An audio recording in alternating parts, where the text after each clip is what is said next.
Hello, good afternoon Tribuners. Welcome back with me Kusnul Ashifah in Indonesian News of Tribun Lampung.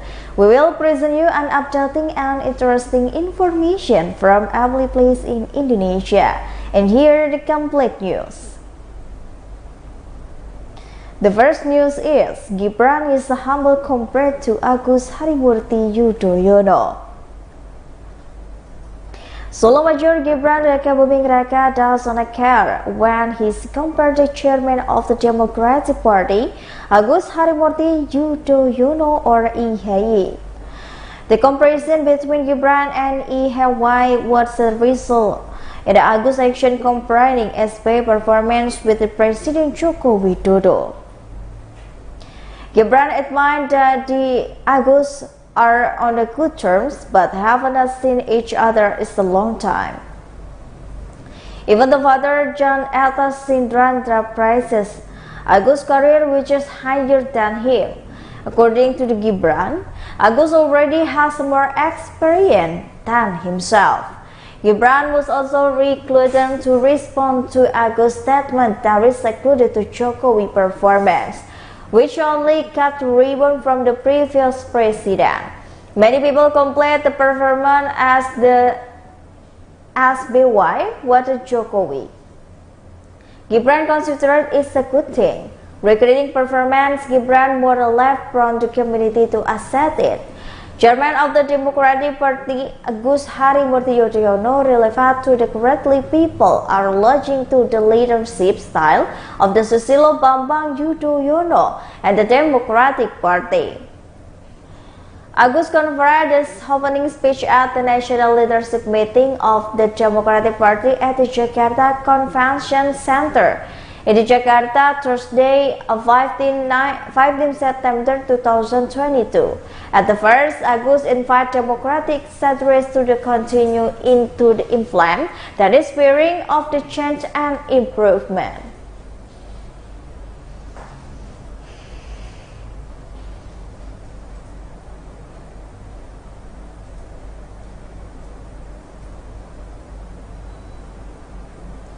The next news is the raid of the army soldier pointing a gun at the Jagorawi toll driver. The cowboy action carried by the member of the Army of Indonesia with a rank in the captain of the Jagorawi toll route Sunday 18, 2022 attracts attention of many parties, including the commander of the Indonesian National Army Forces, General Andika Perkasa. The commander said that he was grateful to such a committed incident. Previously viral on social media, a short video depicting attack pointing a gun from the car driver with the official license plate another car in the Jagorawi toll road. It was later confronted the perpetrators of the stabbing and member of the Army of Indonesian Forces with the rank of the captain, initial ES. He works daily at the Indonesian Ministry of Defense. Chronology of the events is known as appointing a guy by the army Personnel started from the car with an official license plate with about it overtake a private car to the shoulder of the road on the right. However, driver the private car not to provide with the overtake. Then with the official license plate with the chance license tried to overtake in the left immediately opened the window. The driver opened the car, and official license plate was also seen pulling out with the object suspend. It is to begin with the pointing at the driver next to him. In this video description, it is explained the incident took place on the Jagorawi toll road from the Bogor to the Jakarta on the Sunday, 18/2022 at around 2 p.m. Spokesperson for the Minister of Defense apologized as previously reported by the tribunews.com. The spokesperson for the Ministry of Defense Danhil Anzar Simanjuntak said, the driver who pointed a second badly processed in the internal department of the Ministry of the Defense. The next legal process will of course be the headquarters public for the impression behavior. In the meanwhile, the director of the law enforcement of the POM, the Army of Indonesian Forces, Marine Colonel Khairul Fuad, confirmed the identity of the person who held the gun was a member of the army with the initial ES.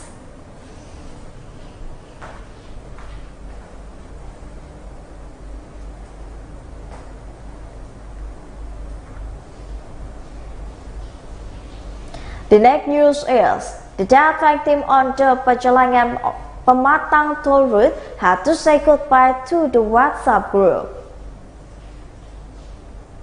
Before the incident died on the spot, Muhammad Singgi Andika, the victim who died on the Panjangan Brebes Pemalang toll road, said goodbye. The farewell was done his friend in WhatsApp group. That goodbye was also a message or the Singgi last sentence. The message from the victim will be returned to the city of Solo. Lukman related that the Singgi often goes to the Solo. His meeting with the Singgi headquarters when come to the UNS campus. From the information gathered, Muhammad Singgi Andika's body will be burned in Pemakas Pondok Ranggon, Jakarta. It is when to get back in the Solo, check out a new business for a month. Muhammad Singgi Andika, the victim who died in the fatal accident on the Panjangan Brebes Pematang in the toll road, was previously on the way to the Solo city when he had incident. This was revealed by the lecturers of the international relations, Lukman Fahmi Jarwono. To note, Singgi is alumni is 11 Maret University Solo from the 2017 International Relations Study Program. He just graduated in the 2022 June. Singgi said in the Lukman had just opened a business, namely cafe raw material supplier. His business was named in Samjaya Trade business. During his life, Singgi, as he was known as a low-profile figure, even though he was the son and official.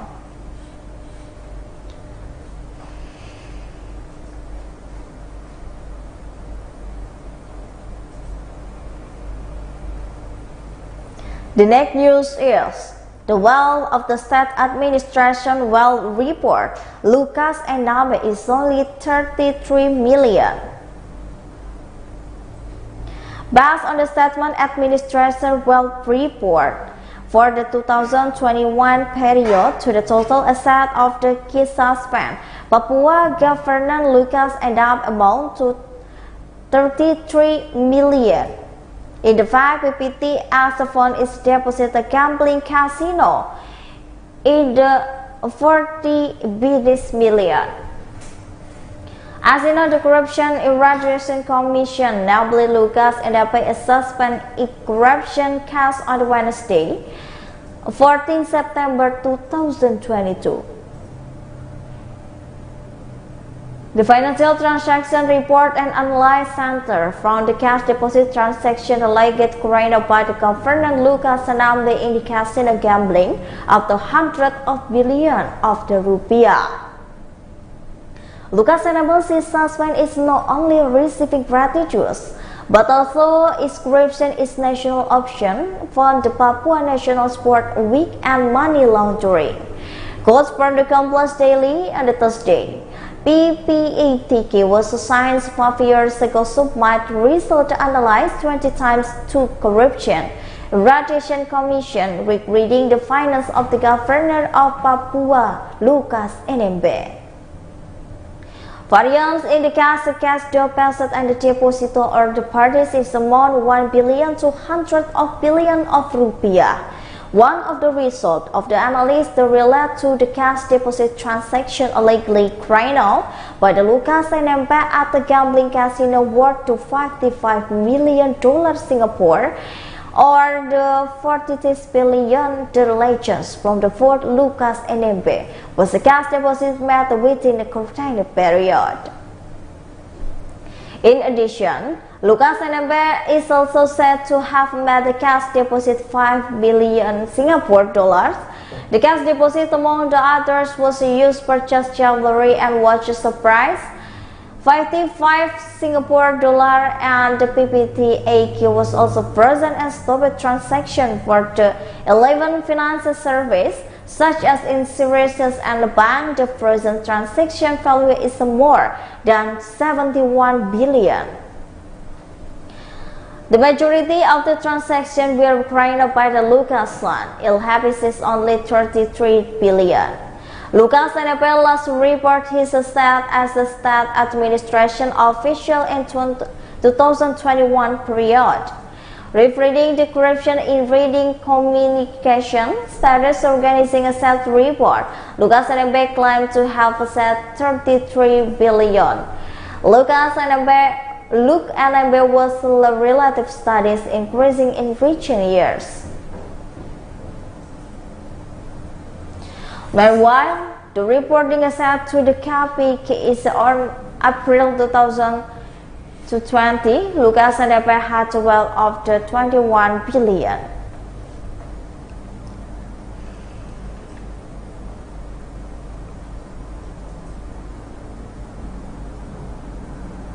The next news is Confessions of the Money Launderers in the Garut Training House of the Law.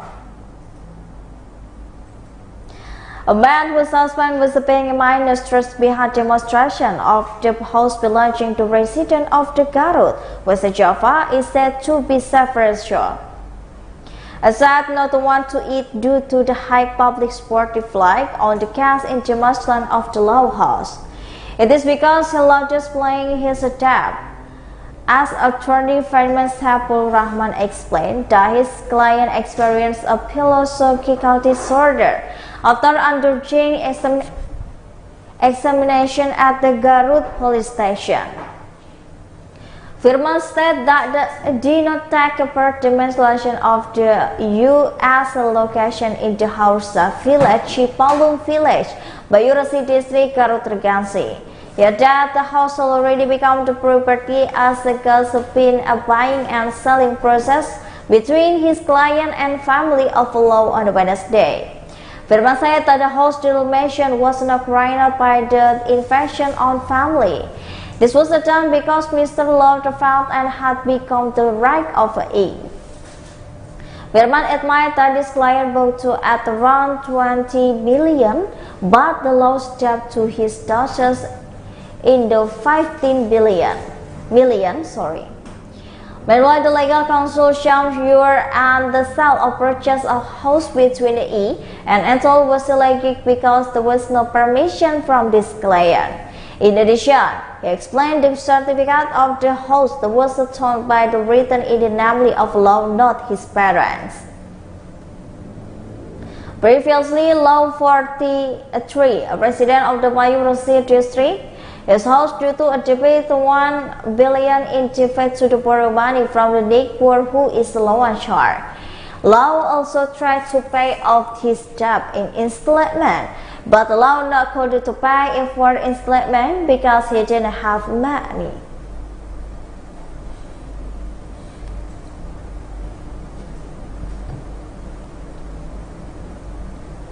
The next news is a plan used by the Brigadier General Hendra Kurniawan, allegedly belonging to the judicial of mafia.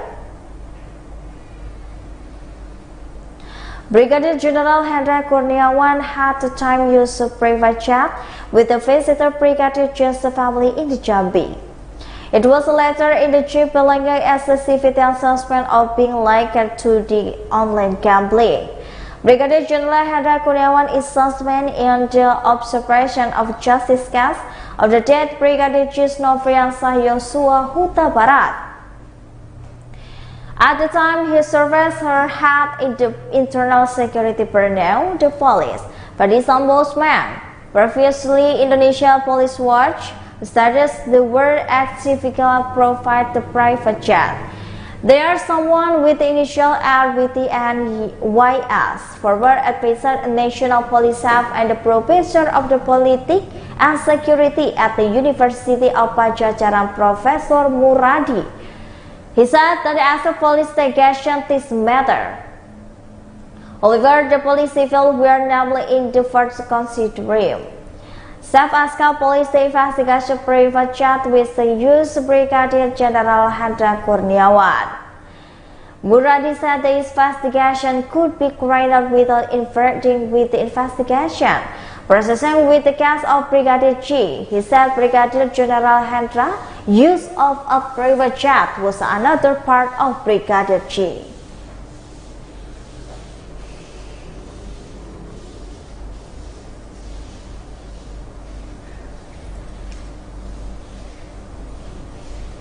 The next news is viral fact of the police hitting woman in the Pindrang. A video of the police officer hitting a human in Pindrang, Regency, Sulawesi has gone viral on social media. The video beating and widespread of a number of uploaded a number of Instagram accounts such as @AndreliItis. In the footage, it clear that the policeman dressed black hitting a woman. The policeman reported that the woman, the fast resident who saw a beating tried to calm down in the situation, but the policeman was still emotional and a brief bomb at the woman. It is better left to the law, especially since the three police officers with the initial S at the murder. The video of the beating has been watched thousands of times. Hundreds of netizens also gave various responses, including condemnation of action in the police officers, starting from the minister running. Completed by the TribunBintrang.com is Awanda Iprebertater is a beating was a member Pindrang Police with initial Ibda Immense. Meanwhile, the victim was resident of the Fatu Hamlet Bertus Village, District Pindrang, Regency. This meeting began with the meeting standing between the Pribatatar and the victim initially. The Pribatatar asked the victim to harvest fish in his burial.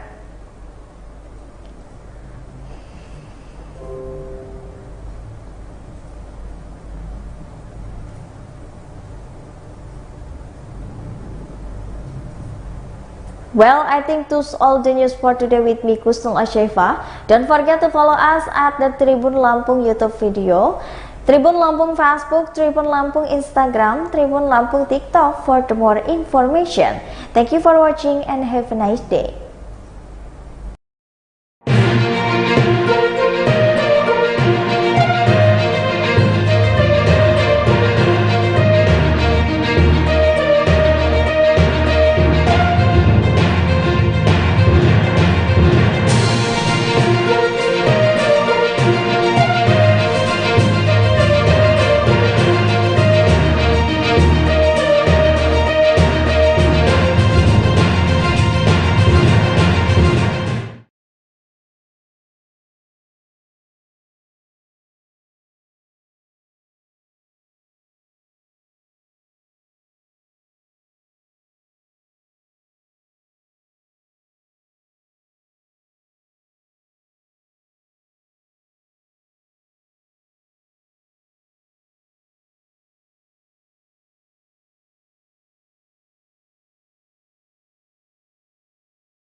2022. Seperti biasa, sejumlah kabar mengenai peristiwa yang terjadi di tanah air akan kami hadirkan untuk Anda. Bersama saya Diamita dan sejumlah reporter kami di lapangan selama 1,5 jam ke depan. Inilah live update selengkapnya. Kita menuju informasi pertama, Tribuners. Di Jawa Timur, Perkumpulan Guru Madrasah Nasional Indonesia atau PGMNI mendatangi kantor Komisi 10 DPR RI pada Selasa 19 September 2022 lalu. Sejumlah pengurus menyampaikan berbagai keluhan dan aspirasi guru madrasah di Indonesia pada rapat dengar pendapat umum atau RDPU.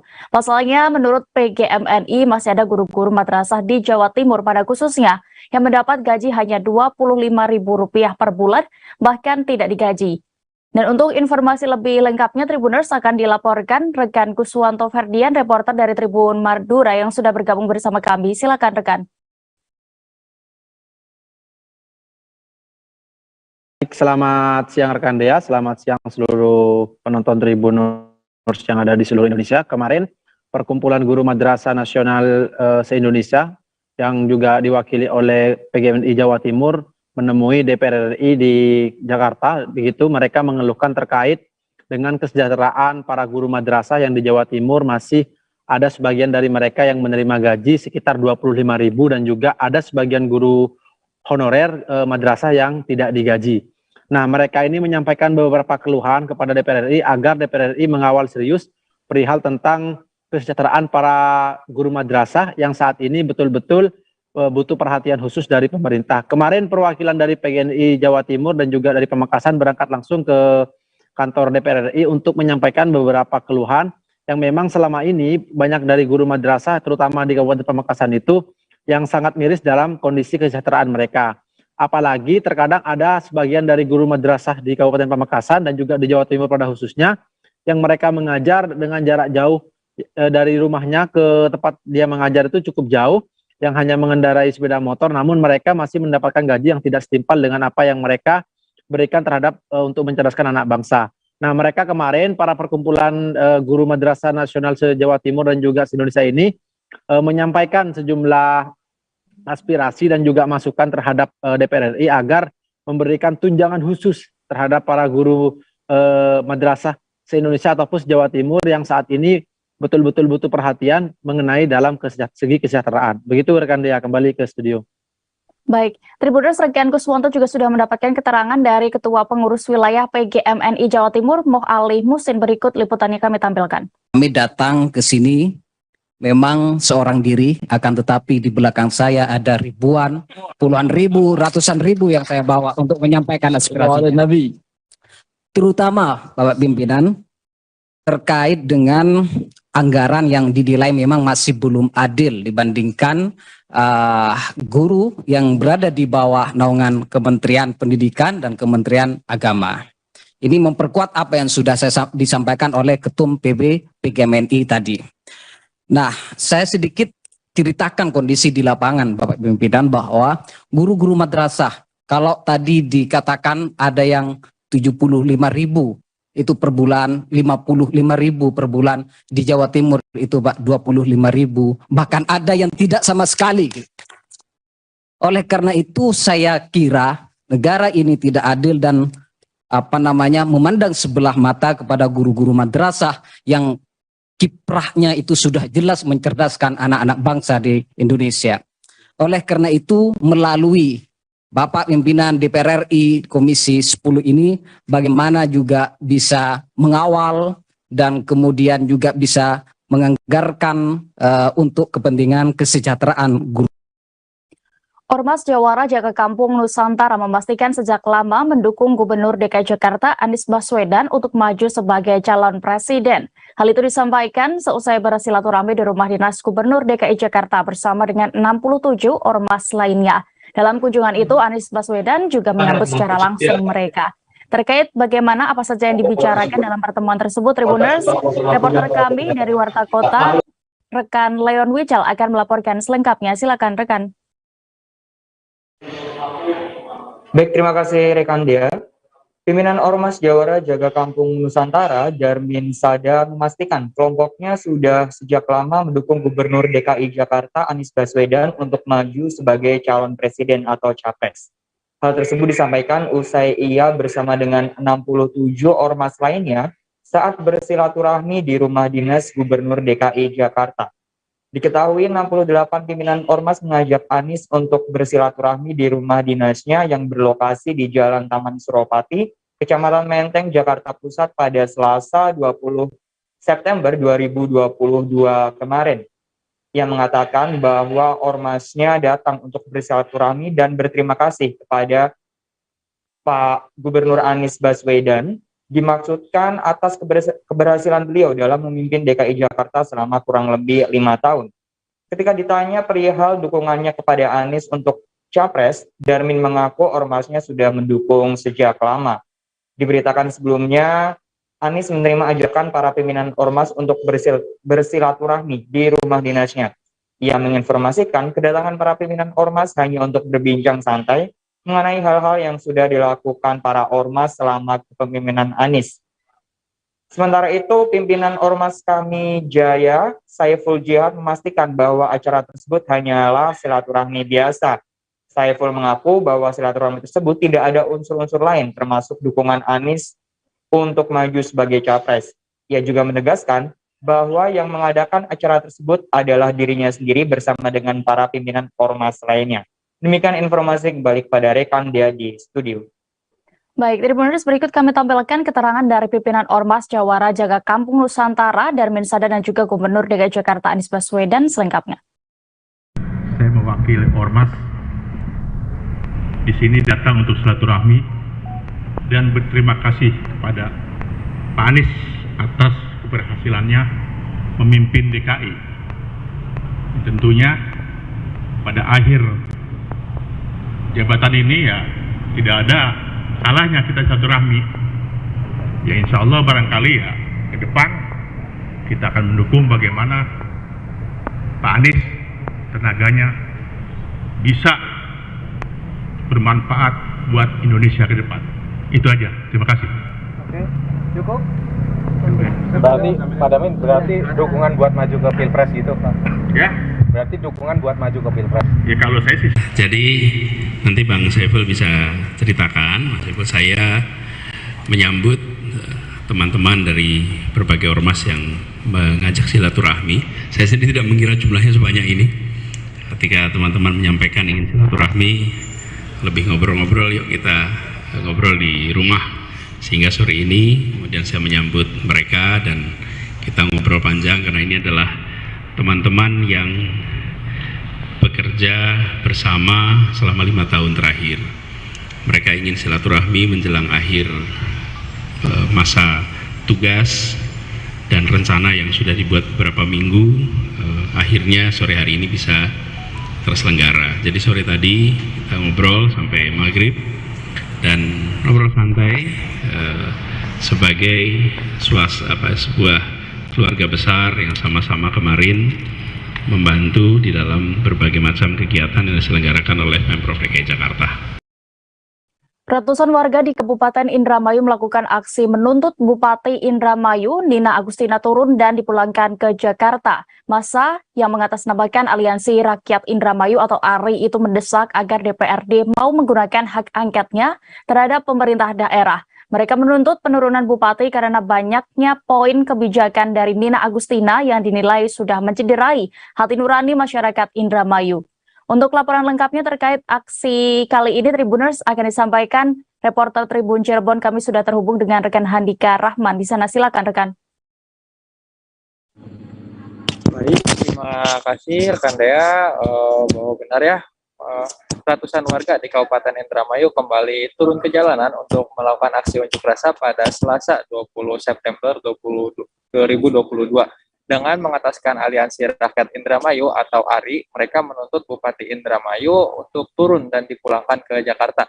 Dalam aksi tersebut, ratusan warga ini mendesak agar DPRD mau menggunakan hak angketnya terhadap pemerintah daerah. Warga menilai hak interpelasi yang sebelumnya digunakan oleh legislatif tidak ditindaklanjuti dengan baik oleh eksekutif sehingga harus berlanjut dengan hak angket. menurut koordinator aksi, Masdi, ia mengatakan masyarakat sudah terlalu gerah ya dengan kebijakan pemerintah daerah yang tidak berpihak kepada rakyat. Aksi ini pun sekaligus merupakan aksi ketiga yang dilakukan warga setelah dalam 2 aksi sebelumnya tidak mendapat respon positif. Pantauan di lokasi, masa aksi awalnya melakukan orasi ya di depan Pendopo Indramayu, akan tetapi orasi mereka di sana ternyata tidak ditemui oleh salah satu pun perwakilan dari pemerintah daerah. Masa aksi pun kemudian melakukan long march menuju ke gedung DPRD Indramayu sembari berorasi di sepanjang jalan. Warga juga membawa banyak atribut aksi unjuk rasa ya seperti spanduk dan lain sebagainya. Masih disampaikan oleh koordinator aksi, jadi ada banyak poin kebijakan dari Bupati Indramayu yang dinilai sudah mencederai hati nurani masyarakat Indramayu, mulai dari kebijakan tebang pilih, perizinan yang dipersulit, pembangunan infrastruktur yang tidak berpihak kepada kepentingan masyarakat luas, honor guru madrasah yang tidak kunjung dibayar, kegiatan pecah rekor murid tari topeng yang dimana perlengkapan biayanya itu dibebankan kepada wali murid dan pihak sekolah, hingga soal ketidakharmonisan Bupati dan Wakil Bupati Indramayu. Dalam hal ini, warga mendesak agar DPRD bisa bersikap tegas terhadap Bupati Indramayu sesuai dengan tugas fungsi legislatif itu sendiri. Di sisi lain, pihak DPRD pun menyampaikan akan mencoba mengkaji soal hak angket yang diinginkan oleh warga, yakni dengan melakukan rapat ya, terutama bersama dengan ketua-ketua fraksi di DPRD Indramayu. Mengingat untuk menggunakan hak angket ini, meskipun merupakan salah satu hak dari DPRD, namun ada mekanisme yang harus ditempuh terlebih dahulu. Di sisi lain, DPRD mengaku akan berpihak kepada rakyat, namun memang harus dilakukan pengkajian terlebih dahulu. Adapun untuk poin-poin yang dituntut warga itu setidaknya ada 12 poin ya. Yang pertama soal perizinan atau infrastruktur skala prioritas, kedua ketidakharmonisan Bupati dan Wakil Bupati, ketiga bubarkan Perumda, keempat tegakkan reforma agraria, kelima bayar honor guru madrasah dan nakes Satgas COVID-19, keenam batalkan 6.001 penari topeng yang biayanya dibebankan kepada wali murid dan dana bos setiap sekolah, ketujuh batalkan rancangan APBD yang tidak berpihak kepada rakyat, 8 kriminalisasi Banprov RSUD Indramayu, 9 tolak merger sekolah dasar, 10 usut dugaan pengkondisian proyek APBD, 11 terapkan SOP distribusi pupuk bersubsidi, dan terakhir ke-12 bubarkan Dinas Penanaman Modal dan Pelayanan Terpadu Satu Pintu Indramayu, karena menurut dari masa aksi dinas tersebut tidak memiliki kewenangan untuk perizinan dan masih harus terpusat ke Bupati. Demikian ya laporan langsung dari Indramayu, dikembalikan ke studio. Baik, Tribuners Regen Handika juga sudah mendapatkan keterangan dari koordinator aksi dan juga Ketua DPRD Indramayu, Syaifuddin. Berikut liputannya. Salah tuntutan yang paling utama adalah Dewan untuk mengeluarkan hak angketnya. Dan beberapa poin yang kami tegaskan sih terkait masalah perizinan, yang notabene perizinan kemarin sangat-sangat mencederai hati nurani rakyat Indramayu karena mereka masih tebang pilih pertama. Yang kedua juga perizinan ini masih berpusat kepada Bupati.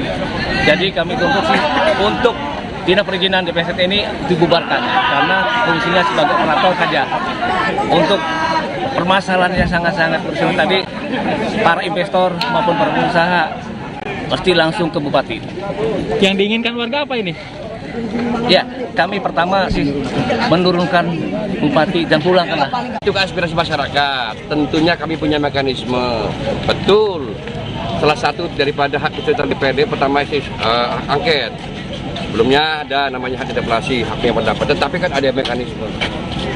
Mekanisme sebagaimana kita harus jalankan dan tidak boleh juga dilanggar oleh kita. Jadi kami hargai keinginan masyarakat menyangkut kaitan hak angket. Tetapi lagi-lagi tadi saya sampaikan ada mekanisme. Nah, kami akan bawa ranah ini kepada pimpinan dan teman-teman. Informasi selanjutnya dari Provinsi Aceh, Tribuners, ratusan tenaga kesehatan di Kabupaten Pidi menggeruduk kantor Badan Kepegawaian dan Pengembangan Sumber Daya Manusia atau BKSDM. Mereka menuntut kejelasan tentang keikutsertaan menjadi pegawai pemerintah dengan perjanjian kerja atau P3K. Saat ini kami sudah terhubung dengan reporter Serambi News, ada rekan Idris Ismail yang melaporkan. Selengkapnya silakan. Baik, rekan Tribunal seluruh Indonesia yang mendengar, Mbak Dea, ini saya laporkan ada seratusan tenaga kesehatan atau nakes yang yang bekerja saat ini atau mengabdi atau sebagai tenaga bakti di Rumah Sakit Umum Cik Ditiro, Sigli PD, dan juga 26 puskesmas yang berada di 23 kecamatan di Kabupaten PD. Mereka datang karena pihak BKPSDM menentukan persyaratan untuk bisa terdaftar sebagai tenaga non-ASN atau juga sebagai tenaga P3K, itu harus mempunyai SK dari instansi mereka melakukan pengabdian selama ini. Jadi patut Tribunal juga diketahui juga mereka selama ini sejak 2005 sampai tahun 2021 mengabdi, atau sekitar 16 tahun telah mengabdi. Namun SK mereka itu sampai sekarang ini belum kunjung ada, sehingga mereka mempertanyakan persoalan ini. Jadi mereka ini dari secara keseluruhan itu mencapai 3.201 tenaga bakti. Jadi kemarin mereka datang secara langsung ke BKPSDM PD untuk bertemu langsung dengan Kepala BKPSDM, yaitu Bapak Mulyadi Nurdin LCMA. Namun setelah menunggu sekitar 2 jam, ternyata didapat kabari bahwa beliau itu ada di Jakarta saat ini sedang membahas dengan termasuk daerah-daerah lain yang ada di Aceh, kabupaten kota yang ada di Aceh. Jadi untuk membahas persoalan para tenaga bakti ini. Dari konfirmasi kami langsung dengan Tribunal, kami langsung konfirmasi dengan Pak Mulyadi Nurdin bahwa beliau itu juga sedang melakukan upaya-upaya sehingga mereka ini tidak dirugikan nantinya. Jadi Tribunal, dalam hal ini beliau juga akan menyampaikan konfirmasi dengan kami bahwa mereka akan menemui masalah hari ini juga akan diselesaikan sehingga mereka itu bisa terdaftar dan terdata sebagai pejabat non ASN. Mungkin demikian Tribunal. Baik, terima kasih rekan Idris Ismail di PD Aceh. Selamat bertugas kembali. Kita beralih ke Riau. Seorang pemuda diamankan karena nekat merusak situs makam Raja Pelalawan pada Minggu 18 September 2022 lalu. Lelaki 23 tahun itu diketahui berinisial NA, warga Simpang Raya Desa Simpang, Kecamatan Kerinci Kanan, Kabupaten Siak. Setelah diamankan, NA diserahkan ke Mapolres Pelalawan untuk diproses secara hukum. Untuk laporan lengkapnya dan juga kronologi perusakan makam ini, Tribuners akan dilaporkan rekan Johannes Tanjung, reporter dari Tribun Pekanbaru. Silakan rekan. Baik, terima kasih rekan Dea dan selamat siang Tribuners dimanapun Anda berada. Warga Kelurahan Pelalawan, Kecamatan Pelalawan, Kabupaten Pelalawan memang dihebohkan dengan perusakan situs cagar budaya di Komplek Kerajaan Pelalawan, tepatnya di Komplek Makam Jauh. Pada pekan lalu, perusakan diduga dilakukan oleh seorang pria yang tinggal di Desa Simpang Perak Jaya, Kecamatan Kerinci Kanan, Kabupaten Siak. Artinya korban berada di perbatasan Pelalawan dengan Siak yang tidak jauh dari Komplek Makam Raja Pelalawan. Berawal ketika sejak hari Kamis kemarin, penjaga makam dan penjaga istana kerajaan Pelalawan di Kecamatan Pelalawan menemukan beberapa batu nisan di kompleks makam kerajaan mengalami kerusakan. Hal ini sampai saat itu belum ditemukan siapa pelakunya. Kemudian masyarakat sekitar dan penjaga kerajaan memantau di malam berikutnya kondisi dan situasi di makam Raja Pelalawan. Hingga pada Sabtu malam atau malam Minggu tepatnya Tribuners, warga dan penjaga makam serta perangkat desa serta kelurahan juga menangkap seorang pelaku berinisial NA, pemuda berusia 23 tahun yang kedapatan sedang merusak kembali makam Raja Pelalawan di Komplek Makam Jauh. Hasil pemuda tersebut diamankan warga dan dibawa ke rumah masyarakat. Saat diinterogasi memang Tribuners berdasarkan konfirmasi kami kepada masyarakat, yakni pemuda atau tokoh masyarakat di sana, Idian Api, menyatakan pemuda tersebut atau NA menjawab dengan ngawur ataupun tidak menjawab semua pertanyaan daripada masyarakat. Saat ditanya siapa yang menyuruh dirinya melakukan perusakan, NA mengaku mendapat bisikan dari seseorang yang tidak dikenal atau tidak dilihatnya untuk melakukan perusakan tersebut dengan tujuan agar semua masyarakat disejahterakan atau memang hidup bersih dan baik. Melihat kondisi pelaku yang tidak karuan atau seperti linglung, alhasil masyarakat menghubungi Polres Pelalawan, kemudian tim dari Satreskrim Polres Pelalawan turun ke lokasi dan mengamankan tersangka. Sampai saat ini, Tribuners masih dilakukan pendalaman yang dilakukan oleh polisi terhadap tersangka NA karena diduga memang memiliki gangguan kejiwaan atau orang dengan gejala gangguan jiwa. Di samping itu, pihak keluarga juga memiliki surat keterangan atau surat kontrol dari Rumah Sakit Jiwa Tampat di Kota Pekanbaru dan disinyalir bahwasannya pelaku sudah tidak memakan obat selama 3 bulan terakhir. Alhasil untuk memastikan hal tersebut, penyidik Polres Pelalawan juga membawa tersangka NA ke Rumah Sakit Bayangkara di Polda Riau di Kota Pekanbaru untuk memastikan adanya gangguan jiwa yang dialami korban. Nah, sampai saat ini Polres Pelalawan masih menahan atau mengamankan tersangka, sedangkan masyarakat atau ke pembersih makam serta penjaga raja Istana Pelalawan juga masih melakukan pemugaran terhadap makam yang dirusak oleh pelaku. Demikian laporan kami dari Kabupaten Pelalawan, kembali ke rekan Dea di studio. Baik, terima kasih rekan Johannes Tanjung untuk informasi Anda. Selamat kembali bertugas. Kita menuju informasi selanjutnya.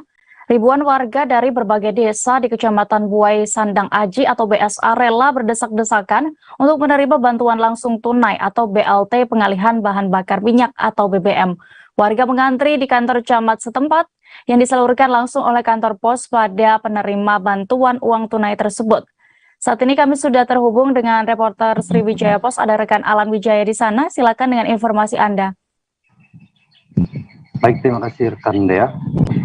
Dapat kami laporkan untuk di Kabupaten Komering Selatan, ribuan warga dari berbagai desa Kecamatan Sandang Aji, Kabupaten Komering Selatan berdesakan mengantri untuk menerima bantuan langsung tunai pengalihan bahan bakar BBM atau BLT BBM di kantor camat setempat atau kantor camat Buai Sandang Aji tersebut. Bantuan langsung ini merupakan bantuan tunai pengalihan bahan bakar minyak atau BLT BBM yang diterima masyarakat yang berbarengan dengan bantuan non tunai atau BNPT. Penyaluran bantuan ini rekan Dea dapat kami sampaikan disalurkan melalui pihak pos atau Pos Indonesia yang bertugas di Kabupaten Komering Selatan yang juga kemudian disaksikan oleh perangkat desa maupun pemerintah kecamatan setempat. Seperti terpantau di kantor camat tempat, masyarakat rela mengantri untuk mendapatkan bantuan yang dikucurkan oleh pemerintah pusat ini. Bantuan yang diterima tersebut senilai 500.000 dengan rincian 300.000 dari BLT BBM, kemudian 200.000 dari bantuan pangan non tunai atau BNPT.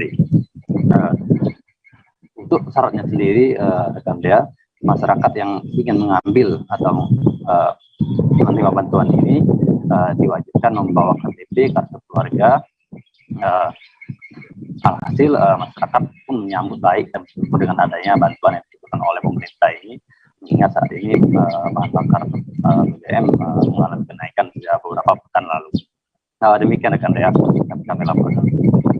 Baik, terima kasih rekan Alan Wijaya. Dan berikut Tribuners kami tampilkan keterangan dari warga setempat penerima BLT dan juga camat BSA Adi Yansen selengkapnya. BBM. Bantuan BBM ya? Iya. Berapa ya itu dapat dia? 500.000 ya? Iya. Ini antri cak ini sama mana ya? Yo, antri sesuai dengan jadwal desa masing-masing. Ya, mau sama kayak sembako. Sembako 1 bulan ini bulan 9. sama BBM 2 bulan. Itu lama ngantrinya? Lama. Ini sampai berkeringat, Pak. Dari pagi ya? Iya, Pak. Tapi alhamdulillah. Uangnya itu rencananya mau diapakan? Untuk ini keperluan bedak utamanya. Bantuan pengalihan subsidi BBM, Pak. Dipusatkan di kantor camat Buai Sanagi. Dijadwalkan 2 hari. 2 hari ke depan. 2 hari ke depan. Kita beralih ke Jawa Tengah. Mantan Dirut Badan Usaha Milik Desa atau BUMDes Berjo berinisial Eka resmi ditetapkan sebagai tersangka oleh Kejaksaan Negeri Karanganyar. Eka ditahan seusai diduga menyelewengkan dana 1,126 miliar rupiah saat menangani proyek pengembangan objek wisata Telaga Madirda. Proyek itu ditanganinya ketika menjabat Direktur BUMDes Berjo, Kecamatan Ngargoyoso, Karanganyar pada 2020 silam. Untuk informasi terkait kasus korupsi ini selengkapnya Tribuners akan dilaporkan rekan Mardon Widianto, reporter dari Tribun Solo. Silakan rekan.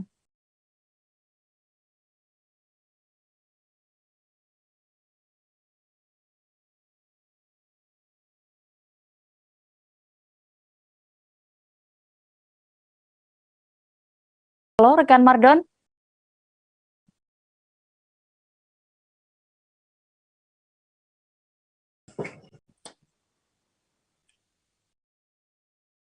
Rekan ya. Silakan. Siap. Selamat siang Tribunus. Bagi saya akan melaporkan Kejari menetapkan 2 tersangka, yakni Kades Berjo dan ex Dirut BUMDes Berjo tahun 2020.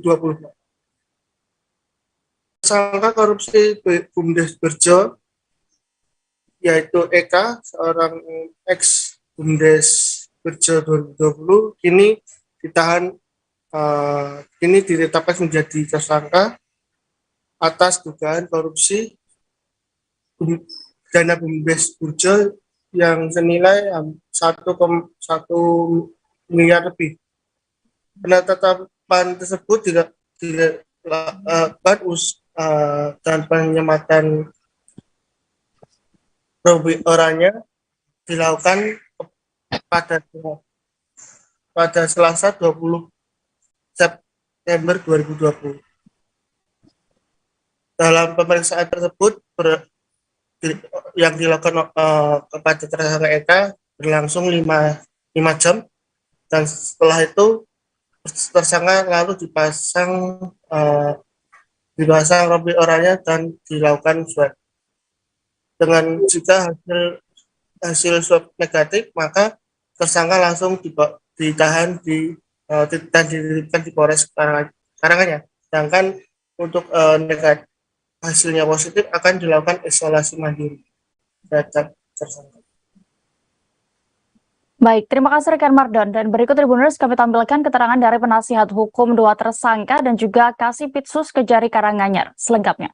Sudah diperiksa sebagai tersangka, ada 27 pertanyaan. 27 pertanyaan. Ya. Terkait apa saja itu?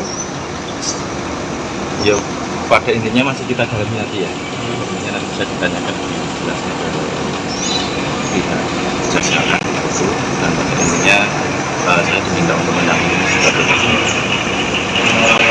Setelah dilakukan pemeriksaan dengan 27 pertanyaan tadi dan langsung ditahan ya, apakah nanti di kuasa hukum akan meminta penangguhan penahanan? Tadi saya sudah komunikasi, nanti kita akan masukkan penangguhan. Dari 27 pertanyaan itu mana yang menjerat klien Anda? Nanti lebih detailnya ke kejaksaan. Kalau alasan penangguhannya kenapa? Nanti baru kita komunikasikan Mas, soalnya baru. Pemeriksaan saksi dan tersangka. Jadi kami kemarin itu sudah memanggil para tersangka, tapi yang datang itu hanya tersangka inisial Eka, inisial S. Hari ini tidak datang dengan alasan sakit. Surat sakit itu sudah dilampirkan. Kemudian untuk kaitan dengan pemeriksaan sekarang difokuskan ke pemeriksaan tersangka Eka dulu.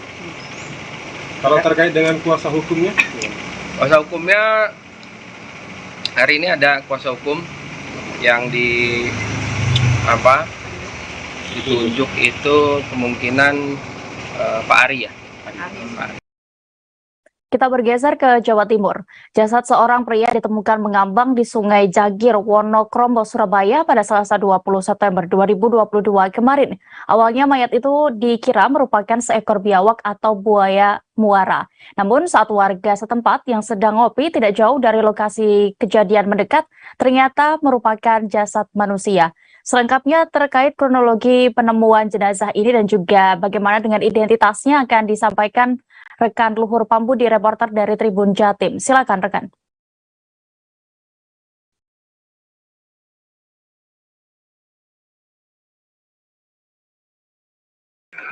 Oke, terima kasih. Baik ya, jadi sosok mayat berjenis kelamin laki-laki ditemukan mengambang di Sungai Jagir, Wonokromo, Kota Surabaya yang berada tepat di sisi timur, tersangkut kaki-kaki pintu air Jagir sekitar pukul 13.25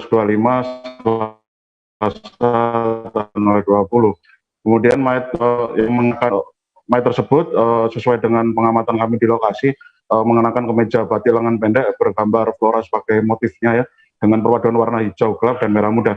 Informasi temuan mayat itu pertama kali dilihat oleh salah seorang warga yang bernama Joko yang saat itu sedang nongkrong di pinggir sungai sembari menyeruput kopi. Kemudian melihat sesosok tubuh yang semula dikira adalah biawak atau buaya, ketika diperhatikan lebih detail dengan mendekat ke lokasi mayat tersebut mengambang, ternyata benda mencurigakan itu adalah mayat tubuh manusia. Setelah diangkat, proses evakuasi yang dilakukan oleh pihak BPBD beserta tim rescue dari tim pemadam kebakaran Kota Surabaya menggunakan alat seadanya, yakni menggunakan tali yang dikasih pemberat berupa batu pada ujungnya, kemudian diseret ke pinggir untuk dilakukan pengambilan atau evakuasi.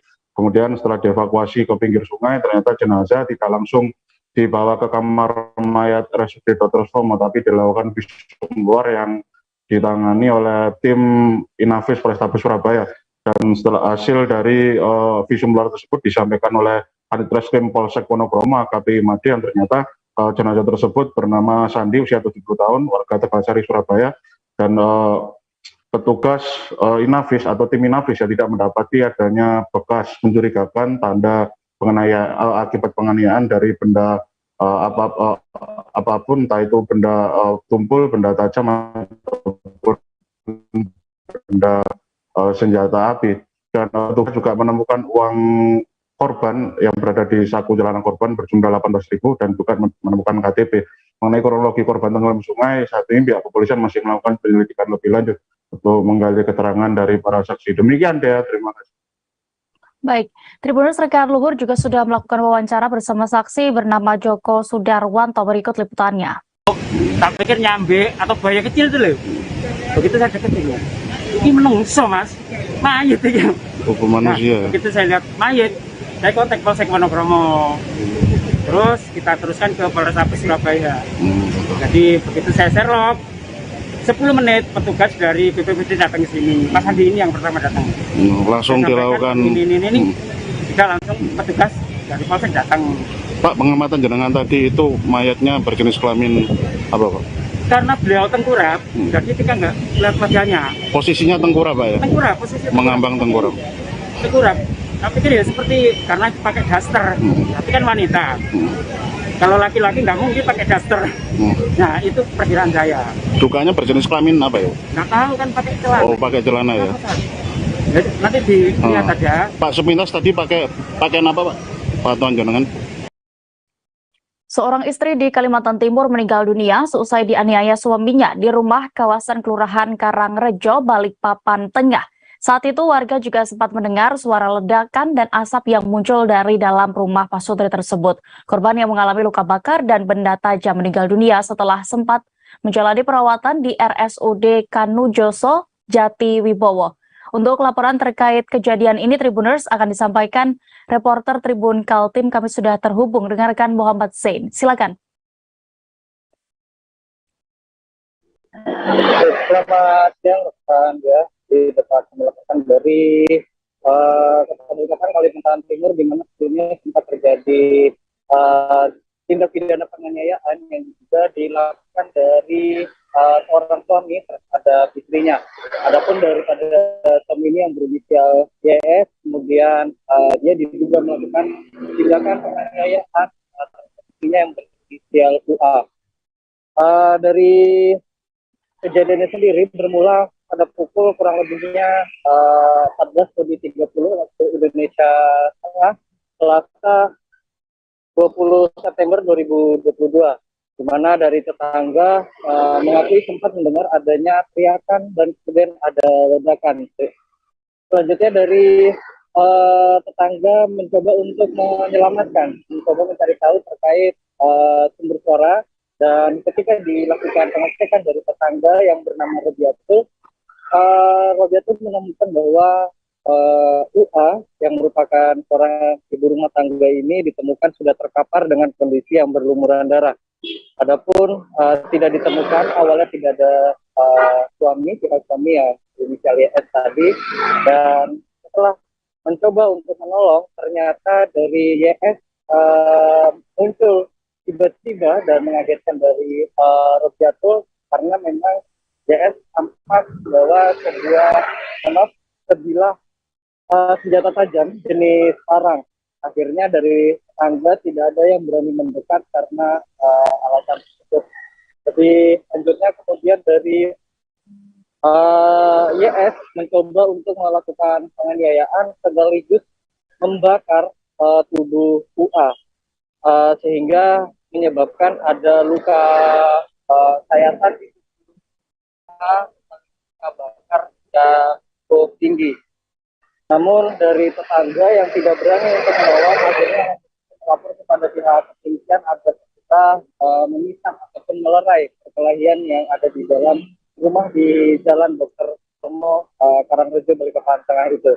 Dan setelah dilakukan pengecekan dari pihak kepolisian yang sudah tiba di TKP, ternyata untuk kondisi daripada YS selaku suami juga sudah ditemukan dalam kondisi kritis yang disinyalir setelah melakukan aksi penganiayaan tersebut dari pihak suami juga melakukan upaya bunuh diri, sehingga keduanya lantas dilarikan menuju rumah sakit. Namun sayang sekali dari pihak istri yang berinisial UA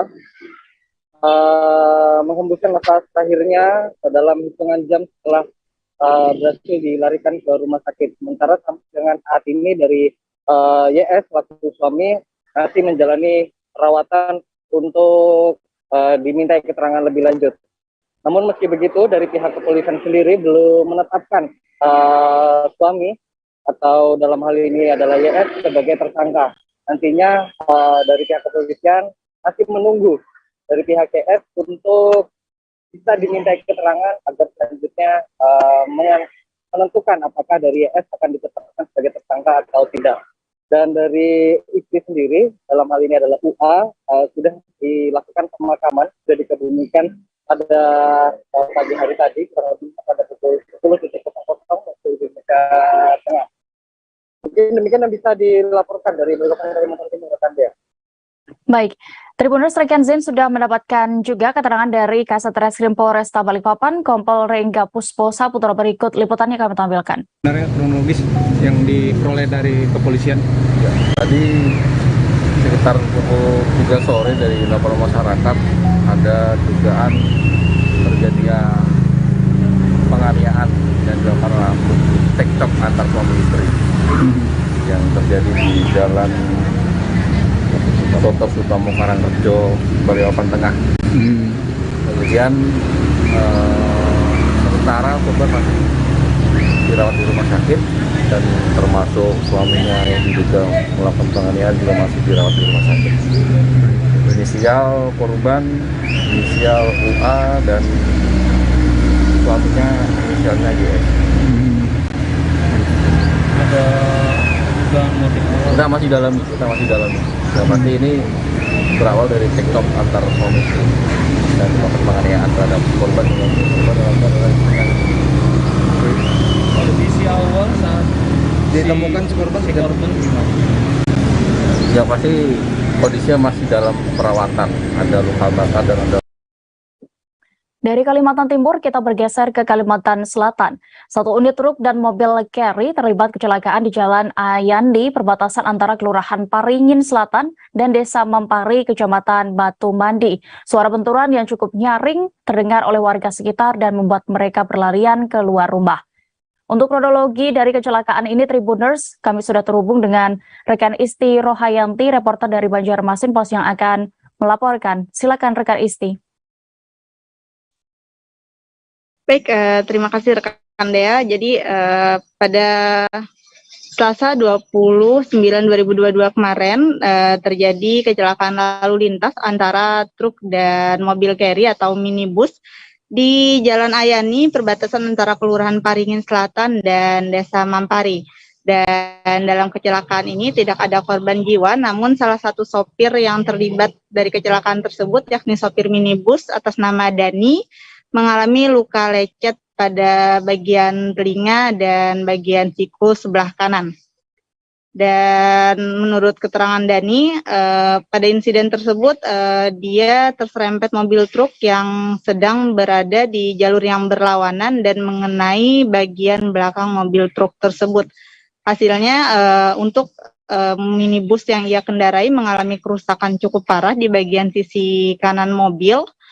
Dan untuk truknya langsung tercebur ke sungai yang ada di Jalan Ayani. Truk itu juga mengenai satu pohon mangga dan warung warga yang ada di kawasan tersebut.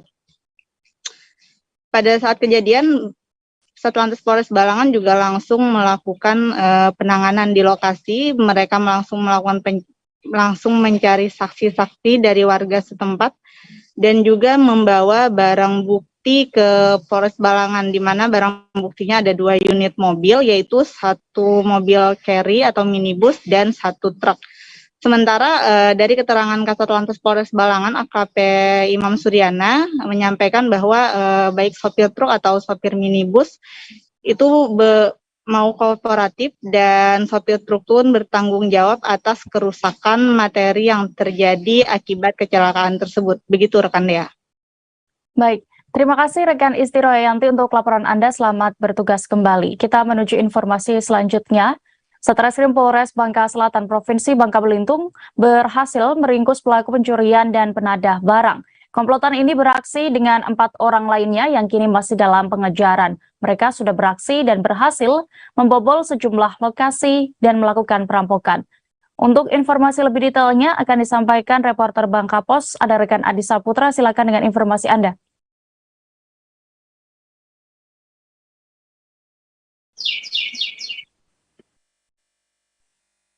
Halo, Mbak.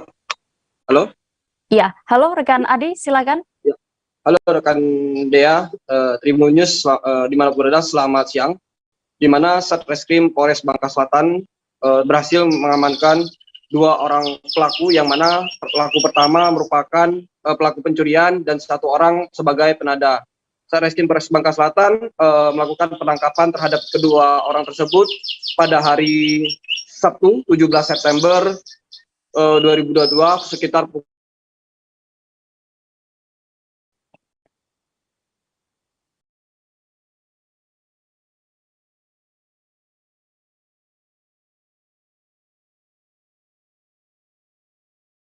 Halo, rekan Adi. Pertama pelaku yang sebagai pencuri yaitu Resi, kedua sebagai penada yaitu John, yang mana keduanya diamankan Satreskrim Polres Bangka Selatan bersamaan.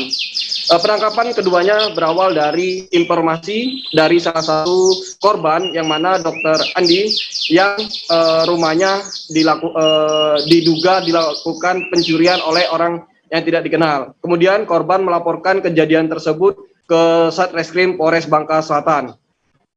Setelah mendapatkan laporan tersebut, tim Panter Satreskrim Polres Bangka Selatan melakukan penyelidikan dan pemeriksaan di tempat kejadian perkara, di mana memang telah terjadi pembobolan yang dilakukan oleh orang tidak dikenal. Kemudian dari hasil pengembangan dan penyelidikan anggota di lapangan, ditemukanlah kedua orang pelaku yang mana di saat bersamaan mereka diamankan. Dari tangan pelaku, dari pengakuan pelaku Resi saat melakukan aksinya, pelaku bersama 4 orang rekannya yang saat ini sedang dilakukan pengejaran oleh Satreskrim Polres Bangka Selatan. Sedangkan untuk keduanya, saudara Resi dan John sudah dilakukan penahanan di Mako Polres Bangka Selatan beserta barang bukti. Yang mana dari pengakuan pelaku atas nama Resi melakukan di 3 lokasi yang berbeda. Yang mana dari ketiga lokasi pelaku berhasil membawa barang hasil curian dengan berbagai jenis, dan dari pengakuan pelaku Resi telah melakukan atau menjual barang hasil curian tersebut kepada saudara John. Dari keduanya anggota melakukan pengembangan dan saat ini masih melakukan pemeriksaan terhadap keduanya. Sedangkan untuk keempat orangnya atas nama Wendy, 4 orang lainnya sedang dilakukan pengejaran dan untuk dilakukan penangkapan kembali. Mungkin seperti itu rekan Dea. Baik, Tribuners, terkait kasus ini rekan Adi juga sudah melakukan wawancara bersama Kasat Reskrim Bangka Selatan AKP Chandra Satria Adi Pradana. Selengkapnya kami tampilkan. Rekan-rekan, pada hari ini Selasa tanggal 20 September 2022 kami menyampaikan ke rekan-rekan media bahwa ada pengungkapan hal pencurian yang berada di 3 TKP, satu di Gadung, Desa Gadung, yang kedua di Desa Jalan Air Benar, dan di TKP ketiga ada di salah satu tambak udang di wilayah Sadai. Adapun pelaku yang kita amankan ada 2 orang, yang satu pelaku utama dan yang satu 480 yang ikut serta membantu dalam menjual dari barang curian tersebut. Yang pertama, pelaku atas nama Resi Agustian alias Resi, laki-laki, buruh harian, beralamat di Jalan Kelinci, Kecamatan Tobuali. Yang kedua, untuk 480 atas nama John Sopi alias John, laki-laki, pekerjaan buruh harian yang beralamat di Jalan Bukit, Kecamatan Tobuali, Bangka Selatan. Barang bukti yang kita amankan? Untuk barang bukti yang diamankan, 1 buah lemari jam yang dari Jati. Polisi bersama tim Loka POM Kabupaten Belitung berhasil mengamankan paket obat-obat tertentu atau OOT tanpa izin edar. Paket itu dikirim menggunakan jasa ekspedisi oleh pelaku berinisial DS yang telah diamankan di Indekos kawasan Kelurahan Tanjung Pendam. Saat ini kami sudah terhubung dengan reporter Pos Belitung. Silakan rekan Dede Suhendar dengan laporan Anda terkait kasus ini. Ya, baik Dea dan Tribuners, bisa kami sampaikan tim gabungan dari Satres Narkoba Polres Belitung bersama dari Lokapom Belitung berhasil menangkap seorang lelaki yang diduga menjual obat merek Tramadol 30 mg pada hari Rabu tanggal 14 September lalu. Berdasarkan keterangan dari Humas Polres Belitung, Ibda Belipinda menjelaskan pelaku yang diketahui bernama Dani itu diamankan di kos-kosannya beralamat di Jalan Letu Mataut, Kecamatan Tanjung Pandan, Kabupaten Belitung.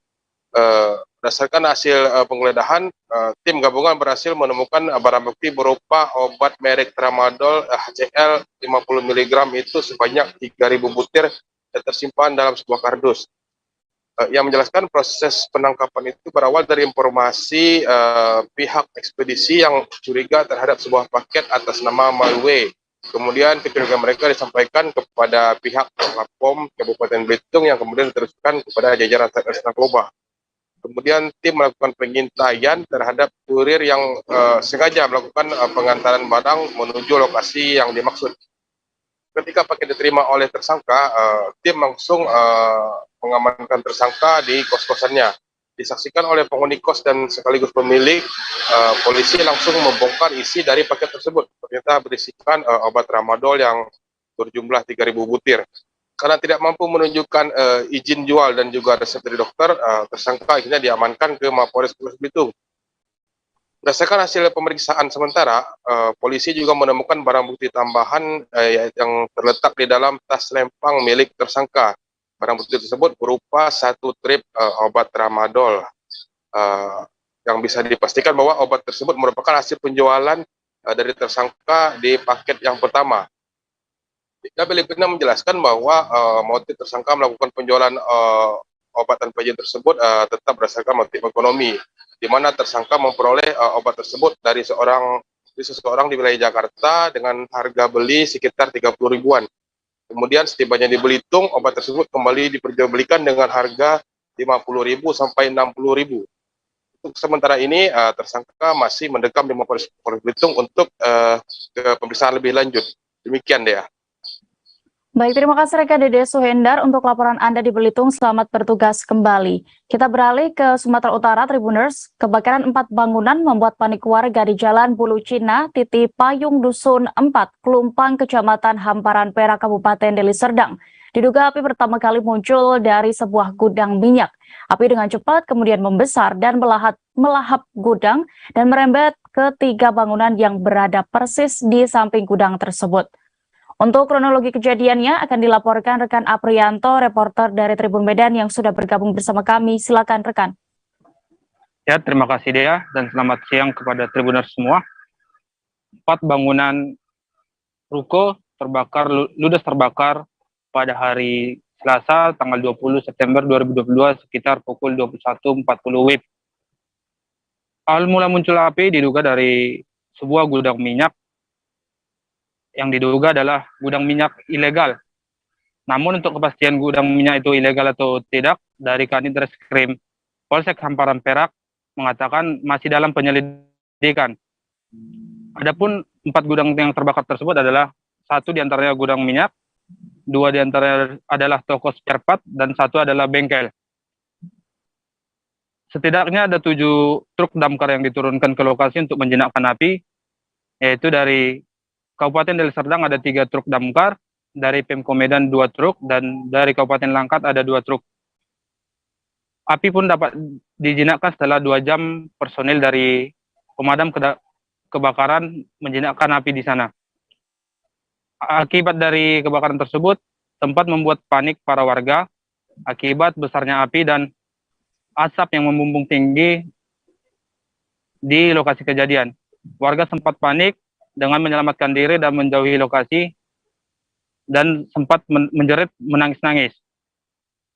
Dari keterangan warga di sana, gudang minyak tersebut diduga sudah beroperasi selama 1 minggu. Namun dari pihak kepolisian menyatakan masih dalam penyidikan dan untuk pemilik ruko sedang dipanggil untuk dimintai keterangan siapa untuk pemilik gudang tersebut. Begitu dia. Baik, terima kasih rekan Aprianto, dan berikut Tribuners kami tampilkan keterangan dari Ketua Umum Relawan Antisipasi Kebencanaan dan Lingkungan Hidup Pesisir, Putra Islami selengkapnya. Api belum bisa kita tentukan dari mana, kita belum dapat laporan dari pihak yang terkait. Juga sementara api dari gudang penyimpanan minyak. Ada berapa rumah yang terbakar tuh? Diperkirakan dari bengkel dan penjual spare part serta gudang yang terbakar. Ada berapa rumah? Rumah diperkirakan nggak ada. Tapi kalau gudang dengan bengkel saya penjual spare part sekitar ada 4 bangunan. 4 bangunan itu ya. Ada berapa unit damkar yang diterjunkan ke lokasi? 7 unit. Ada 7 unit. 3 dari Serdang, 2 dari Langkat, 2 dari Kota Medan.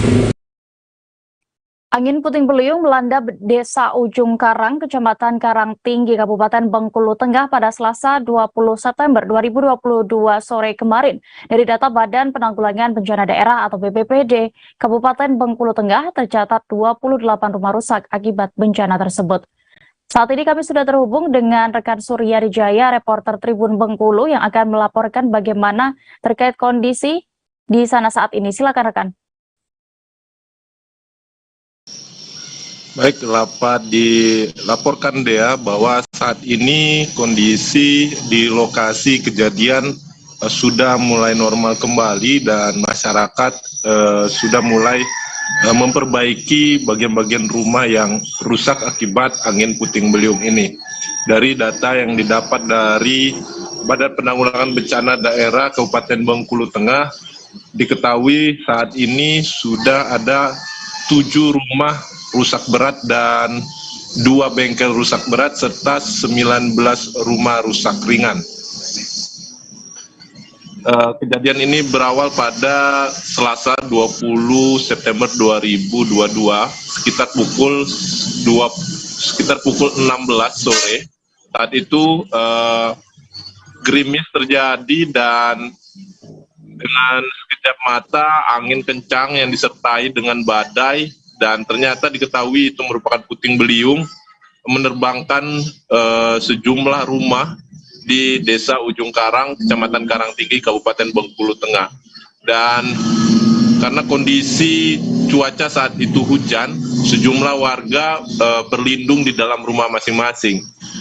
Dan saat kejadian pun banyak atap rumah warga yang berteberangan, dan saat itu warga sedang berada di dalam rumah sehingga sangat dikhawatirkan ada korban jiwa. Namun hingga saat ini tidak ada laporan terkait korban jiwa akibat kejadian ini. Dari pengakuan warga tadi saat kita lakukan wawancara, hingga saat ini belum ada bantuan yang masuk ke Desa Ujung Karang, Kecamatan Karangtinggi, Kabupaten Bengkulu Tengah. Padahal diketahui 3 rumah yang mengalami, maksud kami 7 rumah yang mengalami rusak berat ini sudah tidak layak lagi untuk dihuni. Jadi beberapa kepala keluarga yang rumahnya mengalami rusak keluarga saat ini dievakuasi ke rumah tetangganya atau rumah saudaranya yang tak jauh dari lokasi rumah mereka yang mengalami rusak berat. Sekian rekan Dea yang dapat dilaporkan. Baik, terima kasih rekan Surya Dijaya untuk informasi Anda, dan berikut Tribuners keterangan dari Kepala Desa Ujung Karang, Taswin, terkait kejadian ini selengkapnya kami tampilkan. Tadi itu berkira sekitar jam 15.30 saya berada di posisi rumah, tiba-tiba hujan datang disertai dengan angin kencang. Terus saya lihat kondisinya memang harus angin sangat kencang sekali, berlalu sangat cepat, itu lebih kurang sekitar 45 menit sampai 30 menit. Setelah beberapa menit tiba-tiba ada warga melapor ada kejadian bahwa ada rumahnya yang rusak. Terus saya langsung terjun ke lapangan melihat di kondisi di lapangan. Ternyata dari data yang kami dapat itu dapat 5 rusak berat, 23 rusak ringan. Harapan saya kepada pemerintah setempat gimana caranya untuk bisa membantu masyarakat saya yang terkena musibah ini. Sejauh ini Pak, warga yang rumahnya rusak. Pemerintah Kota Makassar mulai memberlakukan Hari Ojek Online atau Ojol Day pada Selasa 20 September 2022 kemarin. Seluruh pegawai lingkup Pemkot Makassar mulai dari ASN, tenaga laskar pelangi, dan pegawai BUMD diharuskan menggunakan ojol ke kantor. Wali Kota Makassar Muhammad Ramadan atau Dani Pomanto pun juga ikut memesan ojol dari kediamannya hingga kantor Balai Kota Makassar. Seperti apa terkait program ini, Tribuners? Sudah ada rekan Siti Aminah, reporter dari Tribun Timur yang akan menjelaskan detailnya. Silakan rekan. Baik, Tribuners dan Dea di studio, dapat saya sampaikan bahwa pemerintah Kota Makassar benar telah memberlakukan program Ojol Day atau ojek online pada Selasa 20 September 2022 kemarin, dan program ini akan terus berlangsung setiap hari Selasa, jadi satu kali dalam sepekan. Dan kemarin seluruh pegawai lingkup pemerintah Kota Makassar, baik itu ASN, pegawai honorer hingga pegawai lingkup badan usaha milik daerah atau BUMD menggunakan ojol ke kantor masing-masing.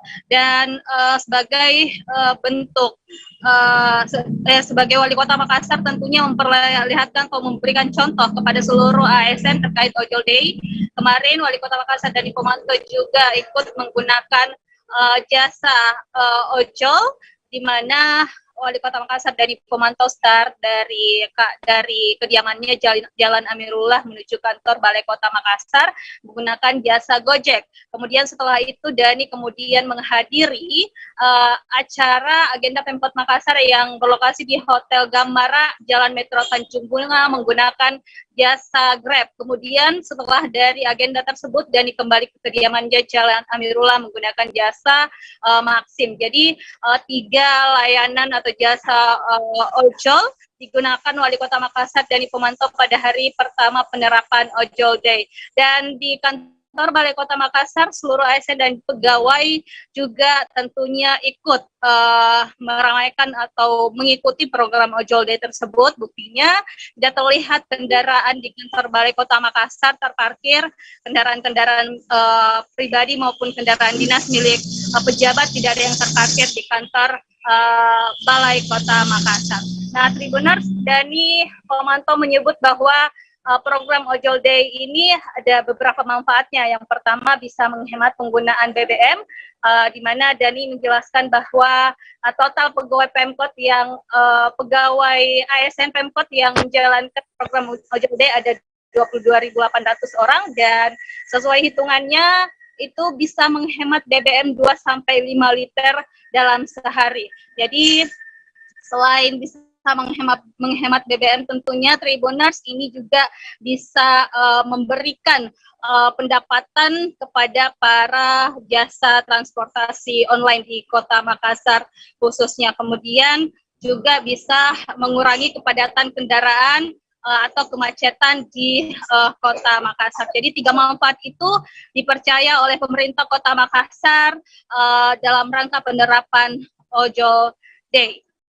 Baik, Dea di studio. Baik, Tribuners, rekan Siti Aminah juga sudah mendapatkan keterangan dari Wali Kota Makassar dari Pomanto terkait kegiatan ini. Selengkapnya kami tampilkan. Kita harus punya terobosan inovasi untuk menghadapi masa sulit seperti ini. Mengeluh tidak cukup, berbuatlah yang harus sekecil apapun. Yang pertama, inflasi di sektor energi tentunya ini adalah global effect. Kami tidak bisa berbuat terlalu banyak soal ini, tapi paling tidak walaupun sedikit, apa yang kami buat atau inovasi ini adalah betul-betul tepat sasaran. Teman-teman ojol adalah satu dari sekian komunitas yang terkena dampak langsung kenaikan BBM. Apa yang kami bisa lakukan adalah mengurangi penggunaan BBM 22.800 pegawai Kota Makassar. Kalau satu hari tidak naik mobilnya sendiri, maka dia bisa hemat 2-5 liter. Coba kita kali 22.800 kali 5 liter, 100.000 liter. Kita menuju Nusa Tenggara Timur, Tribuners. Satu di antara kolam yang menjadi sumber air di Kecamatan Maulava, Kota Kupang saat ini nyaris kering. Padahal sumber air ini menjadi alternatif warga setempat untuk keperluan mencuci dan mandi akibat kesulitan memperoleh air. Bagaimana kondisi di sana sebenarnya, Tribuners, akan dilaporkan reporter Pos Kupang. Kami sudah terhubung dengan rekan Obi Lewan Meru. Silakan dengan informasi Anda. Ya, baik, terima kasih rekan Dea. Dapat dilaporkan bahwa memang saat ini tengah musim kemarau, sehingga salah satu kolam di Kelurahan Maulava, Kota Kupang yang dikenal dengan kolam Tofa ataupun kolam disebut kolam Maulava, airnya sudah hampir kering dan nyaris kering. Padahal biasanya ketika musim hujan kolam ini bisa meluap sampai ke jalan. Dari pantauan kami di lapangan bahwa kolam ini memiliki dalam kurang lebih 4-5 meter. Jika musim hujan, airnya bisa naik sampai ke badan jalan. Namun saat ini air yang ada di kolam ini sudah hampir kering. Namun warga sekitarnya masih menggunakan air ini, baik untuk mencuci, mandi, maupun menyiram tanaman yang ada di rumah mereka. Kami melihat bahwa air ini sudah cukup keruh dan sedikit berlumut. Namun warga sekitar juga masih menggunakan karena mereka tidak punya alternatif lain untuk mengambil air untuk mencuci maupun untuk keperluan lain selain untuk konsumsi. Nah, untuk diketahui bahwa warga sekitar juga mengaku bahwa ketika musim kemarau mulai dari bulan Juni sampai dengan saat ini debit airnya sudah menurun. Bahkan apabila kemaraunya cukup panjang, kolam ini bisa mengering dan mereka mengalami kesulitan air untuk kebutuhan seperti mencuci maupun mandi serta menyiram. Dan kami juga mengkonfirmasikan hal ini kepada pemerintah setempat bahwa memang benar sudah merupakan salah satu air yang menjadi kebutuhan ataupun bisa memenuhi kebutuhan warga di sekitar kolam ini untuk kebutuhan setiap hari.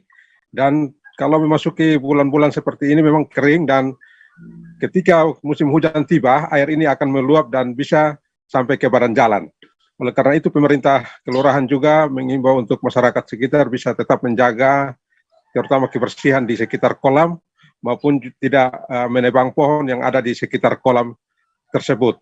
Demikian yang bisa dilaporkan, saya kembali ke studio rekan Lia. Baik, terima kasih rekan Obi, dan berikut Tribuners kami tampilkan keterangan dari Sekretaris Lurah Maulafa, Dora Yuliana Dolo terkait ini selengkapnya. Itu kegunaannya untuk masyarakat di Kelurahan Maulafa. Terutama mereka menggunakan itu untuk cuci, mandi, dan siram. Mungkin siram bunga, halaman, dan sebagainya. Kalau musim hujan dia meluap, tetapi musim kemarau debitnya berkurang. Mereka menimba air saja dan itu gunanya mandi dan mencuci. Nah, mungkin harapan Ibu untuk bisa menjaga lingkungan sekitar seperti apa himbauan dari pemerintah untuk masyarakat menjaga? Kami berharap kepada masyarakat Kelurahan Maulafa untuk selalu menjaga kebersihan, karena kami bersama RT RW dan pihak kelurahan itu selalu membersihkan kolam di sekitar kolam. Acara tolak bala digelar di Siring Tideng, Keramat, Tideng Pale, Sesayap, Kabupaten Tanah Tidung, Kalimantan Utara pada hari ini Rabu 21 September 2022. Dalam pelaksanaan tradisi tolak bala kali ini, pemerintah Kabupaten Tanah Tidung memecahkan rekor muri ketupat terbanyak. Dan bagaimana terkait pelaksanaannya, Tribuners, kami sudah terhubung dengan rekan Risnawati, reporter dari Tribun Kaltara di sana. Silakan dengan informasi Anda, rekan. Ya, benar sekali Dea bahwa pagi tadi telah dilangsungkan acara tolak bala bulan Safar oleh pemerintah Kabupaten Tanah Tidung, yang mana pelaksanaannya dilaksanakan pada jam 7 pagi tadi, dan dari pantauan kami di lapangan bahwa ribuan masyarakat Tanah Tidung ikut melaksanakan atau memeriahkan acara tolak bala yang dilaksanakan setiap tahunnya di bulan Safar. Kemudian juga dari pantauan kami bahwa tadi pagi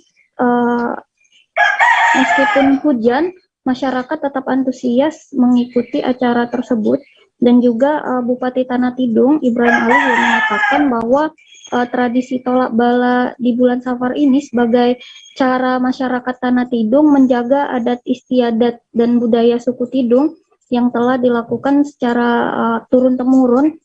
Kemudian juga disampaikan bahwa masyarakat suku Tidung percaya bulan Safar ini merupakan bulan yang panas dan penuh mara bahaya, sehingga masyarakat suku Tidung melaksanakan atau melakukan doa bersama untuk menghindarkan diri dari bahaya dan bencana.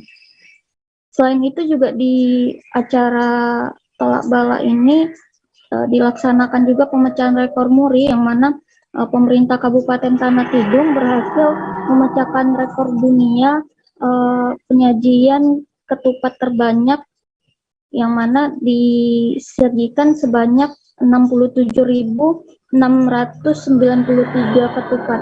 Nah, untuk 67.693 ketupat ini melebihi dari apa yang diusulkan pemerintah Kabupaten Tanah Tidung, yang mana usulkan pemerintah Kabupaten Tanah Tidung ini sebanyak 65.000 ketupat. Seperti itu deh.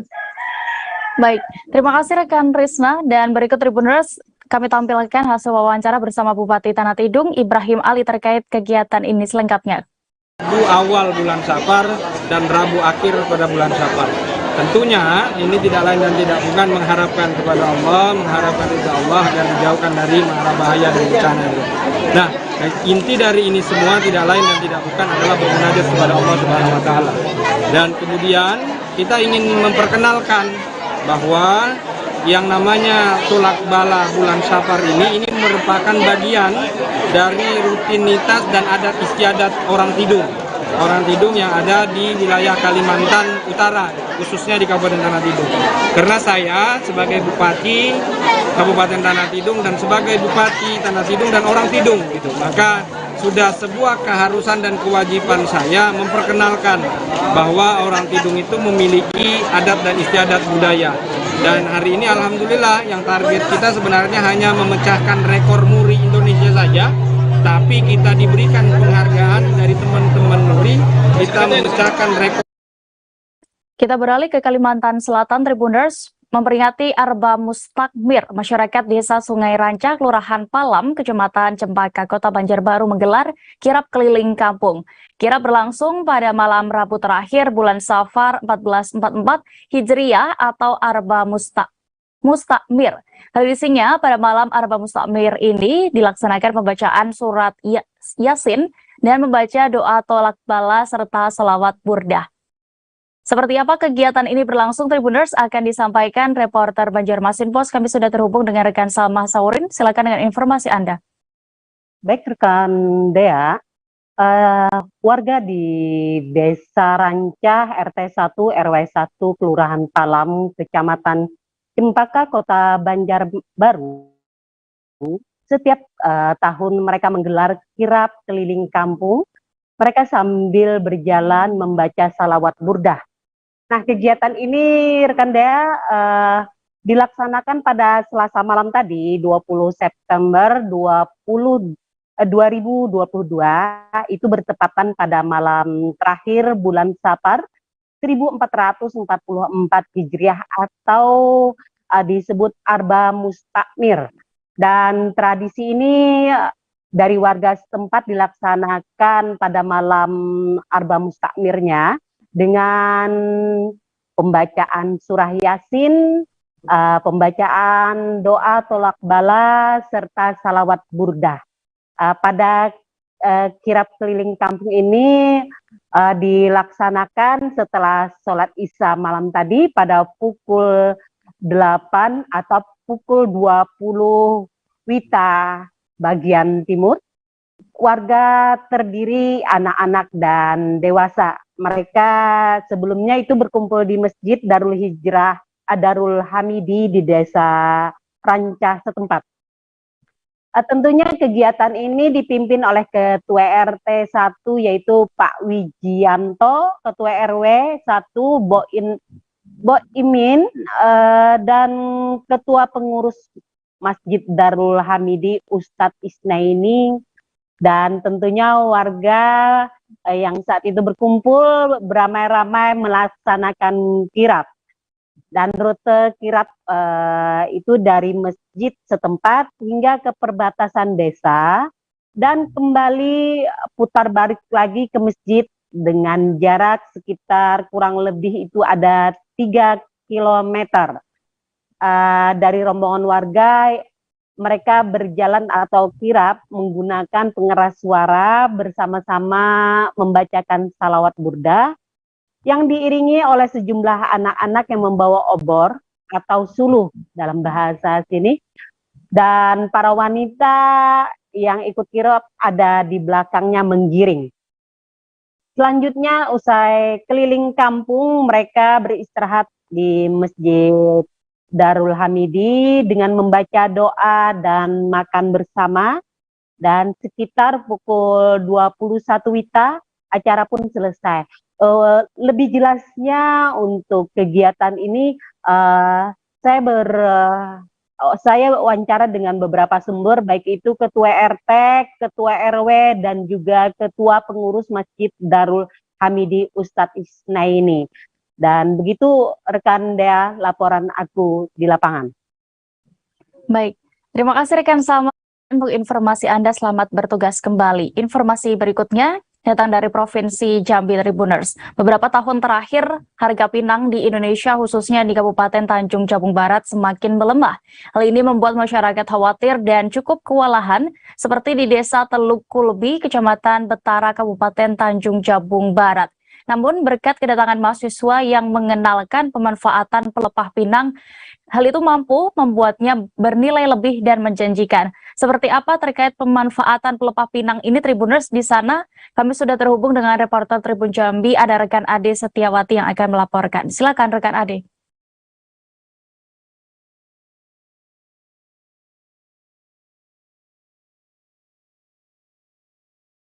Halo rekan Ade.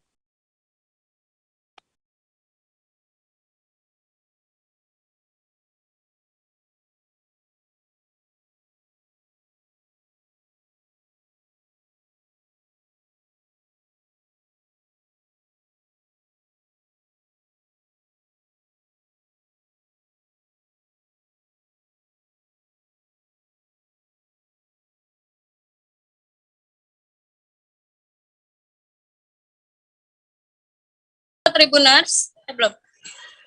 Halo Tribuners, saya Ade Setiawati dari Tribun Jambi. Tribun Jambi, khususnya di Kabupaten Tanjung Jabung Barat, Desa Teluk Kulbi, Kecamatan Betara.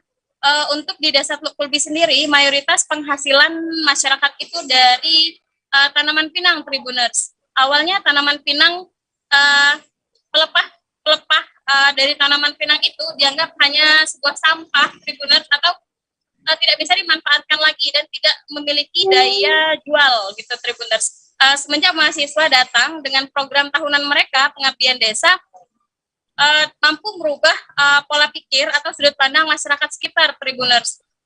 Selain itu juga mahasiswa membantu dengan alat, meskipun alat yang dibantu saat itu hanya manual, Tribuners, manual, belum yang modern. Namun semenjak hari itu, memang Ilyas itu ketua kelompok tani rumpun mas, pengrajin pelepah pinang bersama tim itu berkomitmen untuk terus meningkatkan apa yang sudah diberikan, ilmu yang sudah diberikan dari mahasiswa, Tribuners. Kemudian juga untuk saat ini itu sudah dipasarkan ke berbagai daerah di Indonesia, termasuk juga ke mancanegara, Tribuners. Untuk ke luar negeri itu sudah ke Thailand, China, dan Bangladesh. Namun karena memang alat yang sangat-sangat kurang mendukung, nah itu memang sempat Desa Teluk Kulbi menolak 4.000 pesanan dari Bali, Tribuners. Baik, terima kasih. Ya, terima kasih rekan Ade, dan berikut Tribuners kami tampilkan keterangan dari M. Ilyas selaku Ketua Kelompok Tani Rumpun Mas Pengrajin Pelepah Pinang selengkapnya. Ya, pada awalnya kita nggak terpikir semuanya itu bisa menjadikan piring, karena kita berkat kerjasamanya dari pihak tertentu. Ya, ini kami sebutkan saja, ini dari Unja, itu kan, dari Unja. Dari Unja lah ini kan, itu ada istilah didikan sedikit kemarin, bisanya upih bisa diolah menjadi piring. Nah, kemudian sebenarnya kalau pada awalnya upih tersebut itu kami anggap itu adalah sampah, tidak ada nilainya. Alhamdulillah karena ada binaan itu, alhamdulillah menjadi berharga. Jadi bukan hanya piring saja, itu bermacam-macam bisa menjadi bahan-bahan baku. Informasi tadi sekaligus menutup perjumpaan kita dalam live update siang ini. Tribuners, jangan kemana-mana, karena Anda masih akan disajikan informasi seputar olahraga dalam program live update sport. Dan akhirnya saya Diamita beserta kru yang bertugas pamit. Terima kasih untuk kebersamaan Anda kali ini. Sampai jumpa.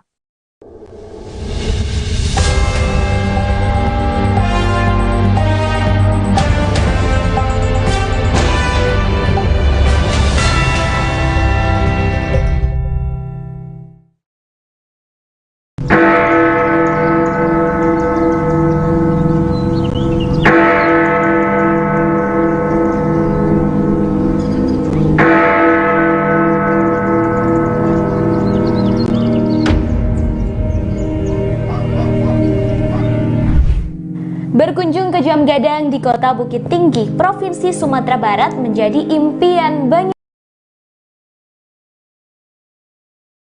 BBM disalurkan Dinas Sosial Kabupaten Jeneponto, Sulawesi Selatan hingga ke daerah terpencil.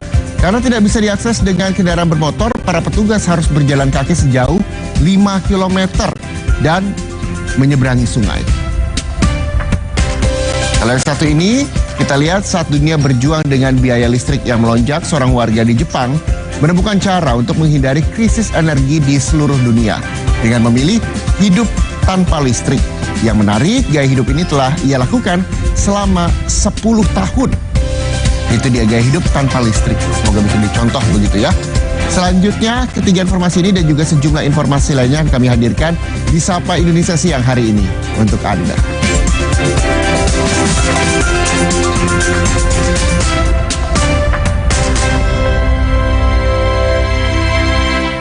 Jaksa penuntut umum masih meneliti berkas tersangka kasus pembunuhan berencana Brigadir Yosua. Berkas ini telah dilengkapi penyidik Polri dan telah dikembalikan ke jaksa.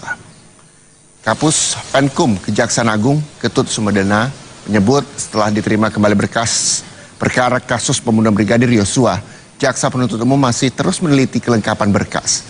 12 berkas perkara telah diterima dengan rincian 5 berkas menyangkut pasal 338 dan 340 dan 7 berkas perintangan penyidikan atau obstruction of justice. Penggabungan beberapa berkas juga dimungkinkan mengingat satu tersangka memilih peranan dan saksi yang sama.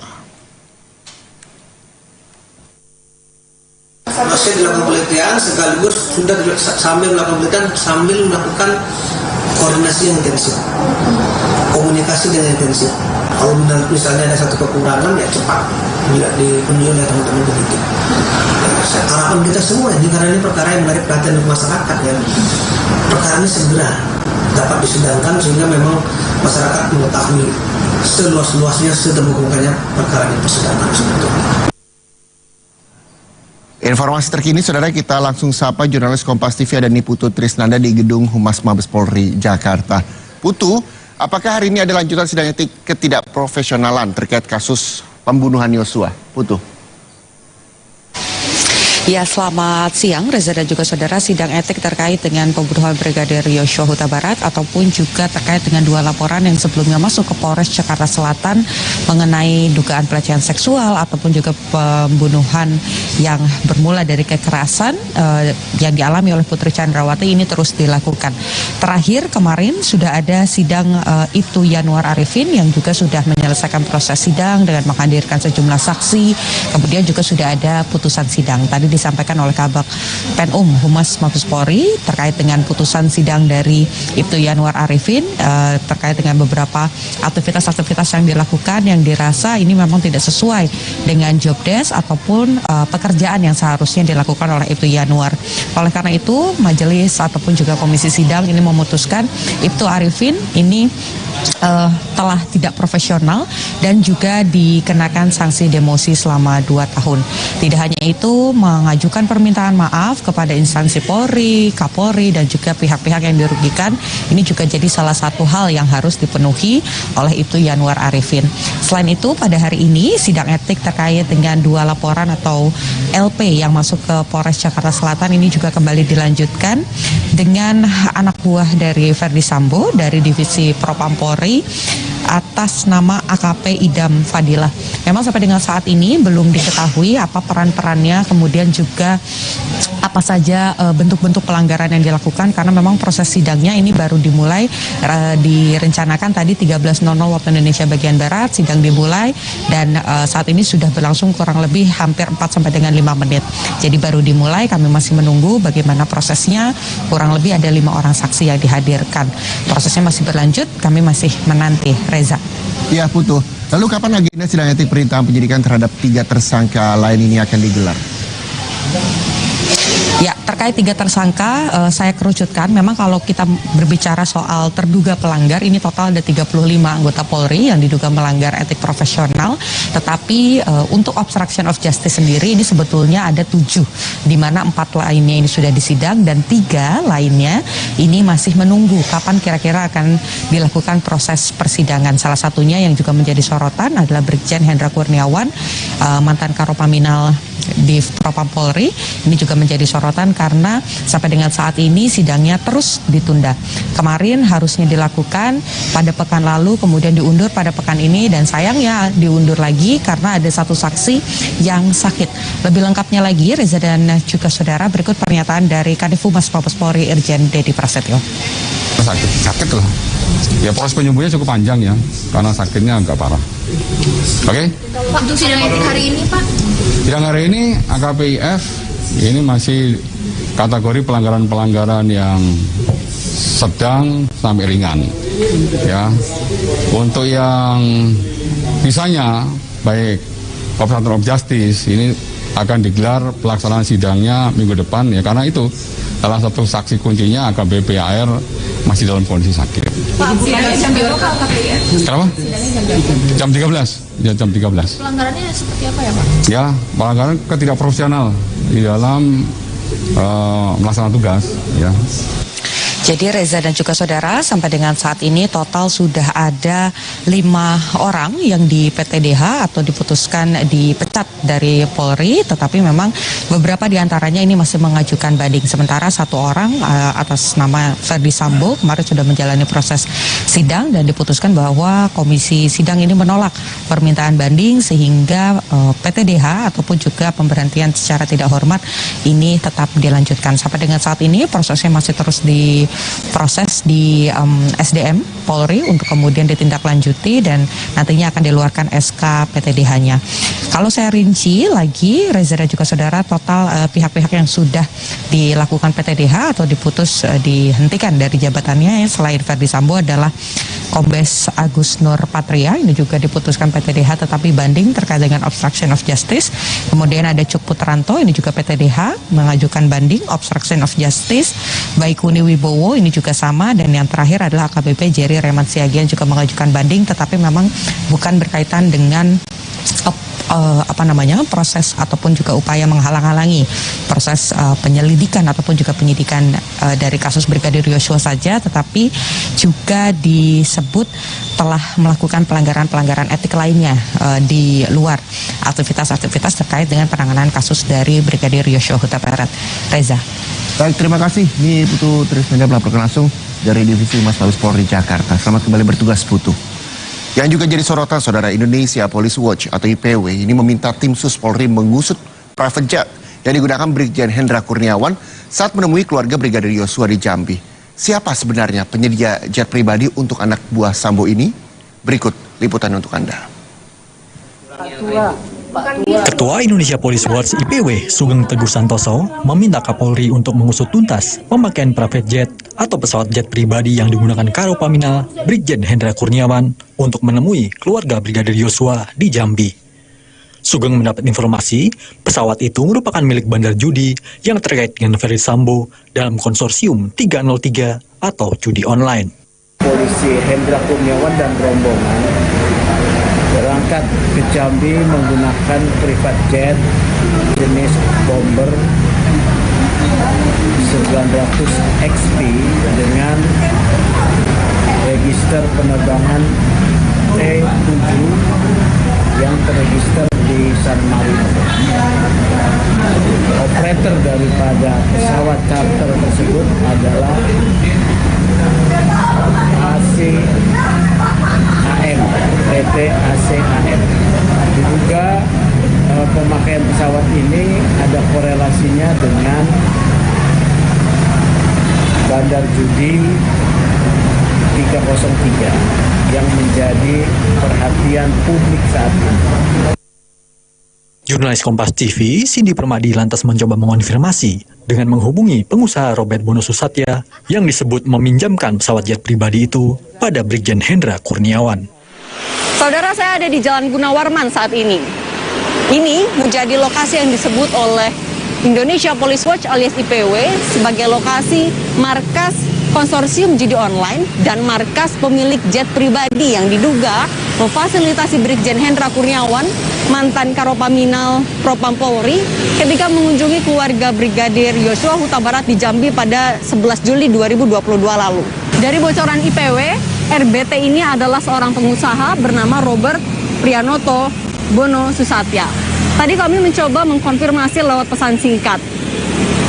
Ada beberapa hal yang tadi kami tanyakan, misalnya apakah tudingan dari IPW itu benar terkait fasilitas jet pribadi yang diberikan kepada Brigjen Hendra Kurniawan.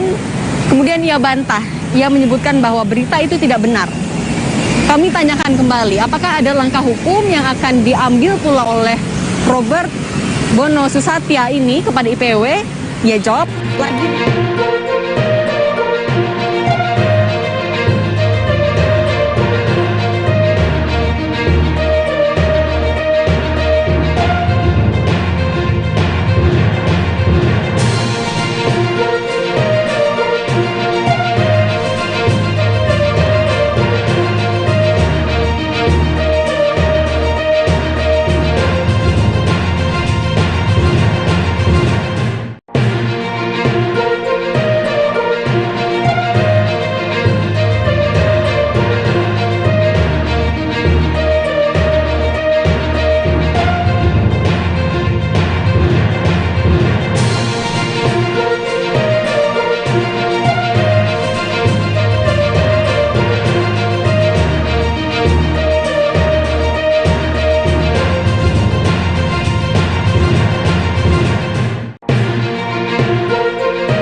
Halo Tribuners, jumpa lagi bersama dengan saya Mutiara dalam tayangan berita selebritis di Tribun Lampung. Kami akan menyajikan informasi menarik dan terupdate seputar selebritis tanah air untuk Anda. Dan inilah berita selebritis selengkapnya. Berita pertama datang dari Maria Vania, dapatkan restu orang tua, jalani hubungan dengan Billy Syahputra. Presenter Maria Vania dan Billy Syahputra dikabarkan sedang dekat. Meski kabar kedekatan itu menghembus kencang, Maria Vania menyebut Billy Syahputra hanyalah teman baiknya. Saat ini Maria Vania mengaku masih jomblo dan tidak menjalin asmara dengan adik mendiang Olga Syahputra tersebut. Walau masih berteman baik, Maria Vania menyatakan bahwa orang tuanya senang melihat pribadi Billy Syahputra. Orang tua Maria Vania menyebut Billy Syahputra adalah sosok yang menyenangkan. Orang tuanya tidak mempermasalahkan jika Maria Vania menjalin asmara dengan Billy Syahputra. Maria Vania juga mengakui jika Billy Syahputra adalah kriteria pria idamannya. Salah satunya dikarenakan postur tubuh Billy Syahputra yang tinggi dan juga besar. Berikut wawancara dengan Maria Vania. Kenapa? Oh, gue bucin maksimal. Gue kalau udah sayang sama orang, udah komit sama orang, bakalan dikasih semuanya buat dia 110%. Jadi buat cowok-cowok yang bisa ngebuat bucin aku, kalian beruntung. Tapi kriteria kakaknya sendiri kayak gimana? Aku suka cowok yang pasti setia sama aku. Aku nggak suka dibohongin. Jadi kalau misalkan kamu udah nggak mau sama aku, better kamu bilang di awal, fair-fairan. Jangan selingkuhin aku gitu kan. Itu satu. Tapi aku tipikal orang yang setia juga gitu loh. Jadi aku nggak mau dia pun selingkuhin aku. Terus kedua, aku pengen dia pekerja keras. Aku udah mati-matian banting tulang. Aku nggak mau cowok yang cuman leha-leha doang, aku nggak suka. Aku pengennya yang kerja keras juga, kita sama-sama fight. Terus aku suka cowok yang nggak ngebosenin, karena kan aku buat pernikahan gitu kan, jadi nggak mau dapetin cowok yang buat main-main doang. Aku pengen yang kita nggak saling bosan gitu, kita bakal sampai tua bareng loh. Aku nggak mau bosan sama kamu juga jangan sampai bosan sama aku, jadi harus humoris juga gitu. Kalau secara fisik kan? Kalau secara fisik, aku suka cowok yang lebih tinggi dari aku, yang besar badannya. Mana nggak ada? Apa? Kang Billy kan? Ya masuklah kriteria ada. Kang Maria, kemarin kan juga lagi diusulkan sama Billy nih. Kemarin juga ketemu sama mantannya secara langsung nih, ketemu Yuda sama Yuda. Mungkin kayak gimana sih kemarin? Ya bagus, silaturahminya oke, nggak ada kayak perasaan musuh-musuhan. Itu udah termasuk cowok yang dewasa sih. Justru kalau misalkan kita malah musuhan terus kayak marah-marahan, itu childish banget. Justru aku salut sama Billy, oh bagus nih kamu bisa silaturahminya bagus sama mantan-mantan kamu. Kang Maria sendiri sempet canggung nggak sih kan untuk ketemu langsung sama mantan-mantan itu? Enggak lah, kenapa harus canggung? Oke-oke aja sih. Mereka juga fine, welcome juga. Billy gimana Billy? Tapi sampai saat ini hubungannya sama Bang Billy gimana sih kemarin? Hubungannya gimana sih? Kamu kayak Billy-nya dong. Ya kalau mana ya? Biar aku Billy dan Tuhan yang tahu lah. Tapi termasuk orang yang komunikasi kan gak sih kalian berdua? Apa? Kalau orang tua aku belum, karena kan keluarga aku kan di Bandung. Kalau aku sempat ketemu sama papanya, sama kakaknya aku pernah. Gimana sosok Billy gimana? Kalau menurut kamu? Sosok siapa? Billy. Billy orangnya baik, terus care juga. Dia penyayang ke semuanya dan juga humble banget. Itu yang aku salut ke Billy karena dia super humble banget. Udah show off kayak gimana gitu sih. Sampai sekarang masih komunikasi intens kan? Ya intens ya, masih lah kan kita hampir tiap hari ketemu. Kalau dia lamar kamu mau? Aduh. Ya kita lihat nanti lah. Kan enggak, kan belum. Kalau aku sih, aku bakalan ngomong kalau udah ada kenyataannya dulu, kan belum. Enggak, dia kata dia mau ngelamar kamu. Jangan ngasih PHP nih. Aku nggak mau PHP, aku pengen lihat bukti. Kalau misalkan dari cowok, kalau aku sih ya, kalau aku ngelihat kalau cowok itu dia emang berani buat komitmen, nggak cuma ngomong doang, Terus aku juga ngelihat dia emang serius mau, karena kan cowok itu yang dipegang kata-katanya gitu loh, bukan cuman ngomong doang. Jadi kalau misalkan dari si cowok itu emang sanggup untuk jadi kepala rumah tangga, udah siap untuk melepas peternakan buaya betinanya, ya mungkin aku pun bisa nerima. Tapi sama Bang Billy udah ada obrolan ke sana belum? Iya, kamu sering di PHP sama laki-laki. Iya nih, aduh nasib kan, makanya ya doain aja. Pilih salah satu. No komen. Ya. Apa? Ya kalau yang dekat pasti ada lah. Maksudnya kan kita harus menyeleksi juga gitu loh. Selama belum, karena kan aku bukan nyari pacar, aku nyarinya calon suami. Jadi aku nyeleksi dulu mana laki-laki yang kira-kira emang serius sama aku, karena aku akan ngomong kalau aku tuh nyarinya calon suami. Kalau kamu main-main, mendingan kamu mundur aja. Jadi ya kalau yang dekat ya wajar lah, kan kita emang harus berteman dengan semua dan seleksi yang terbaik. Seleksi, eliminasi, resepsi. Kawannya kan lagi rame banget nih disuka sama Bang Billy nih. Maksudnya tanggapan keluarga sendiri gimana sih melihat isu kakak sama Bang Billy? Kenapa, sorry? Kan kakak lagi diusilin sama Bang Billy nih. Mungkin tanggapan keluarga gimana sih kan saat kakak diusilin sama Bang Billy? Diusilin? Diisukan. Ya sama Bang Billy, keluarga seperti apa mungkin? Mereka sih oke-oke aja sih sama Billy. Welcome. Biasanya kalau orang tua aku kalau nggak suka sama orang akan ngomong gitu, kamu jangan deket-deket sama cowok ini. Tapi mereka nggak ada bilang gitu, malah dia bilang Billy lucu. Gitu. Jadi secara nggak langsung keluarga mendukung ya kak? Ya kalau mami papi aku sih selama aku bahagia, mereka bahagia. Tapi kakak dan Bang Billy udah ada obrolan soal hubungan yang lebih serius? Ya kita masih saling mengenal lah. Masih saling mengenal. Karena itu kan kalau untuk berumah tangga susah lah. Nggak bisa kamu kayak beli kacang goreng kan, harus dilihat dulu. Bukan cuma sebulan 2 bulan kan, untuk seumur hidup. Oke. Kamarnya boleh foto dulu kamarnya. Kenapa? Oh, gue bucin maksimal. Gue kalau udah sayang sama orang, udah komit sama orang, bakalan dikasih semuanya buat dia 110%. Jadi buat cowok-cowok yang bisa ngebuat bucin aku, kalian beruntung sih. Tapi kriteria kakaknya sendiri gimana? Aku suka cowok yang pasti setia sama aku. Aku nggak suka dibohongin.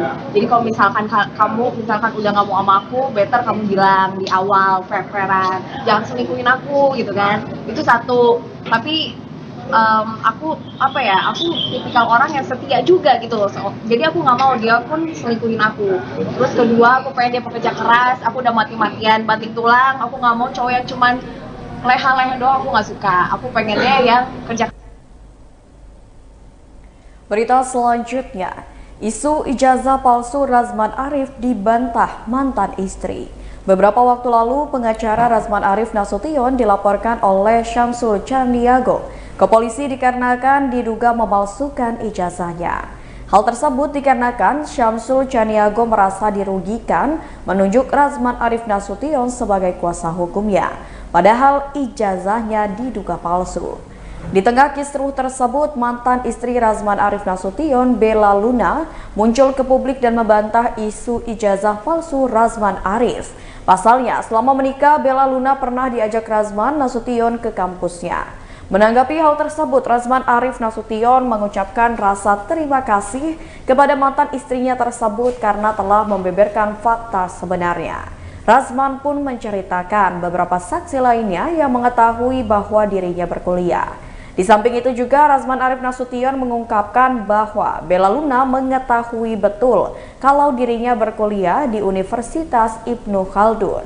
Beberapa waktu lalu, pengacara Razman Arif Nasution dilaporkan oleh Syamsul Caniago ke polisi dikarenakan diduga memalsukan ijazahnya. Berikut wawancara dengan pihak Razman Arif Nasution.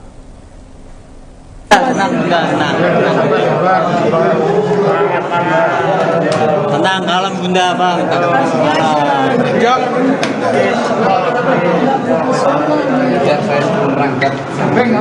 Iya silakan ya. Ini ketua timnya ya kasih. Bentar bang.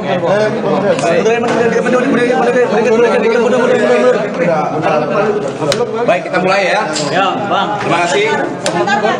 Sebentar. Aku udah gak sabar nih. Oke ya. Selamat siang ya 12.00. Udah. Bentar Pak. Saya akan mengklarifikasi ada 4 item. Ini yang berkaitan dengan sidang minggu lalu. Karena ada yang viral sepertinya kita menjadi konyol.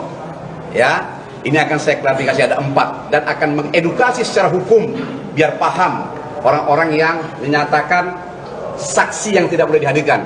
Yang pertama, saksi pertama adalah jelas. Kenapa pertanyaan melebar-lebar? Rekan kami sudah bertanya, apakah saudara menyaksikan penandatanganan antara Dr. Ran dengan Charlie? Ada, clear, titik. Itu yang urgent. Ya. Yang kedua, ini baru saya akan memberikan edukasi. Ya, kami paham tentang saksi yang tidak boleh dihadirkan sesuai dengan pasal 145 HIR, Herzen Inland Reglement. Kita sangat paham. 1, garis lurus sedarah. Yang kedua, suami dan istri, bahkan walaupun sudah bercerai. Ketiga, anak yang di bawah umur. Keempat, orang gila. Kami tahu itu. Tetapi tolong suruh baca baik-baik di 145 HIR. Saksi tersebut boleh diajukan. Ini saya kasih tahu ya, biar nanti belajar. Boleh dihadirkan dengan catatan saksi tersebut adalah hak prerogatif hakim dan tidak disumpah. Ingat, tidak disumpah karena dia tidak memiliki nilai kesaksiannya itu. Lalu kita berbicara keuntungan. Ada keuntungan bagi kami sebagai penggugat. Pertama, agar para yang hadir mengetahui bahwasanya ada kesaksian yang membenarkan itu. Yang kedua, rekan-rekan wartawan juga tahu bahwasanya boleh dihadirkan. Itu mesti diingat. Mutlak. Itu 145 HIR. Ya. Nah, berikutnya, kami tidak berintuisi, berkali-kali saya bilang, berhalusinasi, tidak ada. Kita berbicara fakta hukum. Kita berbicara fakta hukum. Kenapa berbicara tentang pajak? Apa kaitan pajak dengan gugatan sepihak, yang pemutusan sepihak? Tidak ada. Dinas pajak tidak menggugat. Menteri Keuangan tidak menggugat. Kenapa berbicara tentang pajak, saudara? Jadi tolong makanya belajarlah bertanya kepada substantif. Ya, kartu nama. Kalau mau menyamakan, tempah kartu nama supaya jelas. Oke, yang paling mutlak tadi adalah tentang apakah boleh atau tidak. Saya jelaskan, boleh, tapi tidak disumpah karena itu adalah hak prerogatif hakim. Terima kasih. Unggi, antar Unggi ya. Silakan sekretaris. Oke ya. Oke ya. Catatan saya dalam persidangan kali ini ya, tadi memang ada sedikit keributan, tapi sebenarnya menurut kami sebagai kuasa hukum itu merupakan suatu ketidakprofesionalan dari kuasa hukum tergugat, di mana logika sesat. Ya, sebenarnya untuk persidangan kode etik, pengadilan pajak dan pihak yang ditarik dalam gugatan itu adalah wewenang daripada penggugat, sehingga apabila menyasar masalah pajak, masalah kode etik itu ada tempatnya, bukan pada persidangan perdata. Dan mengenai klinik ataupun firma itu dalam Pak Rusdi diantar sama siapa? Dalam KUA kita undang-undang hukum dagang itu sudah diatur, namun dalam hal ini penggugat tidak menarik pihak tersebut, apakah itu klinik, apakah itu firma, itu tidak dipermasalahkan sama penggugat, namun itu ditanyakan berulang kali oleh kuasa hukum tergugat dan sudah dijelaskan dalam pasal 320 tadi, itu merupakan cakap yang dimaksud sebagai subjek orang yang melakukannya.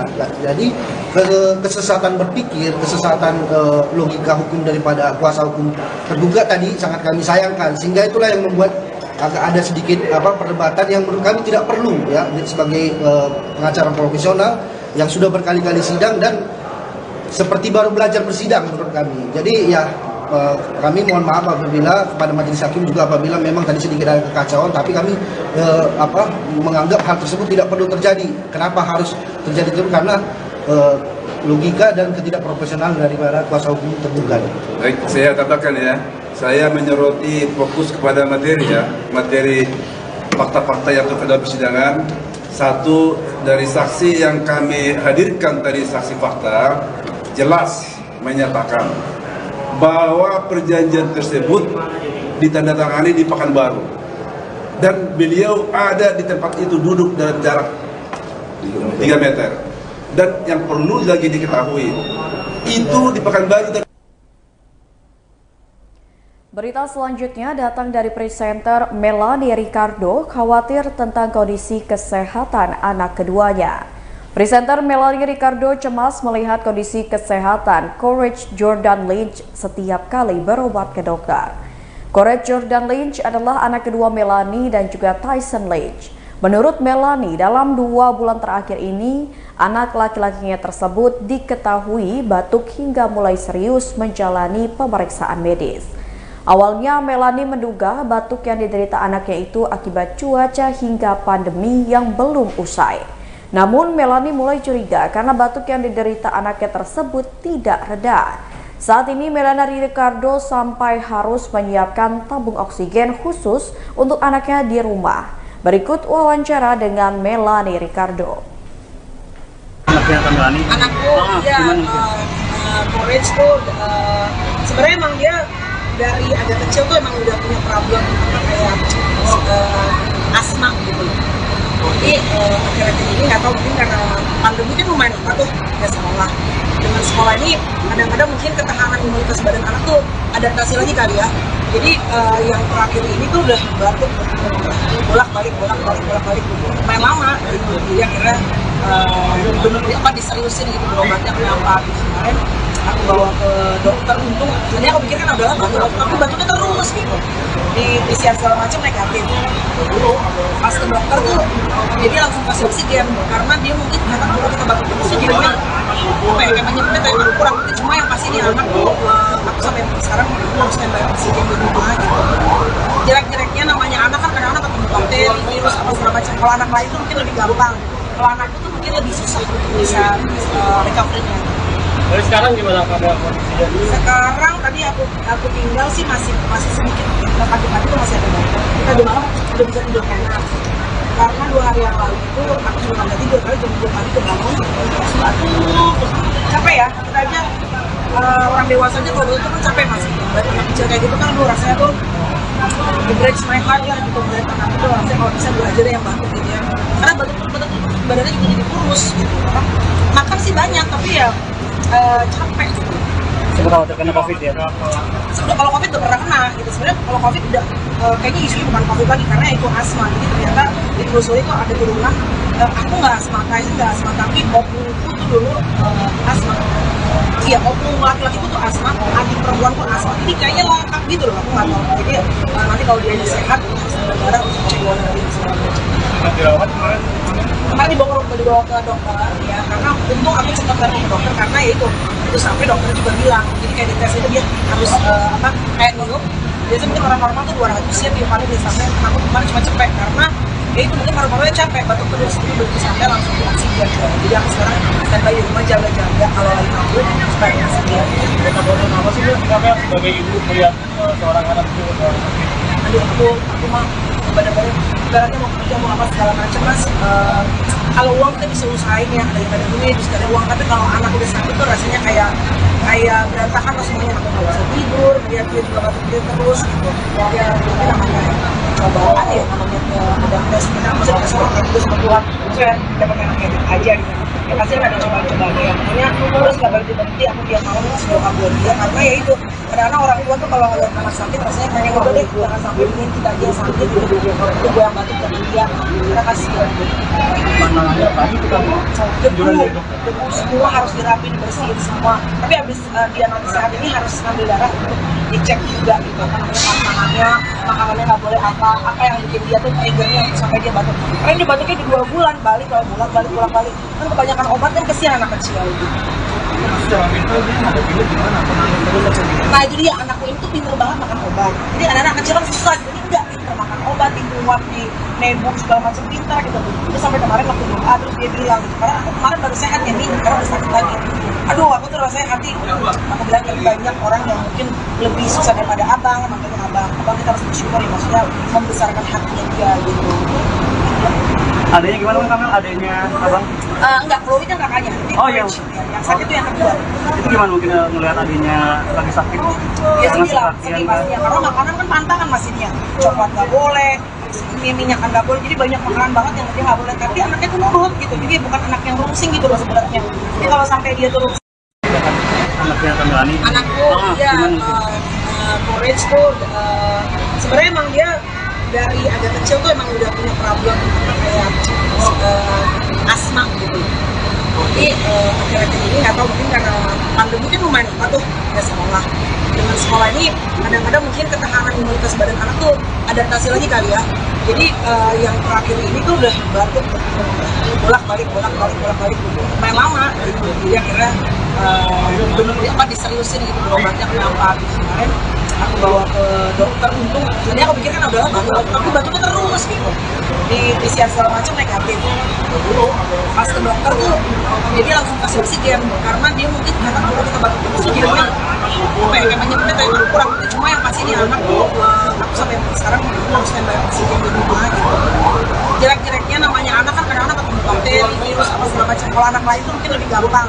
Kalau anak itu mungkin lebih susah bisa recovery-nya. Dari sekarang gimana kabar kondisinya? Sekarang tadi aku tinggal sih masih sedikit. Pagi-pagi tuh masih ada batuk. Kita di malam udah bisa tidur enak. Karena 2 hari yang lalu itu aku cuma nggak tidur, karena jam 2 pagi udah bangun. Aduh, capek ya. Kita aja orang dewasa aja kalau itu kan capek masih. Batuk yang kecil kayak gitu kan rasanya tuh di breaks my heart lah gitu. Dari anak itu rasanya kalau bisa belajar yang batuk gitu ya. Karena batuk badannya juga jadi kurus gitu. Karena makan sih banyak tapi ya capek gitu. Sebenarnya udah kena COVID ya? Sebenarnya kalau COVID udah pernah kena gitu. Sebenarnya kalau COVID udah kayaknya isunya bukan COVID lagi karena itu asma. Jadi ternyata ditelusuri kok ada turunan. Aku nggak asma, Kaizen nggak asma, tapi opungku tuh dulu asma. Iya, opung laki-laki itu tuh asma, adik perempuan pun asma. Jadi kayaknya lengkap gitu loh, aku nggak tahu. Jadi nanti kalau dia sehat, bareng-bareng untuk cek lagi segala macam. Dirawat kemarin? Kemarin dibawa ke dokter ya, karena untung aku cepat baru ke dokter karena ya itu sampai dokter juga bilang, jadi kayak di tes itu dia harus kayak minum. Biasanya mungkin orang normal tuh 200 ya tiap kali dia sampai, aku kemarin cuma cepet karena ya itu mungkin paru-parunya capek, batuk terus itu begitu sampai langsung di oksigen. Jadi aku sekarang standby di rumah jaga-jaga kalau lagi kabut supaya oksigen. Kita boleh apa sih Bu? Kenapa sebagai ibu melihat seorang anak kecil aduh aku mah benar-benar ibaratnya mau kerja mau apa segala macam mas. Kalau uang kita bisa usahain ya daripada duit bisa ada uang, tapi kalau anak udah sakit tuh rasanya kayak berantakan lah semuanya. Aku nggak bisa tidur, dia juga batuk dia terus ya itu namanya cobaan ya, namanya ada sebenarnya masih ada seorang yang terus berbuat saya dapat anak aja gitu ya, pasti ada cobaan-cobaan ya makanya harus nggak. Berita selanjutnya datang dari aktor Ganindra Bimo naikkan berat badan demi peran di film. Aktor Ganindra Bimo konsisten menjaga badan tubuhnya supaya selalu bugar. Kebugaran tubuh Ganindra Bimo terlihat saat ikut bermain peran di serial Serigala Terakhir Season 2. Setelah selesai syuting serial Serigala Terakhir Season 2, Ganindra Bimo tetap rutin menjaga tubuhnya agar tetap sehat. Hal yang sama juga dilakukan oleh sang istri yakni Andrea Dian. Hampir setiap saat Ganindra Bimo berolahraga bisa sendiri ataupun berdua dengan istri tercinta. Seperti saat syuting serial Serigala Terakhir Season 2, Ganindra Bimo menambah beban latihannya untuk memperbesar otot tubuhnya. Karakter di serial tersebut membuat Bimo harus menaikkan berat badannya dari 85 kg menjadi 92 kg. Berikut wawancara dengan Ganindra Bimo. Pagi terus saya malah susah ruang gerak saya, jadi saya tetap dikasih ruang untuk menambah massa otot plus sesuai dengan kemampuan saya. Saya latihannya setiap jam 4 pagi. Oh ya? Kenapa tuh? Lebih fresh atau satu, kalau latihan lebih pagi, saya masih punya banyak waktu untuk kalau naikin berat badan dan massa otot itu kan berarti makannya harus lebih banyak. Saya sehari makan 7 kali, teratur tapi makannya bukan 7 kali yang aneh jorok ya, makannya harus supaya bisa makan 7 kali bangunnya harus lebih pagi kan. Dan ketika latihan lebih pagi maka banyak banget hormon baik dalam tubuh yang terproduksi dan hasilnya juga bisa eksponensial dibanding sama kita latihan tengah malam segala macam udah capek badannya. Jadi kalau pas lagi syuting pulangnya jam 10 malam, jam 12 malam, kadang pulangnya pagi saya nggak latihan. Jadi ketika memang memungkinkan untuk latihan, saya selalu mulai latihan jam 4. jam 4 sampai setengah 6 sudah dimulai. Ada makanan tertentu nggak sih yang memang kan dengan pola hidup olahraganya kayak gini ya saat ini? Similar sih makanannya sama kehidupan yang Bimo gitu. Jadi emang universal truth-nya Bimo sama Reno mungkin di makanan gitu ya. Saya makannya ada ayam, makannya brokoli rebus, wortel rebus. Jadi kalau udah pas syuting lagi pengen makan sate, ya sate tanpa bumbu. Dan jadi emang nggak itu. Kalau untuk nasi sendiri tetap makan ya? Nggak makan nasi? Saya mau makan nasi deh. It's hard. Pilihan gitu. Ini nasi kan karbohidrat kompleks yang banyak gulanya. Saya memilih untuk tidak makan nasi karena saya lebih memilih untuk nutrisi yang masuk di dalam tubuh aja sih. Dan kebutuhan tubuh saya nggak banyak membutuhkan karbohidrat kompleks. Karbohidratnya bisa saya ganti sama yang lain. Tadi ada 7 kali makan itu per jamnya di waktunya tuh di waktu-waktu apa sih kan? Dibagi aja dari misalnya saya tidur sehari 7 jam atau 6 jam, kalau itu bisa 5 jam. Dibagi aja berarti 24 jam kurangin let's say 6 jam, sisa 18 jam dari 15 bagi 7, jadi kurang lebih setiap itu ya saya isi nutrisi. Berarti ketika syuting film itu harus membesarkan potong besar ya? Dan akhirnya turunin lagi nggak sih, ada proses? Waktu jadi Reno itu 92, sekarang udah 85 lagi. 85 lagi, balik lagi latihannya kardio, makannya nggak se-7 kali kemarin gitu terus. Karena cuma 3-4 kali, udah gitu juga latihannya beda pola latihan. Kalau tuh jadi Reno tuh saya latihan weightlifting sama untuk latihan bela diri kan, jadi badannya lebih tebal, terus masih bisa lincah. Terus kalau sekarang saya latihannya balik ke latihan hip, ini tuh high intentional interval training. Waktu butuh waktu berapa lama buat mungkin sama akhirnya sekarang balik lagi dengan kalau metabolismenya udah terbiasa sama untuk bentuk badan. Saya kan nggak punya jenggot nih, nggak punya bewok gitu. Gue udah dan saya ada di industri ini kurang lebih 10 tahun. Berita selanjutnya datang dari pengacara kondang tanah air Hotman Paris buka layanan 911 untuk bantuan hukum. Belakangan ini Hotman Paris berhasil memviralkan beberapa kasus melanggar hukum yang terjadi pada rakyat kecil. Hal itu kemudian membuatnya mengembangkan layanan Hotman 911 sebagai posko perlindungan dan bantuan hukum.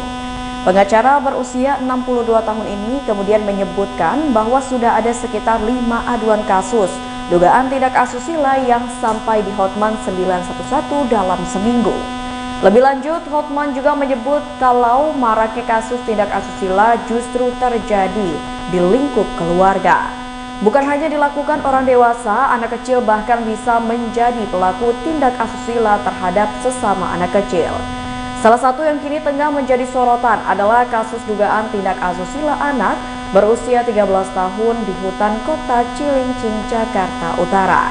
Kasus ini viral lantaran ada 4 pelaku tindak asusila adalah anak berhadapan dengan hukum yang rentang usianya antara 11 hingga 13 tahun. Berikut wawancara dengan Hotman Paris. Keluarganya aja nangis-nangis ke saya terus dari malam. Pak, gimana sih, masa harus bebas sih? Tapi ya susah menerangkan bagi saya kepada orang yang bukan hukum undang-undangnya. Makanya tadi Pak Kapolres sudah menjelaskan gitu. Ya. Apa rencana Sabtu ke sana ketemu sama orang?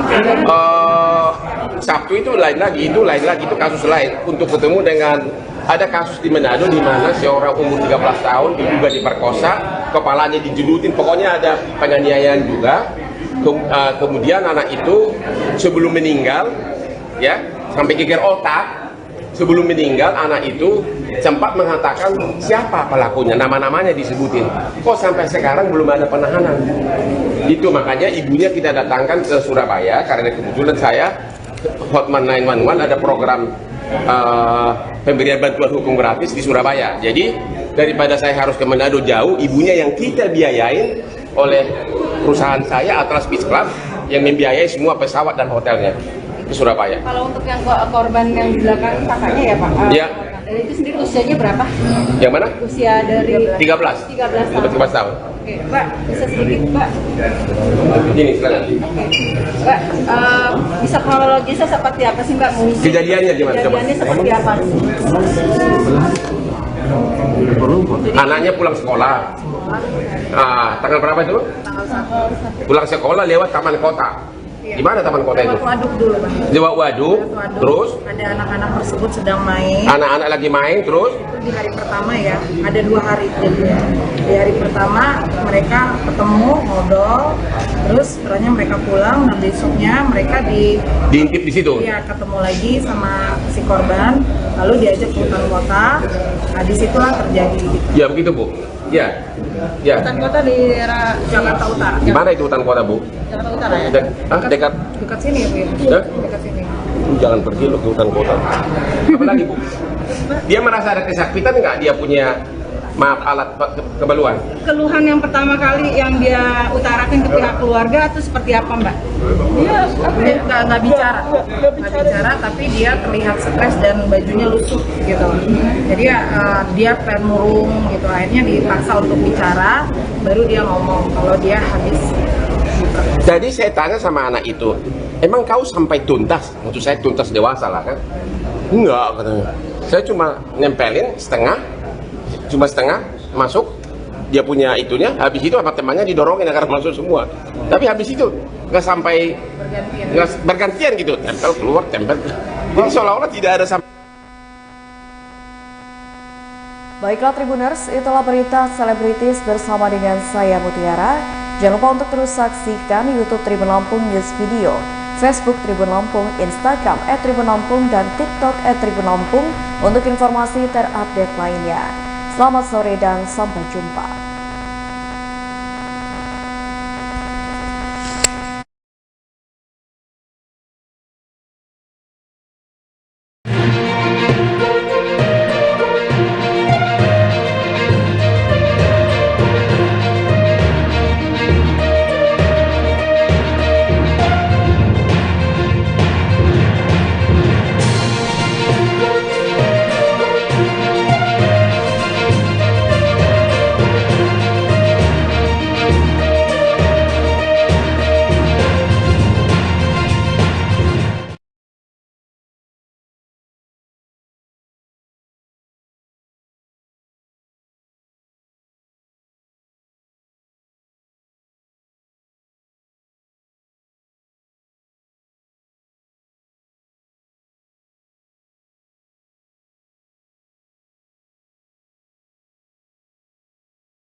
Selamat sore Tribuners, hari ini Ariska kembali hadir menemani Anda dalam live update travel edisi Rabu 21 September 2022. Seperti biasa, Ariska akan memberikan informasi terkait sejumlah wisata dan kuliner untuk Anda. Tentunya akan disampaikan secara langsung oleh reporter kami yang ada di berbagai daerah. Inilah live update travel selengkapnya. Tribuners, Yogyakarta terkenal dengan kuliner gudegnya yang menggugah selera. Tak heran di Yogyakarta ada banyak penjual yang menjajakan kuliner yang satu ini, Tribuners. Satu di antaranya ada gudeg Gongso Butini yang legendaris. Kuliner yang telah berdiri sejak 1982 tersebut kini dikelola oleh generasi kedua. Dan bagaimana sajian gudeg di tempat ini akan disampaikan oleh rekan Neti Rukmana dari Tribun Jogja. Silahkan rekan Neti. Ariska dan Tribuners, Yogyakarta memang terkenal dengan kuliner tradisionalnya. Tapi ada satu kuliner tradisional yang cukup legendaris, yakni gudeg Gongso Butini, yang letaknya juga tidak jauh dari pusat kota Yogyakarta. Kuliner tersebut sebenarnya telah berdiri sejak 1982 dan dalam sajiannya gudeg itu memiliki berbagai macam lauk, mulai dari tempe, tahu, telur, hingga daging ayam kampung. Namun tentu dalam penyajiannya belum lengkap rasanya apabila gudeg tersebut tidak dipadukan bersama sambal goreng krecek dan areh atau kuah santan kental. Nah, agar lebih terasa kenyang di perut, gudeg itu pun biasanya disajikan bersama nasi atau bubur. Maka dari itu, Ariska, dalam gudeg tersebut memiliki kombinasi rasa pedas, gurih, dan manis yang pas. Kemudian kemarin saya juga sempat melakukan wawancara kepada Nur Atmawanti, yakni selaku penerus generasi kedua gudeg Gongso Butini, yang memberitahu sumber rasa yang berbeda dari produk tersebut. Dikatakannya bahwa untuk rasa pedas yang tersebut berasal dari sambal goreng krecek dan untuk rasa gurihnya berasal dari kuah areh. Sedangkan untuk rasa dari manisnya itu sendiri berasal dari nangka muda yang telah diberi beberapa macam bumbu dapur. Kemudian kuliner itu sebenarnya juga cukup murah nih Tribuners dan juga Ariska. Pasalnya untuk per porsinya cukup dibanderol dengan kisaran harga Rp8.000 hingga Rp45.000.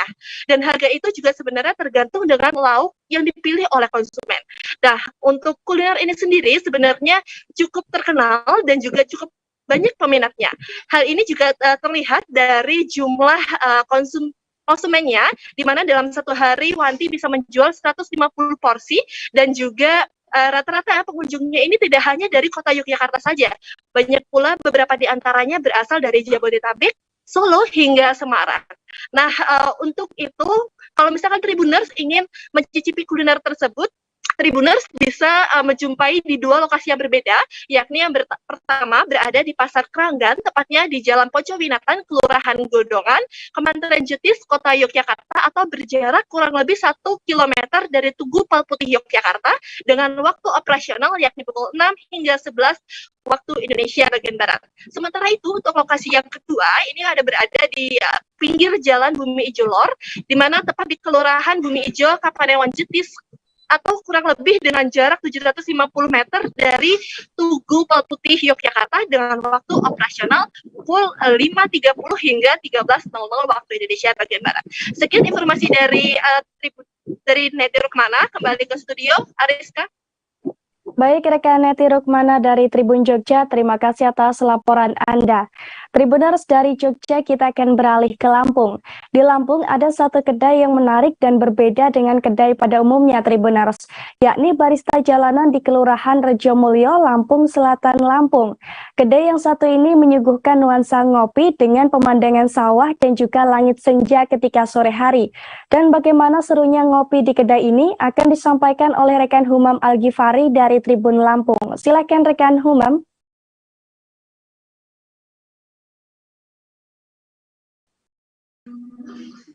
Ya, terima kasih Ariska.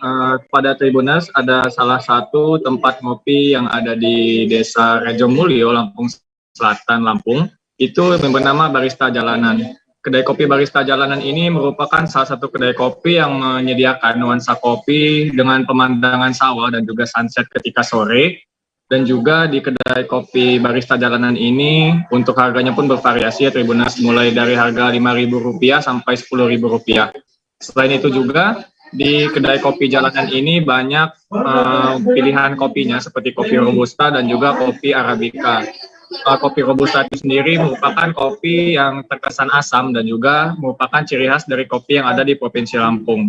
Bagi Tribuners yang ingin mengunjungi kedai kopi atau yang bernama Barista Jalanan ini dapat mengunjunginya pada pukul 4 sore atau 16.00 waktu Indonesia Barat dan tutup ketika pukul 21.00 waktu Indonesia Barat. Untuk lokasinya sendiri, apabila Tribuners yang berada dari daerah metro, yaitu berada di pinggir jalan sebelah kanan di pematangan sawah untuk mengarah ke Jalan Trikora, Lampung Selatan. Sekian Ariska, kembali ke studio.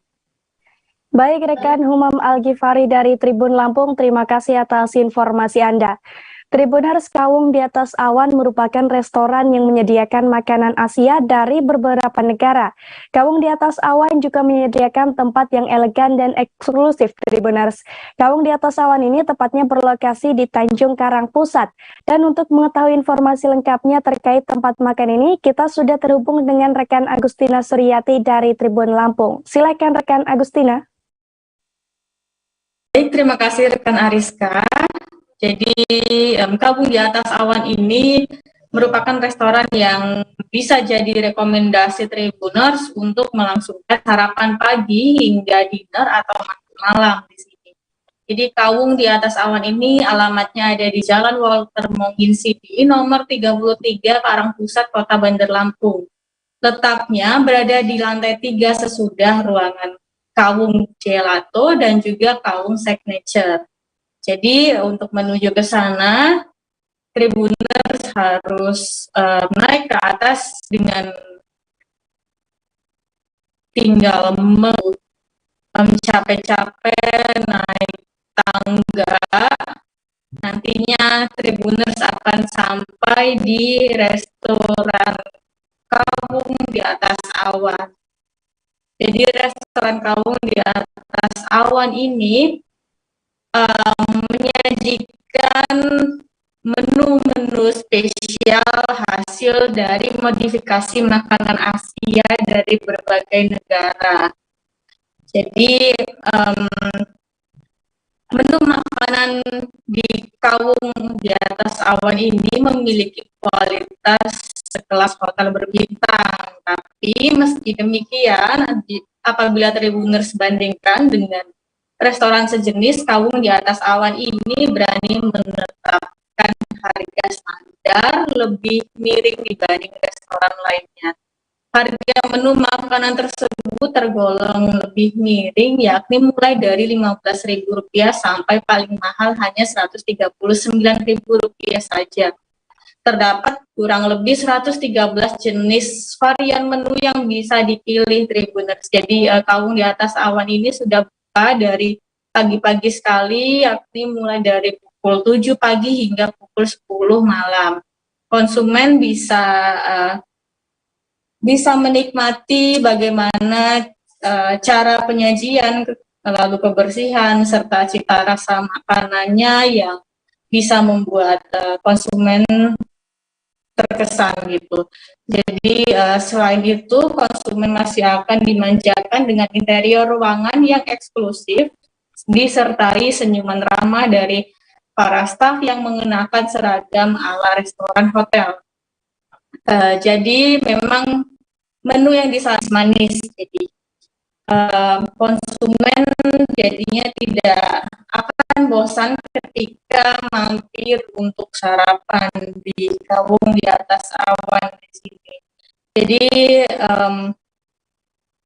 sementara untuk menu lainnya itu masih banyak dan Tribuners bisa memilih 3 rekomendasi menu di sini ya. Jadi rekomendasi menu yang ada di Kawung di atas awan ini adalah mie tek-tek, nasi goreng kambing, dan spaghetti. Sementara menu rekomendasinya di sini ada raspberry smoothie, kuku rumble, caramelo popcorn, dan pineapple lychee mojito. Jadi terlihat ya dari tampilannya mie tek-tek goreng ala Kawung di atas awan ini memiliki cara penyajian yang unik. Jadi mie tek-tek goreng ini disajikan dalam roti sourdough. Jadi berbentuk mangkuk ya. Jadi lengkap dengan tutup roti yang telah ditancapkan oleh tomat cherry. Jadi bisa menikmati mie tek-tek bersama dengan rotinya langsung sehingga akan membuat perut terasa lebih kenyang.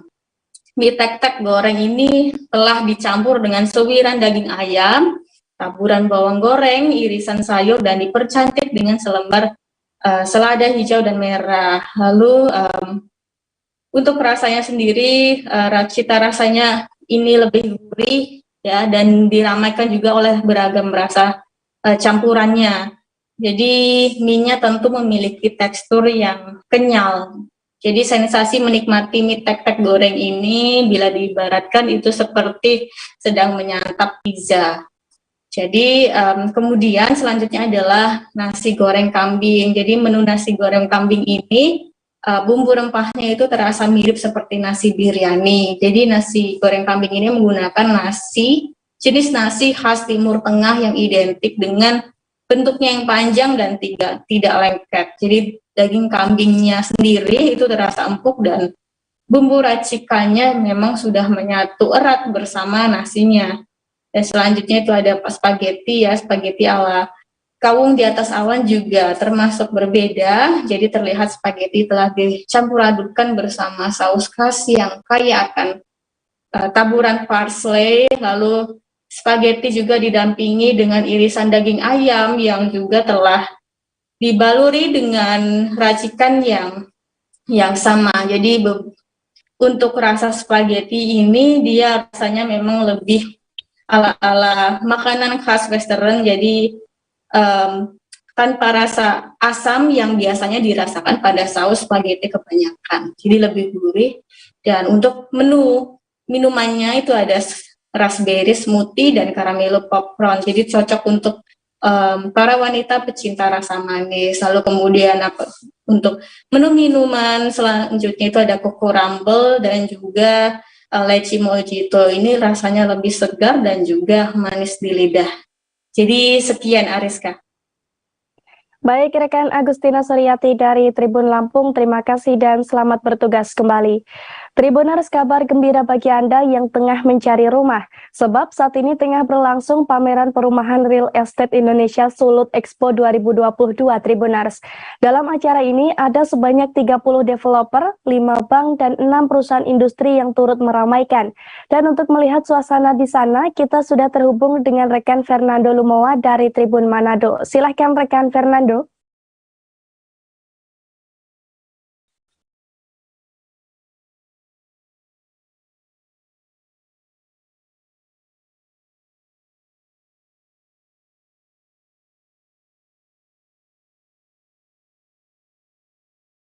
Baik, terima kasih Ariska.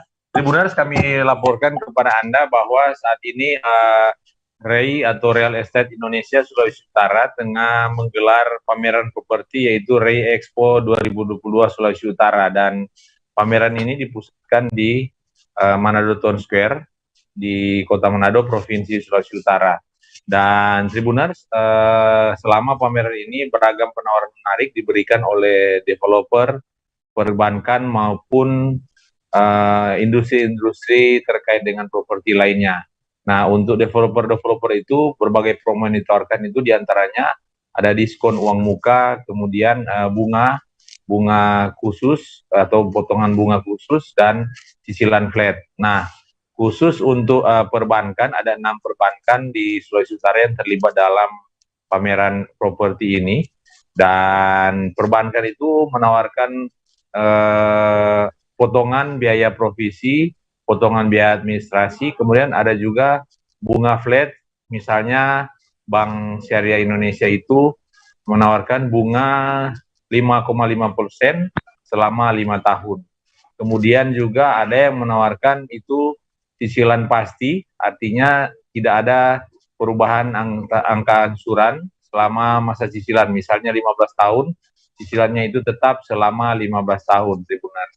Dan dari informasi yang kami peroleh juga, bagi konsumen yang melakukan deal atau akad selama pameran REI Expo Sulawesi Utara ini akan mendapatkan gimmick berhadiah. Nah, hadiah-hadiah langsung yang diberikan oleh pengembang properti itu bermacam-macam, mulai dari barang elektronik, kemudian ada juga mebel air dan kebutuhan-kebutuhan rumah tangga lainnya, sehingga bagi yang membeli rumah akan mendapatkan hadiah langsung di lokasi pameran.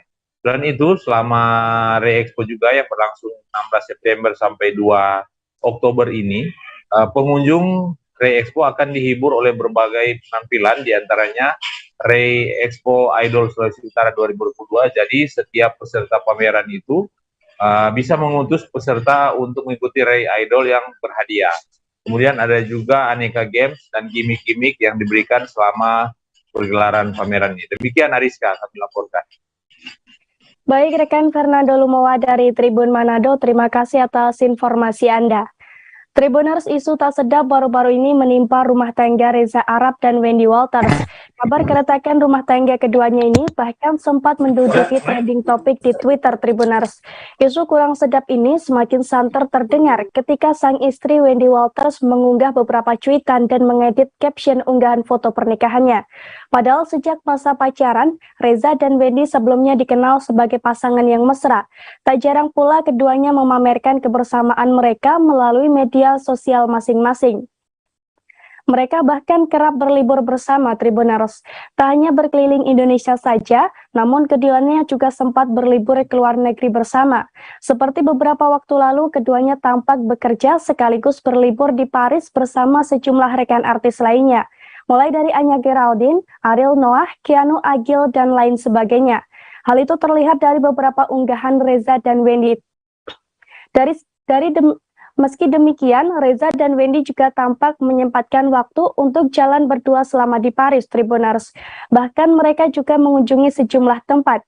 Dalam unggahan Reza, mereka tampak bergandengan tangan dengan mengenakan outfit mantel berwarna coklat dan abu. Sementara dalam unggahan Wendy, tampak beberapa kali ia berpose dengan latar gedung. Dengan mengenakan outfit dress hitam, Wendy tampil dengan sangat memukau.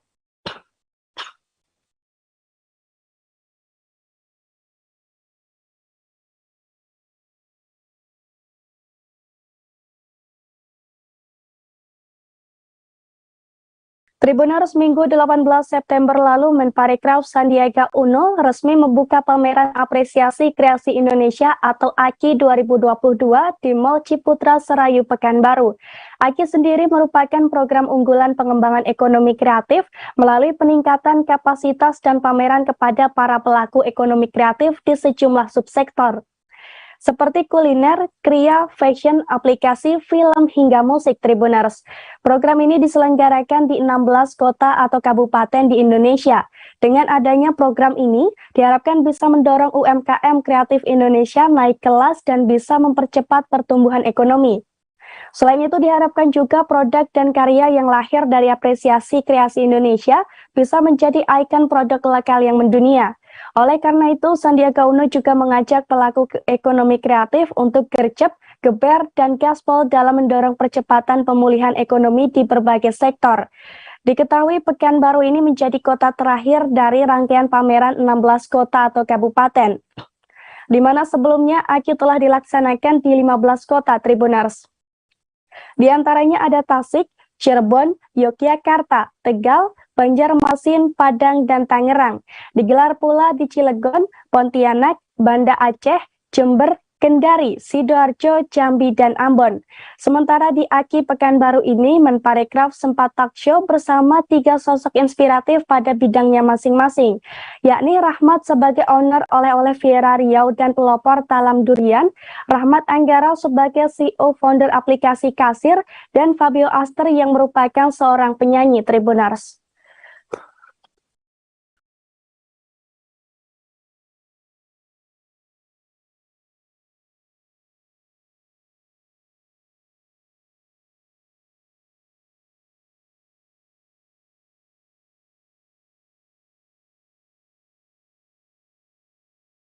Tribuners, video pendek berisi pengaduan pelecehan verbal pada seorang wisatawan menghebohkan masyarakat Lombok, Nusa Tenggara Barat. Video yang sudah dibagikan hingga ribuan kali di media sosial TikTok tersebut diketahui dialami oleh wisatawan saat berlibur di Gili Trawangan. Mengetahui peristiwa tersebut, Menparekraf Sandiaga Uno pun memberikan tanggapannya. Menurutnya, catcalling atau pelecehan secara verbal merupakan perbuatan jahat. Perbuatan ini bisa terjadi seperti saat wisatawan datang ke suatu daerah dengan mengenakan pakaian yang nyaman, namun justru disambut dengan siulan atau godaan. Sandiaga Uno pun mengaku prihatin akan kejadian yang menimpa wisatawan tersebut. Oleh karena itu, ia menegaskan bahwa kejadian ini harus ditangani dengan serius. Bahkan menurutnya, perlu dilakukan langkah tegas agar tidak membuat citra pariwisata Indonesia menjadi tercoreng. Terlebih, Nusa Tenggara Timur telah dikenal sebagai destinasi yang ramah Muslim. Terkait hal ini, Sandiaga Uno juga mengaku telah berkoordinasi dengan pemerintah setempat dan asosiasi. Selain itu, pihaknya juga akan melakukan edukasi terhadap masyarakat setempat. Tentunya hal ini dilakukan agar kegiatan serupa tidak terulang kembali di waktu mendatang.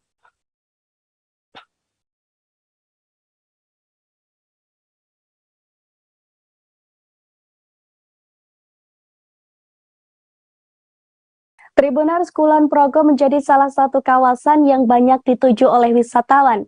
Sebab kabupaten paling barat di Yogyakarta ini memiliki banyak tempat wisata menarik, Tribuners.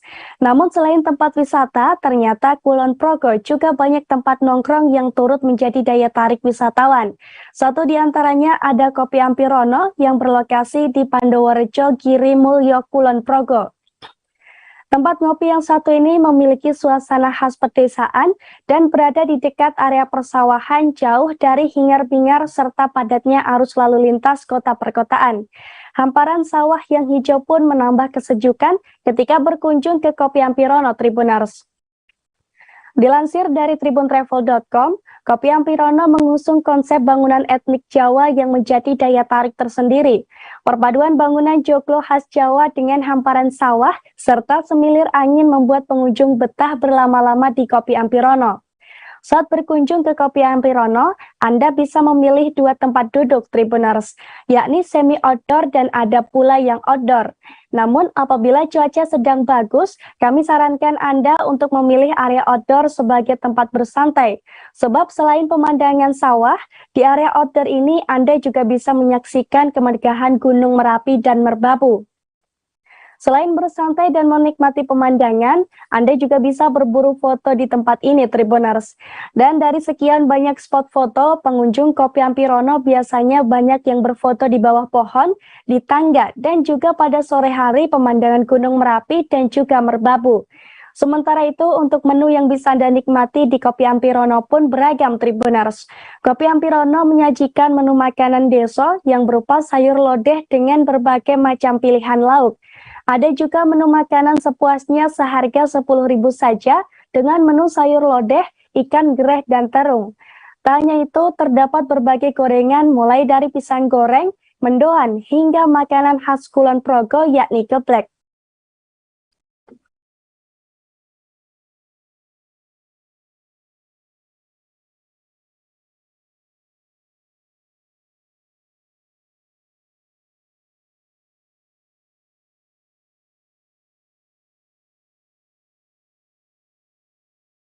Setelah dari Kulon Progo, kita akan menuju ke Semarang, Tribuners. Di sana ada banyak tempat wisata yang bisa Anda kunjungi saat libur tiba. Dan satu di antaranya ada wisata populer Eling Bening, Tribuners. Tempat wisata ini menawarkan pemandangan alam yang begitu menawan. Selain itu, Eling Bening juga disebut-sebut sebagai spot terbaik untuk berburu sunset. Lokasinya yang berada di puncak bukit tak mengherankan jika hamparan udara di sana begitu menyejukkan. Sejauh mata memandang, Anda pun akan dimanjakan dengan pesona alam yang luar biasa. Banyak pula spot terbaik yang bisa Anda gunakan untuk berburu foto saat sunset, Tribuners. Ditambah dengan hamparan hijaunya pepohonan, pasti bikin latar belakang foto semakin menakjubkan. Selain terkenal akan spot fotonya, Eling Bening juga dikenal sebagai wisata yang ramah keluarga. Sebab Eling Bening menghadirkan wisata kolam renang yang terbuka untuk umum. Kolam renang ini bahkan bisa digunakan untuk anak-anak maupun orang dewasa, Tribuners. Menariknya, kolam renang di Eling Bening ini dibuat menghadap ke pemandangan alam langsung. Jika lelah, Anda juga bisa mampir ke restorannya untuk istirahat sembari menikmati menu yang ditawarkan. Untuk menikmati beragam keseruan di Eling Bening ini, Anda harus membeli tiketnya terlebih dahulu. Saat weekday, tiket masuk Eling Bening dibanderol dengan harga Rp25.000 per orang. Sementara saat weekend sebesar Rp30.000 per orang. Tiket masuk ini bisa traveler beli secara langsung di loket Eling Bening.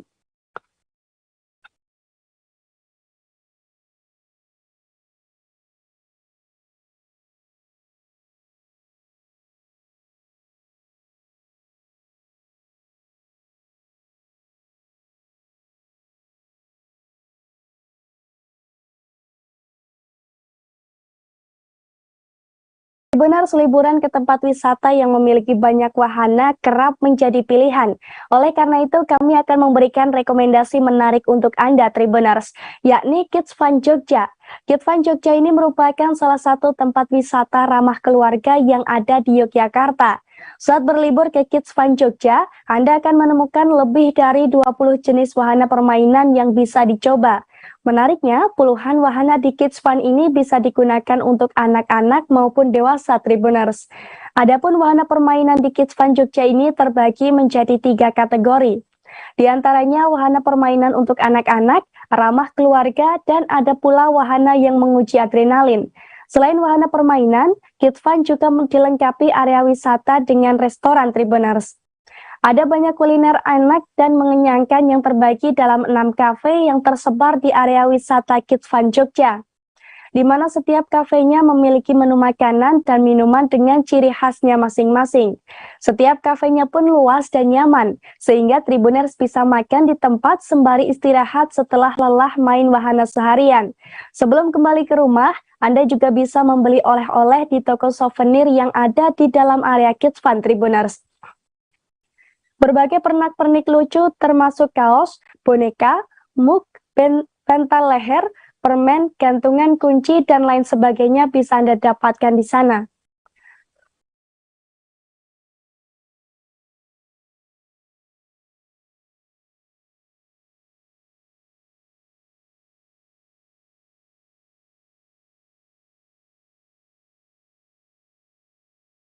Tribuners, selanjutnya kami punya rekomendasi wisata alam untuk Anda yang ada di Magetan, Jawa Timur, yakni Mojosemi Forest Park Tribuners.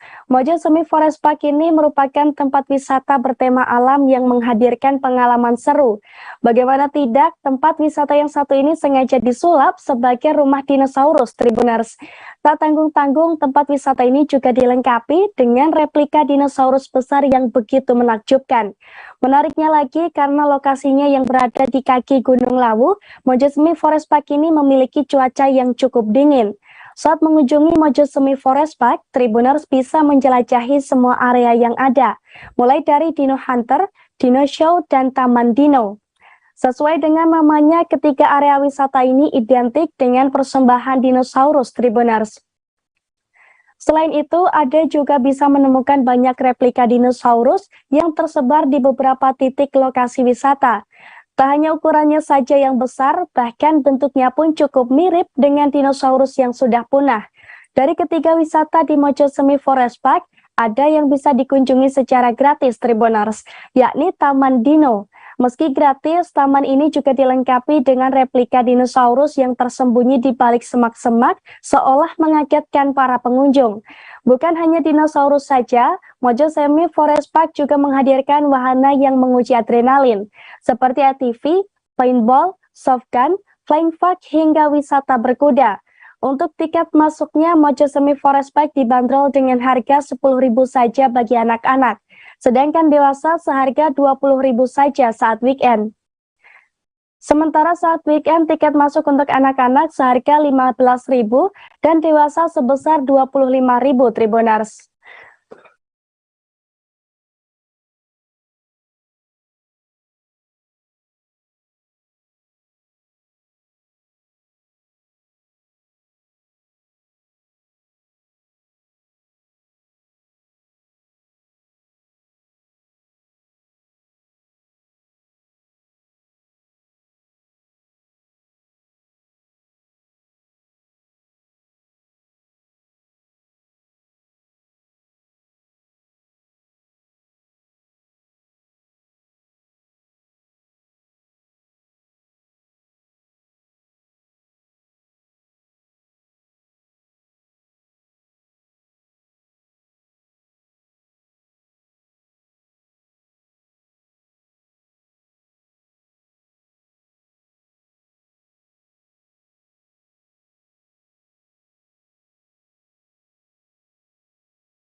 Tribuners, Kampung Cengal Asri menjadi salah satu kampung yang cukup populer, sebab kampung ini merupakan salah satu kampung penghasil durian lokal di wilayah Kabupaten Bogor. Tribuners, di sepanjang jalan saat memasuki kampung ini, Anda akan melihat banyak jongkok-jongkok durian lokal milik warga. Bahkan halaman rumah milik warga pun kerap dihiasi oleh durian Tribuners. Dan seperti apa suasana di kampung ini akan disampaikan oleh rekan Rahmat dari Tribun Bogor. Silakan rekan Rahmat. Iya baik, Ariska dan rekan-rekan Tribuners lainnya dapat kami sampaikan bahwasannya memang Kampung Cengal Asri, Desa Karacak, Kecamatan Uliang, Kabupaten Bogor saat ini menjadi kampung yang sering banyak dituju lantaran kampung Cengal yang lokasinya memang sekitar 17-20 menit dari kantor Kecamatan Uliang ini menjadi sentra produk buah durian lokal yang dihasilkan di kampung Cengal ini. Mengingat saat ini pun di wilayah Kota Bogor dan Kabupaten Bogor saat ini sedang musim durian. Dan alhasil ketika kami berkunjung ke kampung Cengal Asri, Desa Karacak, Kecamatan Uliang, Kabupaten Bogor ini, banyak sekali jongkok-jongkok kecil dan rumah-rumah warga dijadikan sebagai tempat penjualan buah durian lokal yang ada di kampung Cengal itu sendiri. Di mana perlu diketahui oleh rekan-rekan Tribuners lainnya, memang ada perbedaan yang diakui oleh masyarakat kampung Cengal terkait buah durian yang dihasilkan di kampung Cengal, di mana pohon-pohon durian yang ada di kampung Cengal itu sendiri memang tidak dirawat dan tidak tumbuh dalam perawatan. Artinya pohon-pohon durian di Cengal yang menghasilkan buah durian lokal Cengal ini tumbuh dengan sendirinya. Begitupun pada saat musim panen seperti sekarang ini, Tribuners. Durian-durian yang berada di kampung Cengal ini ada sedikit yang membedakannya, yakni terkait cara mematangkan buah durian itu sendiri, di mana para petani di kampung Cengal ataupun masyarakat kampung Cengal sudah menggunakan teknik matang di atas pohon.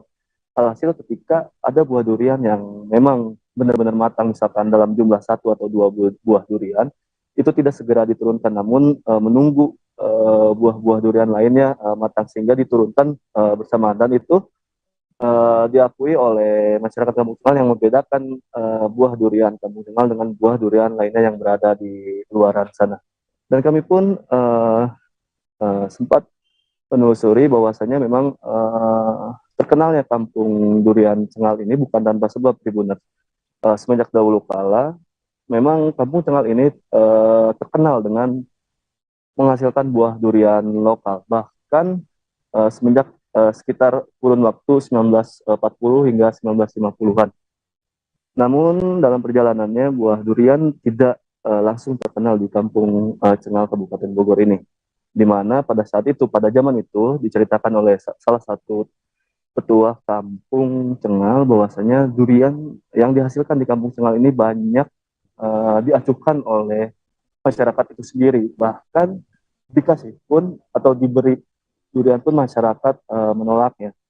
Dan sampai pada saat itu pohon durian yang ada di kampung Cengal itu ditebang untuk membeli beras. Namun ucapan petua pada saat itu diakui oleh salah satu tetua kampung Cengal yang berhasil kami kunjungi di kediamannya, mengatakan bahwasanya suatu saat nanti pohon-pohon durian, maksud kami pohon-pohon durian yang berada di kampung Cengal akan tumbuh subur dengan sendirinya. Dan perkataan itu nampaknya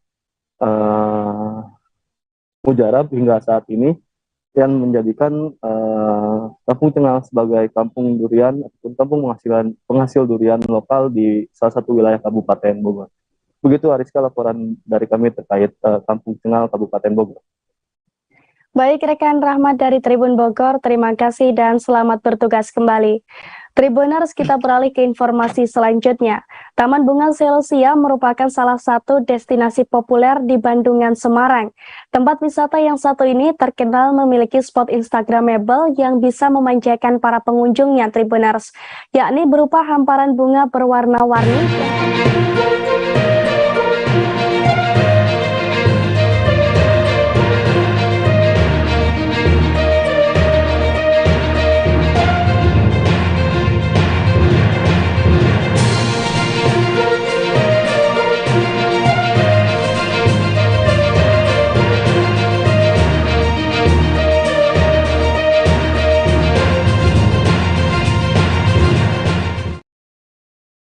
DPR RI sekaligus DPP Partai Demokrasi Indonesia Perjuangan atau PDIP Puan Maharani melakukan kunjungan kerja atau belusukan ke pasar tradisional Pondok Gede Bekasi pada Rabu 21 September.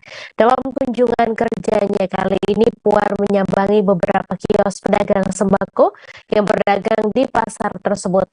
Sebelum melakukan belusukan ke pasar Pondok Gede, putri dari mantan Presiden Republik Indonesia Megawati Soekarno Putri itu juga menyambangi Pondok Pesantren Mahasina yang beralamat wartawan Tribun News Rizky Sandisaputra yang kini sudah DPP PDIP melakukan kunjungan kerja atau bisa dikatakan belusukan ke dua tempat sekaligus di Pondok Gede Bekasi.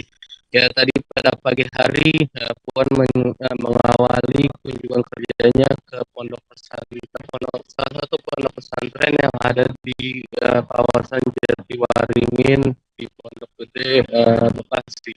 Dalam kunjungannya tadi Puan berbicara banyak begitu terkait dengan kepemimpinan yang dilakukan oleh seorang pemimpin perempuan ini harus pede begitu dan juga mengetahui apa yang menjadi potensi di dalam dirinya.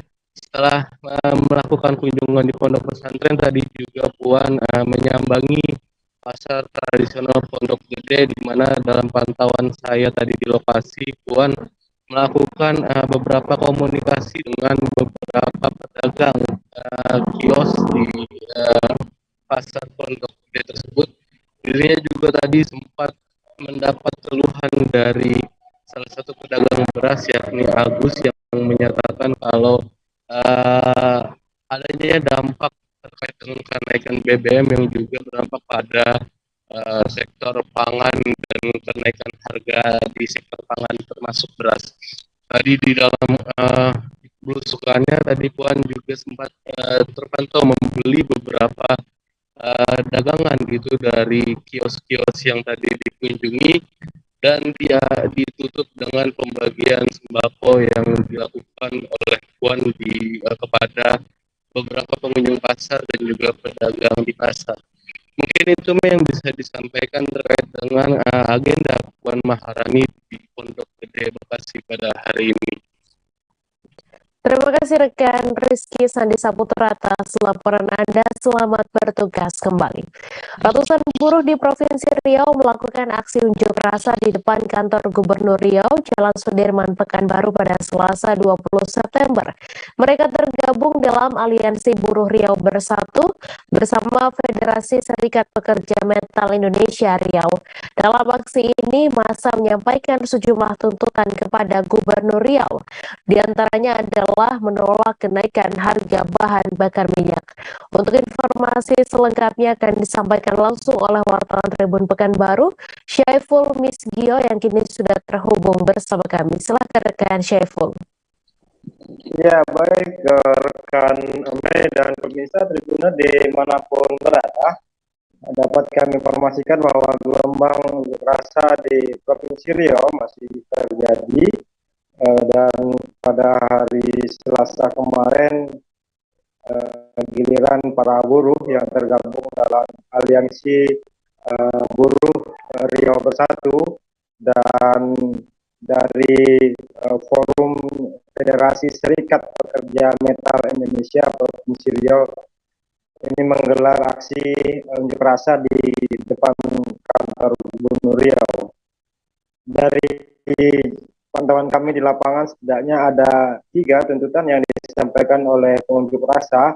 Yang pertama itu adalah terkait dengan penolakan harga bahan bakar minyak.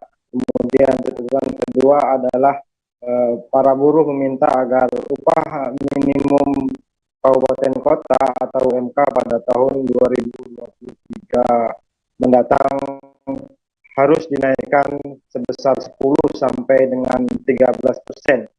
Nah, kemudian tuntutan yang ketiga, para buruh masih menyuarakan soal penolakan Undang-Undang Omnibus Law atau Undang-Undang Cipta Kerja. Ada ratusan buruh yang kemarin melakukan aksi unjuk rasa. Mereka secara bergantian menyampaikan orasi di atas mobil terbuka, dan mereka terus menyuarakan tuntutan-tuntutan yang menjadi aspirasi daripada para buruh yang ada di Provinsi Riau. Namun dari 3 tuntutan kemarin memang yang menjadi perhatian paling besar ini adalah terkait dengan eh, tuntutan kenaikan UMK Provinsi Riau tahun 2023 karena sebelumnya kenaikan UMK cukup kecil sehingga pada tahun 2023 sektor termasuk dengan kenaikan harga sembako sehingga mereka meminta agar upah para buruh di tahun 2023 mendatang dinaikkan.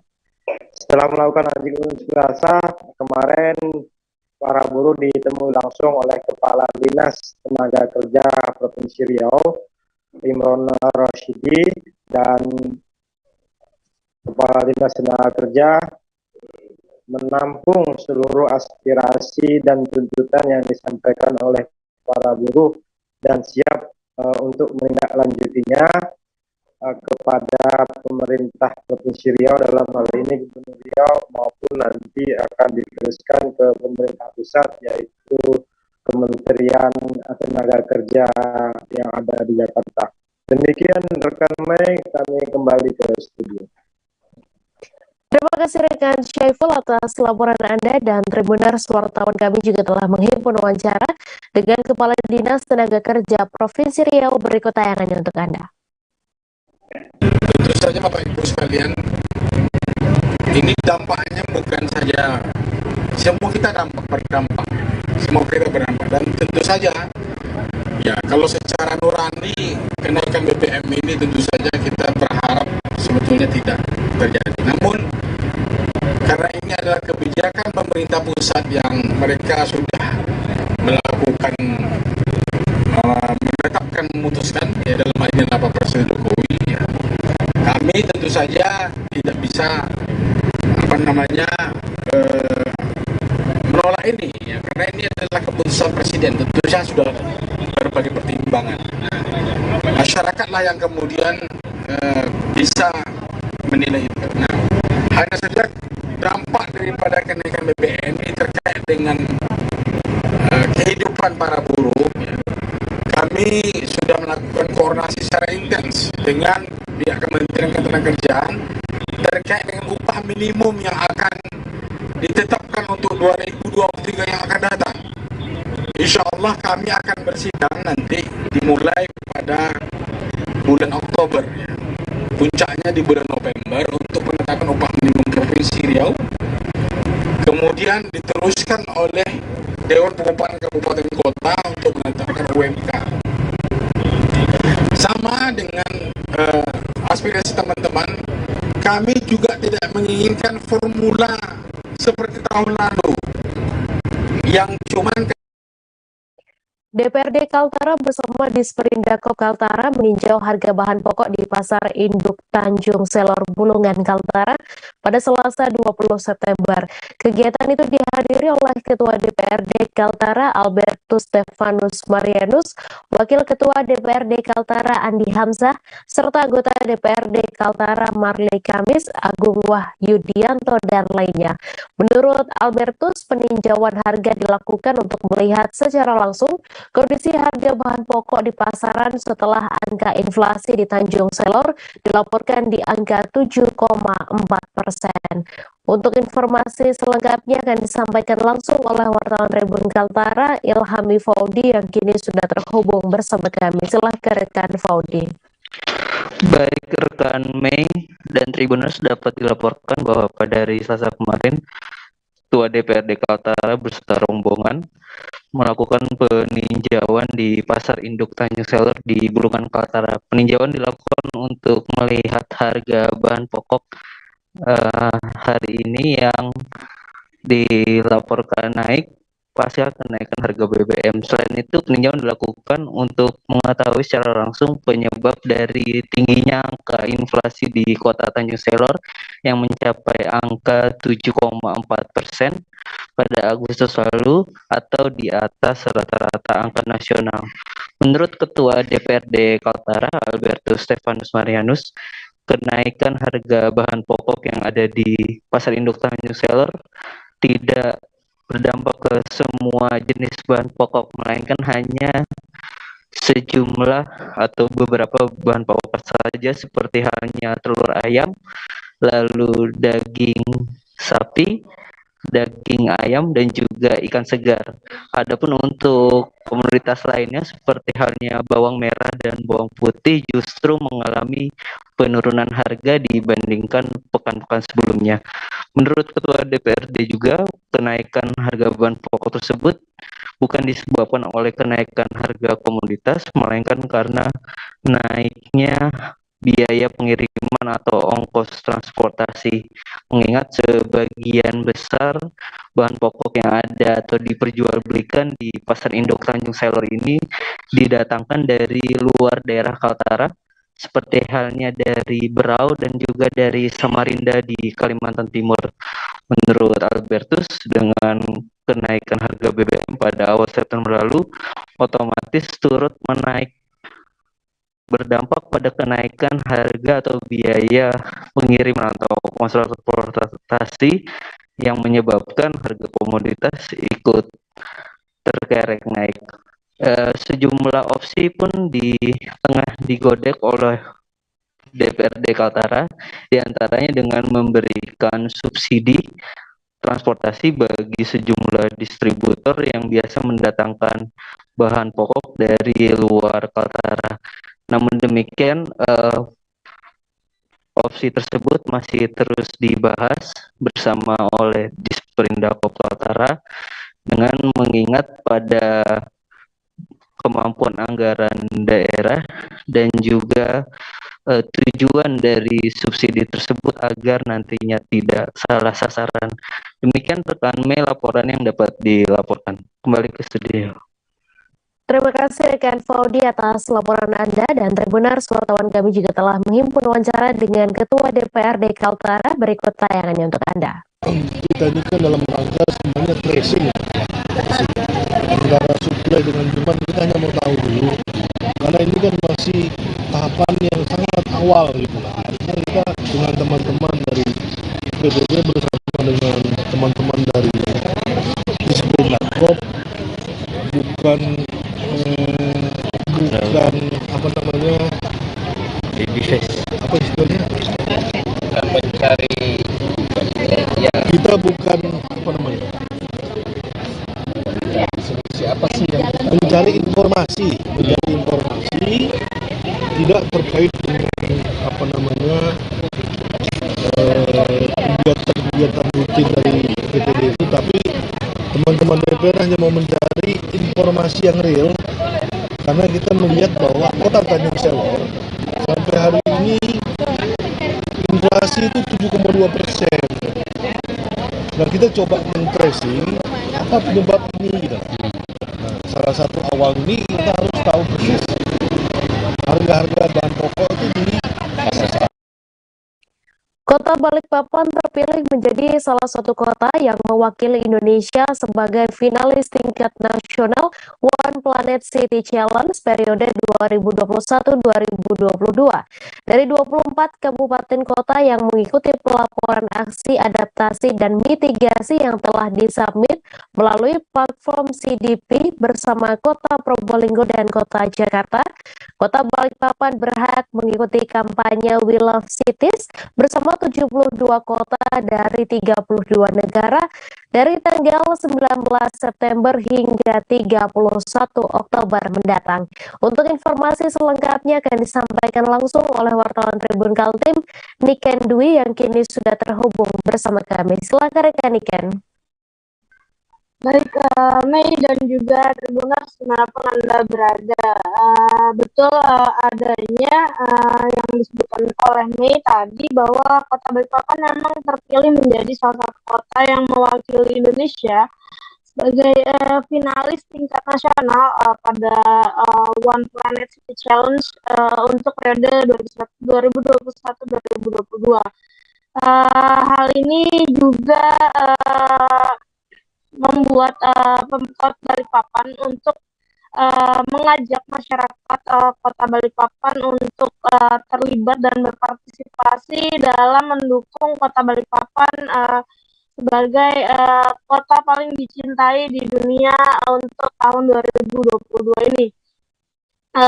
Seperti yang disampaikan oleh Kepala Dinas Lingkungan Hidup Kota Balikpapan, Sudirman Jaya Laksana, ia berharap masyarakat dapat memahami mekanisme dan juga bisa terlibat dalam berpartisipasi untuk mendukung Balikpapan dalam kampanye We Love Cities. Sebagai informasi juga, dalam sejarahnya di tahun 2013, Kota Balikpapan ditetapkan sebagai kota low emisi development strategi atau LEDS oleh CLAY, yaitu jaringan global yang menghubungkan kota-kota di seluruh dunia untuk membangun kota yang rendah emisi dan adaptif terhadap ancaman dampak perubahan iklim. Kemudian pada tahun 2015 lalu juga Kota Balikpapan sudah pernah memenangkan The Most Livable City, mengalahkan Paris, yang mana Balikpapan aktif untuk ikut serta dalam melakukan pelaporan aksi iklim melalui platform internasional dengan nama CCR atau Climate Change Registry. Kemudian untuk tahun ini sendiri di 2022, masyarakat bisa berpartisipasi dengan mengunjungi website willofcities.com /Balikpapan, kemudian langsung memvoting Kota Balikpapan sebagai kota yang dicintai di dunia pada tahun 2022 ini. Selain itu juga Pemkot Balikpapan tidak hanya meminta masyarakat untuk voting saja, tapi pemerintah Kota Balikpapan juga meminta masyarakat dapat aktif pada aksi nyata yang dalam menjaga kebersihan, keindahan, keamanan, dan juga kenyamanan Kota Balikpapan sehingga layak dihuni oleh setiap pendatang dan juga masyarakat yang sudah tinggal lebih dulu di Kota Balikpapan ini. Demikian, Mei, kembali ke studio. Terima kasih rekan Niken atas laporan Anda. Selamat bertugas kembali. Ketahui dalam gugatannya, Deolipa dan Burhanuddin menggugat Baradae, Roni Talapesi selaku kuasa hukum Baradae yang baru dan Kapolri, Kabareskrim Polri, Komjen Pol Agus Andrianto atas pencabutan kuasa. Penundaan sidang itu lantaran pihak tergugat ketiga, yakni Komjen Agus, tidak hadir setelah sudah dilakukan pemanggilan sebanyak 2 kali. Untuk informasi selengkapnya akan disampaikan langsung oleh wartawan Tribun News, Abdi Rianda Sakti, yang kini sudah terhubung bersama kami. Silakan rekan Abdi. Ya, baik, terima kasih rekan Mei. Benar sekali, Pengadilan Negeri Jakarta Selatan kembali menggelar sidang gugatan perdata yang dilayangkan oleh mantan pengacara Baradae, yakni Deolipa Yumara dan Muhammad Burhanuddin pada hari ini, hari Rabu, tanggal 21 September 2022. Namun, lagi-lagi majelis hakim kembali menunda sidang gugatan perdata tersebut pada untuk pekan depan, yakni Rabu 28 September 2022 mendatang. Hal ini lantaran salah satu pihak tergugat, yakni Kabareskrim Polri, Komjen Pol Agus Andrianto, tidak menghadiri persidangan hari ini setelah dilakukan pemanggilan sebanyak 2 kali. Sedangkan untuk Baradae dan Roni Talapesi yang juga sebagai tergugat dalam gugatan Deolipa, hari ini hadir melalui kuasa hukumnya untuk menjalani sidang gugatan perdata tersebut. Untuk itu, majelis hakim akan kembali memanggil pihak tergugat ketiga, yakni Komjen Agus, pada panggilan ketiga dengan peringatan agar bisa hadir untuk menjalani sidang pada pekan depan. Jika Komjen Agus kembali tidak hadir pada pekan depan, maka majelis hakim menganggap tergugat tidak menggunakan haknya untuk pembelaan dalam gugatan yang dilayangkan oleh Deolipa dan Burhanuddin tersebut. Untuk informasi, Deolipa dan Burhanuddin resmi melayangkan gugatan ke Pengadilan Negeri Jakarta Selatan pada hari Senin, tanggal 15 Agustus 2022 lalu untuk pencabutan kuasa yang dilakukan oleh Baradae dalam kasus kematian Brigadir Nofriansah Yosua Huta Barat alias Brigadir J. Gugatan Deolipa ini terdaftar di Pengadilan Negeri Jakarta Selatan dengan nomor perkara 753/2022 PDT.G/2022 PN JKT SEL. Dalam petitumnya, Dilukam menegaskan pencabutan kuasa sebagai pengacara terhadap Barada ini merupakan perbuatan melawan hukum. Dilukam menerangkan total ada 3 tergugat yang dicantumkan dalam gugatannya.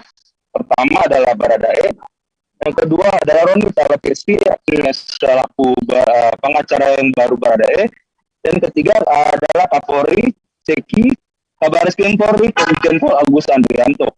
Ada 3 faktor yang membuat dirinya melakukan gugatan perdata ini. Yang pertama adalah soal pencabutan kuasa yang diduga di bawah tekanan. Kedua adalah surat pencabutan kuasa tersebut cacat formil, sebab pencabutan itu tidak ada alasan apapun. Yang ketiga, ada pengosongan tanda tangan atau dugaan tanda tangan palsu. Adapun tuntutannya dalam gugatan tersebut adalah meminta kepada ketiga tergugat untuk membayar fee pengacara sebesar 15 miliar. Demikian, kembali ke studio. Terima kasih rekan Abdi atas laporan Anda, dan Tribuners, wartawan kami juga telah menghimpun wawancara dengan kuasa hukum dari tergugat Roni Talapesi. Berikut tayangannya untuk Anda. Masalah kedua, dia memang melihat apakah penggugat ini serius atau main-main. Kemudian klien saya menunjuk saya untuk bang, tolong di tegasin karena memang ini terus terang untuk meluruskan suatu hal yang sudah melenceng agak jauh. Kenapa saya bilang demikian? Dari isi gugatan saja, kami sebagai kuasa hukum mempertanyakan sebetulnya apakah yang menggugat ini benar-benar mempunyai etika atau profesionalitas sebagai advokat dan mengerti apakah yang diperkarakan ini memang patut atau bisa digugat di dalam keperdataan. Makanya sampai sidang kedua kami melihat, oh ini harus kita tanggapi dengan serius.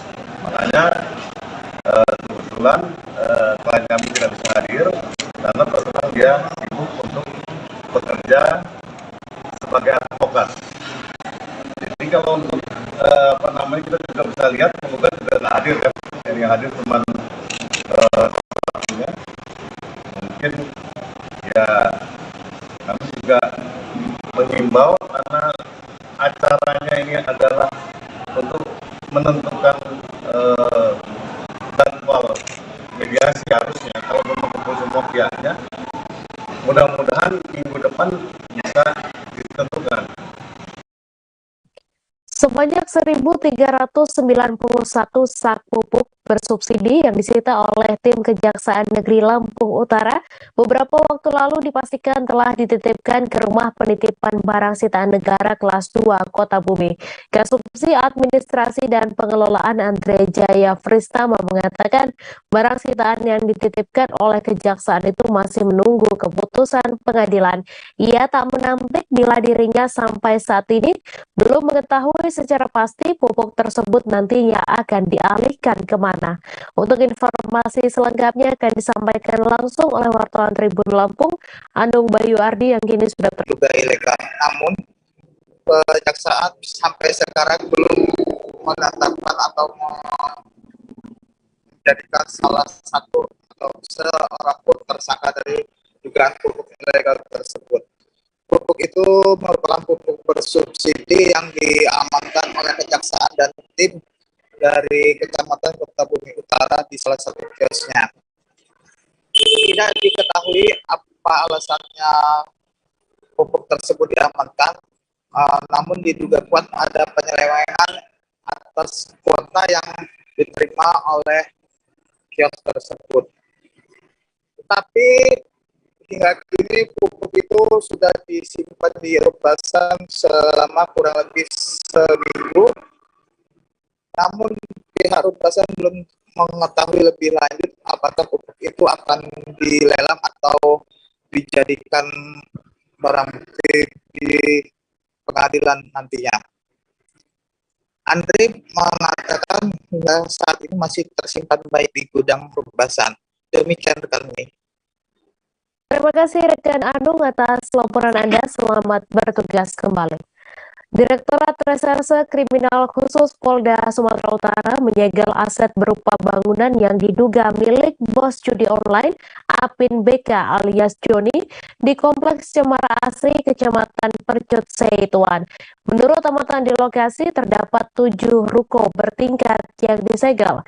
Bangunan pertama yakni markas kerajaan judi Apin di warung warna-warni yang sempat digerebek pada 9 Agustus lalu. Untuk laporan selengkapnya akan disampaikan langsung oleh wartawan Tribun Medan, Freddy, yang kini sudah terhubung bersama kami. Silakan rekan Freddy. Ya, halo, Mei.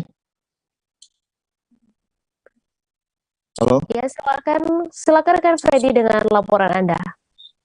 Ya, baik Mei dan juga pemirsa, Polda Sumut beberapa waktu lalu sudah menyegel ada sekitar 7 aset milik bos judi online Apin BK atau alias Joni yang berada di komplek elit di Kompleks Cemara Asri, Kecamatan Percut Seituan.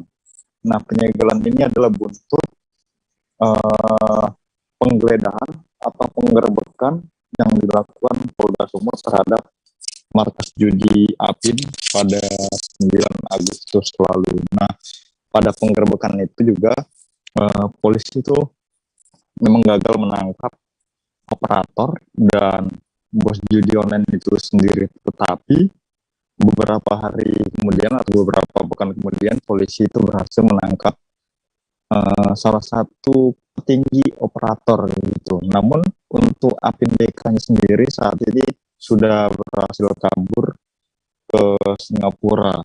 Nah, untuk melengkapi penyidikan dan proses judi online ini, akhirnya polisi menyita atau menyegel ya 7 aset yang diketahui saat ini, baru 7 aset yang disegel oleh Polda Sumut. Akan tetapi polisi belum menerangkan sebenarnya ada berapa jumlah aset Apin BK yang telah disita. Nah, aset ini berupa bangunan ruko bertingkat semua yang berada di komplek elit. Nah, seluruh ruko itu adalah digunakan sebagai kafe, tapi di atasnya itu lantai 2-nya itu dan selebihnya itu dijadikan markas judi online begitu. Nah, yang terbaru adalah Polda Sumut itu mengajukan red notice ke Bareskrim Polri agar segera bisa menangkap Apin BK yang sudah kabur ke Singapura bersama keluarganya, dan Apin BK sejauh ini sudah masuk ke dalam daftar pencarian orang begitu, Mei. Baik, terima kasih rekan Freddy atas laporan Anda, dan Tribuners, wartawan kami juga telah menghimpun wawancara dengan Kabid Humas Polda Sumatera Utara. Berikut tayangannya untuk Anda. Iya, jadi hari Jumat kemarin tanggal 16 September 2022, penyidik dari Krimsus melakukan penyitaan terhadap beberapa aset terduga pelaku perjudian online yang itu merupakan bagian dari rangkaian penyidik menindaklanjuti dan memproses hingga tuntas. Pak, saat ini Pak, yang diketahui sementara itu Pak, apa-apa aja yang kira-kira yang diambil Pak aset dari Apin BK tersebut? Kalau yang saya dapat informasi ya tempat yang dijadikan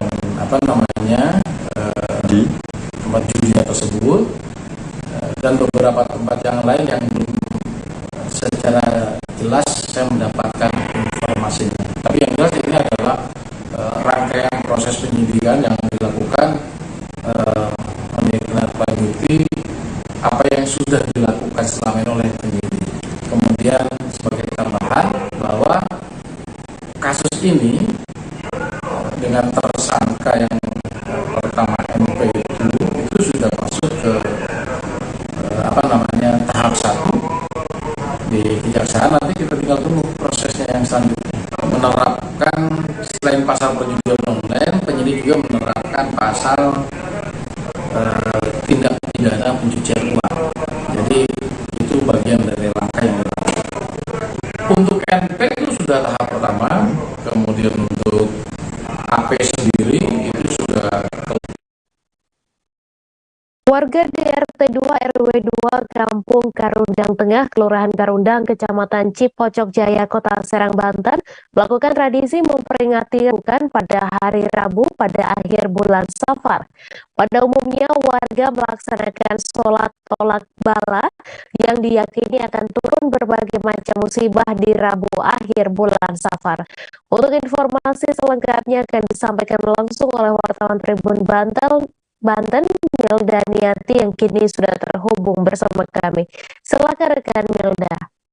Ya, rekan Mei dan Tribuners dapat melaporkan bahwa di Kampung Karundang Tengah, Kelurahan Karundang, Kecamatan Cipocok Jaya, Kota Serang, dilaksanakan rutin setiap tahun di Rabu akhir bulan Safar. Mereka mengadakan acara tradisi dudusan atau mandi tolak bala yang dilengkapi dengan bunga 7 rupa disertai dengan rajah yang dibuat oleh ustaz setempat. Rajah tersebut disimpan di dalam air dudusan di dalam tong berwarna biru, bertuliskan doa untuk tolak bala.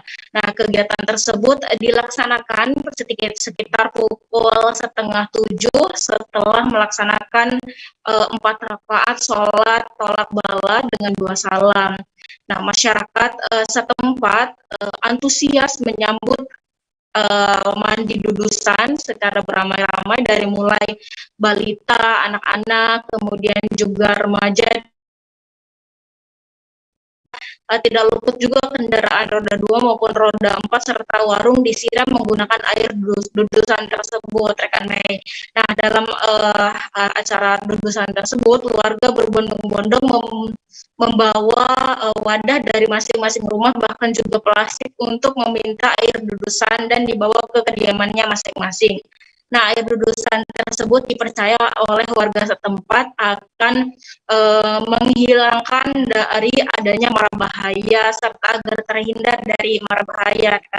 Selain itu juga anak kecil mereka antusias meminta untuk terus dimandikan dengan air dudusan tersebut. Bahkan mereka juga tidak mau beranjak dari tempat di mana air dudusan tersebut diguyurkan ke kepala mereka masing-masing. Nah, selain itu juga air dudusan ada yang dimandikan ke sekujur tubuhnya, ada juga yang diusapkan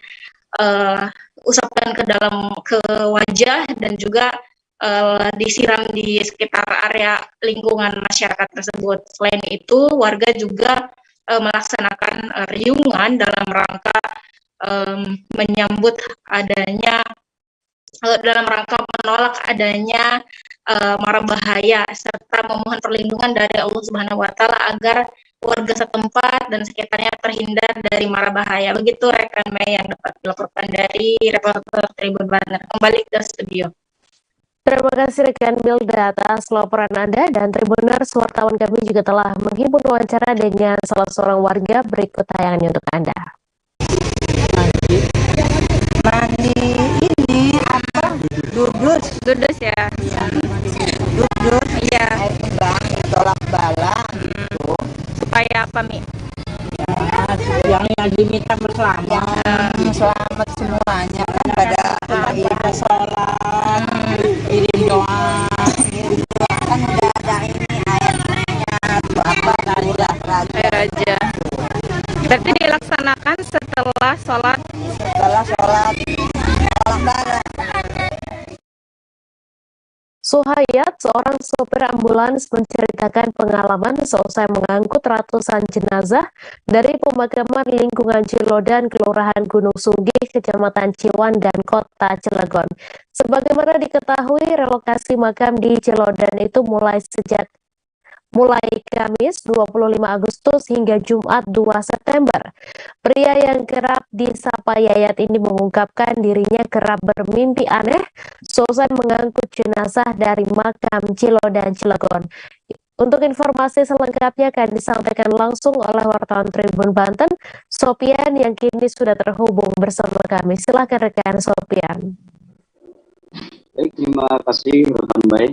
Dapat melaporkan dari Kota Cilegon bahwasanya setelah mengangkut ratusan jenazah di Cilodan, supir ambulan yang bernama Suhayat ataupun yang kerap dipanggil Yayat, dia mengaku dalam keadaan sakit ya dan sering bermimpi yang aneh-aneh setelah 2 hari pasca relokasi makam di lingkungan Cilodan, Kelurahan Gunung Sugih, Kecamatan Ciwandan, Kota Cilegon. Setelah ditelusuri di rumahnya, memang keadaan Yaya tersebut dalam keadaan kurang sehat dan terbaring setelah beliau relokasi makam sebanyak 300 lebih. Berdasarkan pengakuan Yayat, ia berbaring sudah lama, kurang lebih dari 1 bulan sejak Kamis, sejak Jumat tanggal 25 Agustus hingga 2 September. Relokasi makam Cilodan itu mulai dari 25 Agustus hingga 25 September. Yayat menyatakan berbaring sakit, dirinya mengaku selalu mengalami mimpi yang aneh yang selalu disandikan dengan kuburan. Pada saat itu Yayat mengaku mimpi di laut dan melihat sosok yang satu pakai celana putih dan yang satu pakai berbentuk hitam yang mengikuti dirinya pada saat tidur.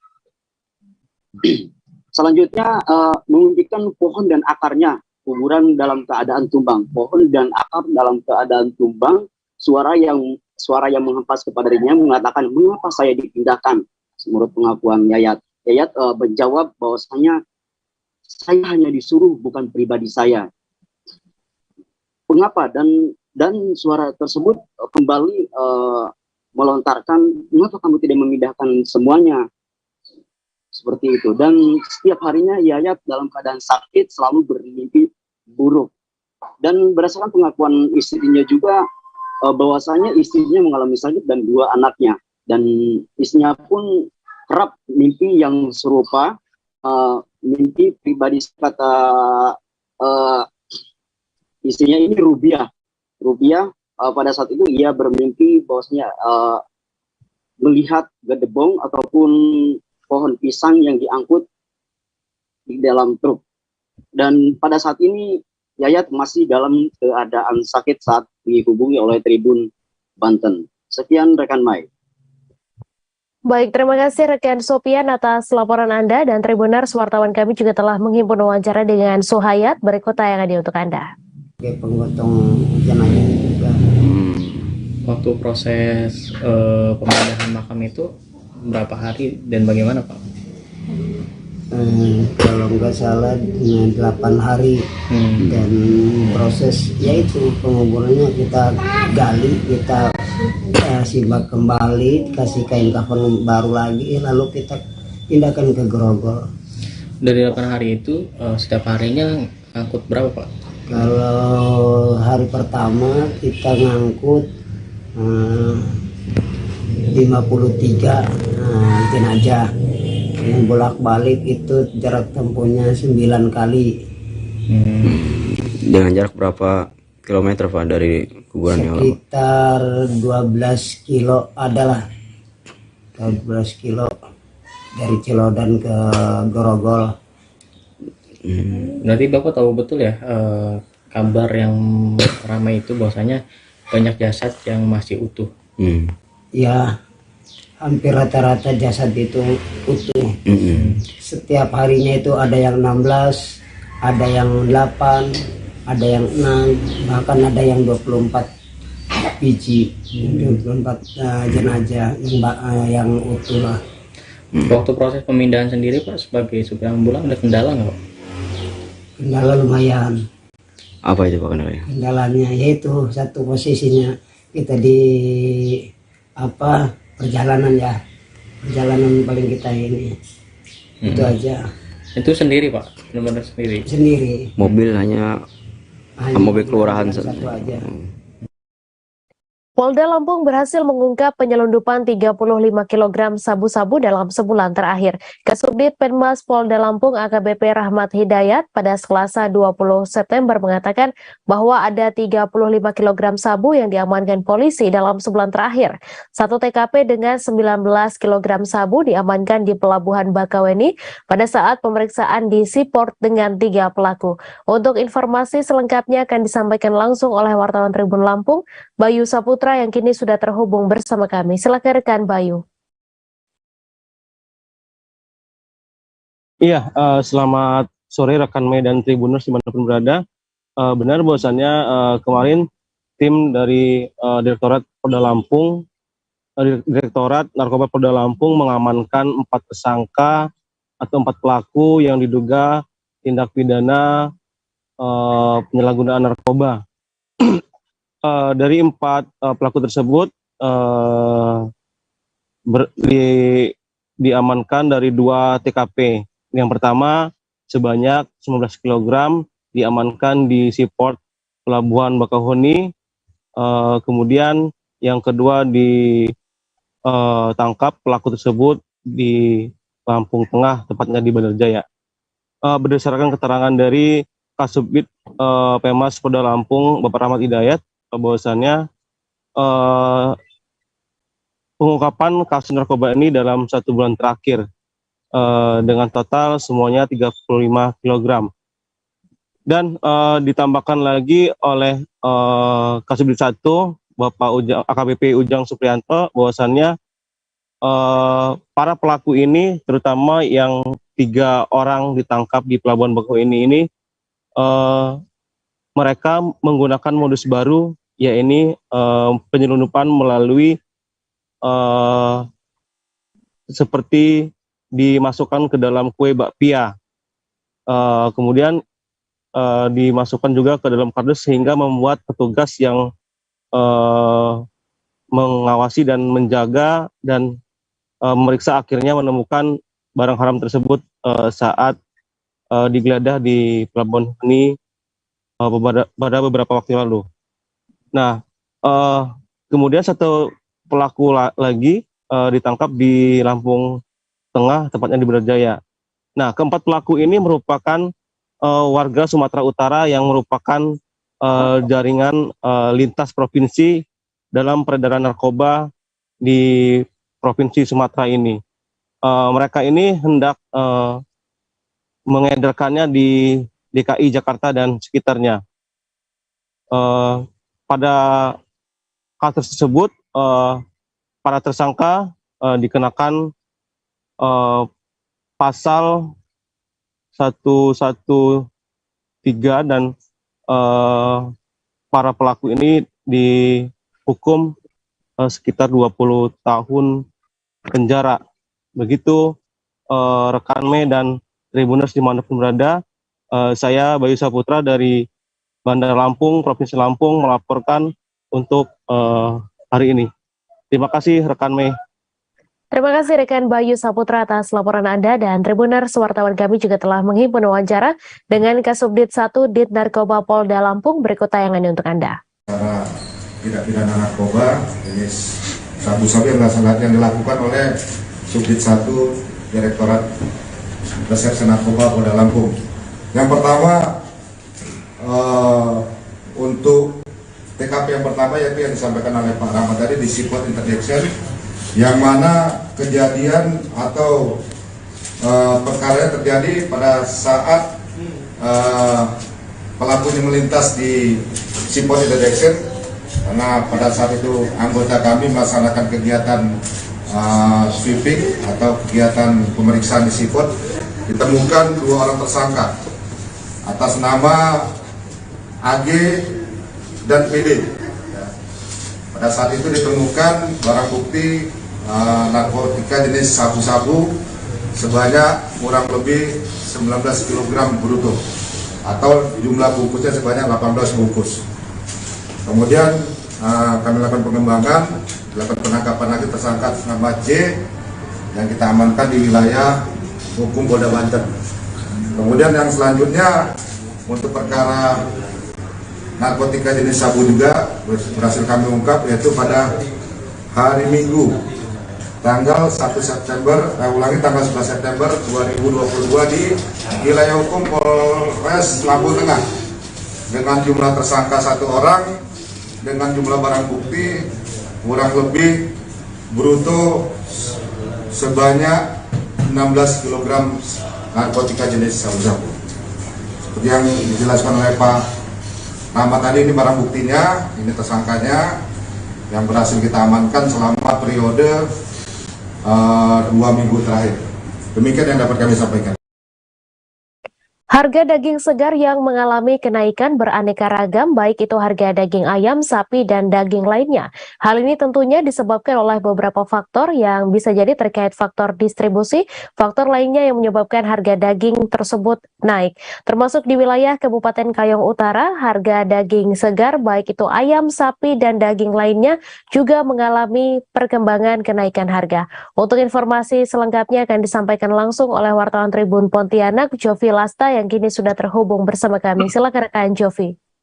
Baik, terima kasih rekan Mei. Bisa saya sampaikan bahwa tentunya berbagai harga daging mengalami baik itu kenaikan maupun penurunan harga ya. Nah, seperti daging sapi, ayam, dan daging lainnya yang ada di Kabupaten Kayong Utara, Provinsi Kalimantan Barat.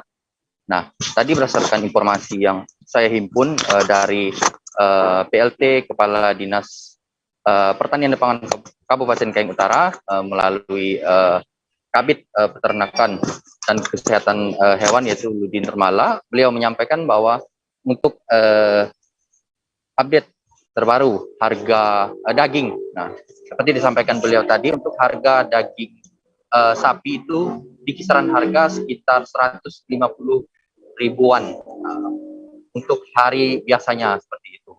Nah, ini dagingnya sendiri dapat ditemukan di daerah wilayah Kecamatan Sukadana, Kabupaten Kayong Utara, Kalbar. Nah, selain untuk harga dagingnya yang hari biasa 150 ini, beliau juga menyampaikan bahwa untuk harga daging kemasan, karena kan ada juga daging kemasan itu sekitar 145 ribuan, seperti itu untuk per kilogramnya. Nah, ini harga daging sapi potong yang ada di Kabupaten Kayong Utara berdasarkan update harga yang disampaikan oleh beliau tadi, berdasarkan informasi yang saya himpun. Nah, selain harga daging sapi, nah tentunya ada berbagai harga daging lainnya, yaitu seperti harga ayam.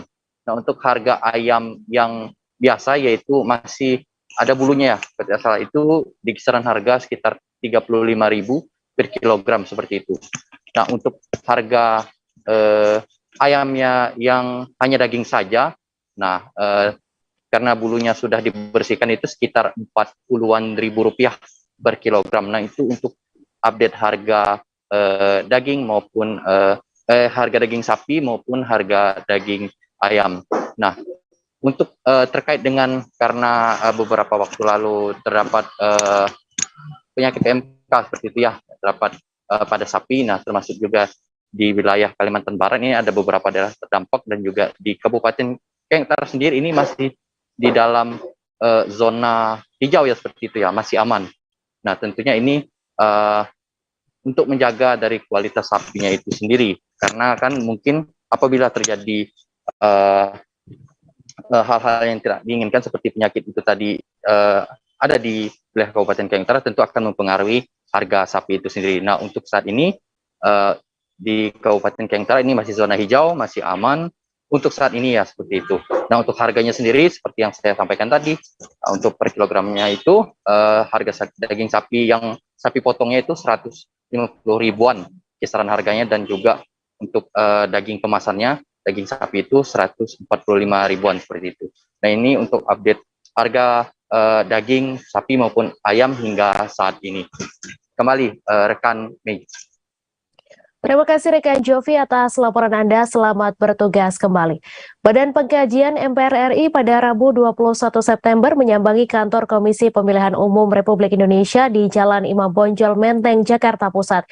Kunjungan Badan Pengkajian MPR ini dalam rangka mendiskusikan sejumlah persoalan, diantaranya persiapan pelaksanaan pemilu serentak 2024, substansi pokok-pokok haluan negara dan visi misi Presiden, serta Kepala Daerah Pemilu Serentak 2024. Laporan selengkapnya akan disampaikan langsung oleh wartawan Tribun News Danang Triatmojo yang kini sudah terhubung bersama kami. Silakan rekan Danang. Baik, terima kasih Mei. Adapun berdasarkan daftar hadir, jajaran Badan Pengkajian MPR yang hadir dalam pertemuan tadi sebanyak 13 orang. Beberapa di antaranya pimpinan Badan Pengkajian MPR dari fraksi PDIP Perjuangan, yaitu Jarod Saiful Hidayat, hingga Beni Kaharman dari fraksi Demokrat. Dalam pertemuan tadi, Badan Pengkajian MPR menyerahkan hasil kajian tentang bentuk hukum dan substansi haluan negara ke KPU. Hasil kajian tersebut memuat bahwa Indonesia harus punya visi misi yang sama yang sesuai dengan Undang-Undang Dasar 1945, khususnya pada alinea kedua dan keempat. Selain itu, visi misi para calon pemimpin juga diharapkan mengacu pada hasil kajian tersebut, di mana presiden maupun kepemimpinan tingkat daerah harus punya visi yang sama, mau dibawa kemana arah Indonesia ke depan. Dalam kesempatan tersebut juga, pihak MPR menegaskan beberapa isu, diantaranya soal isu presiden 3 periode. Pimpinan Badan Pengkajian MPR dari fraksi PDIP Perjuangan, Jarod Saiful Hidayat, menegaskan bahwa MPR tidak pernah berbicara atau mengkaji soal amandemen Undang-Undang Dasar 1945, khususnya terkait masa jabatan presiden 3 periode.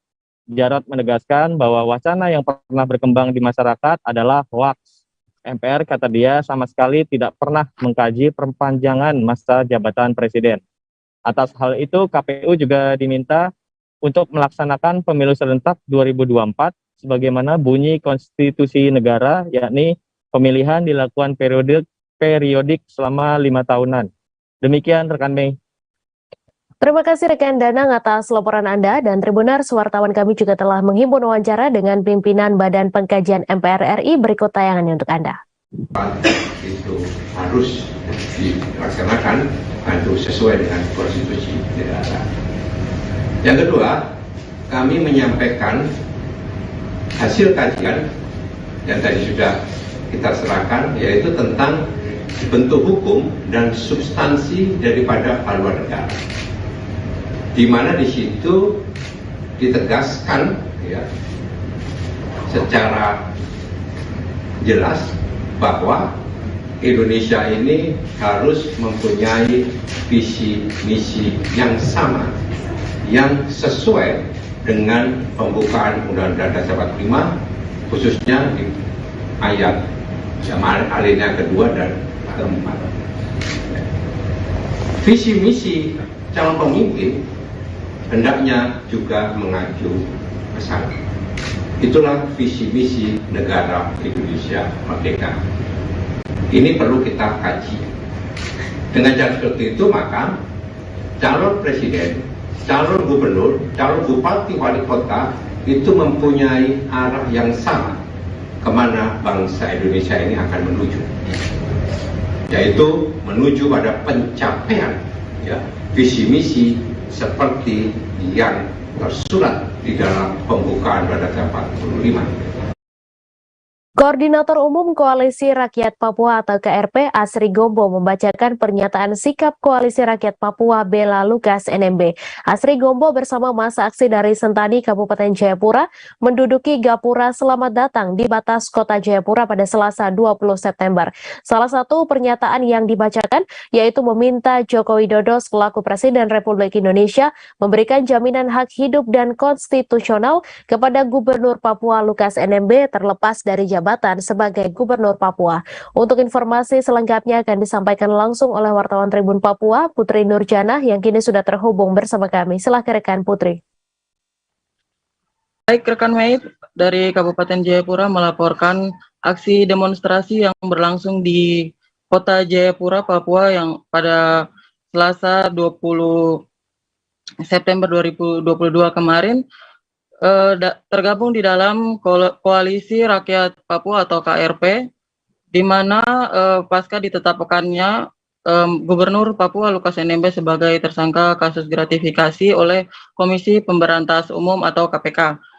Masa aksi yang tergabung di dalam Koalisi Rakyat Papua ini ada beberapa titik di kota dan Kabupaten Jayapura, di mana masa aksi ini akan menuju ke kantor DPRP untuk menyerahkan aspirasi. Masa yang tergabung dalam Koalisi Rakyat Papua ini meminta Presiden Republik Indonesia Joko Widodo untuk segera turun tangan langsung melihat perkembangan daripada ditetapkannya Gubernur Papua Lukas NMB sebagai tersangka kasus gratifikasi.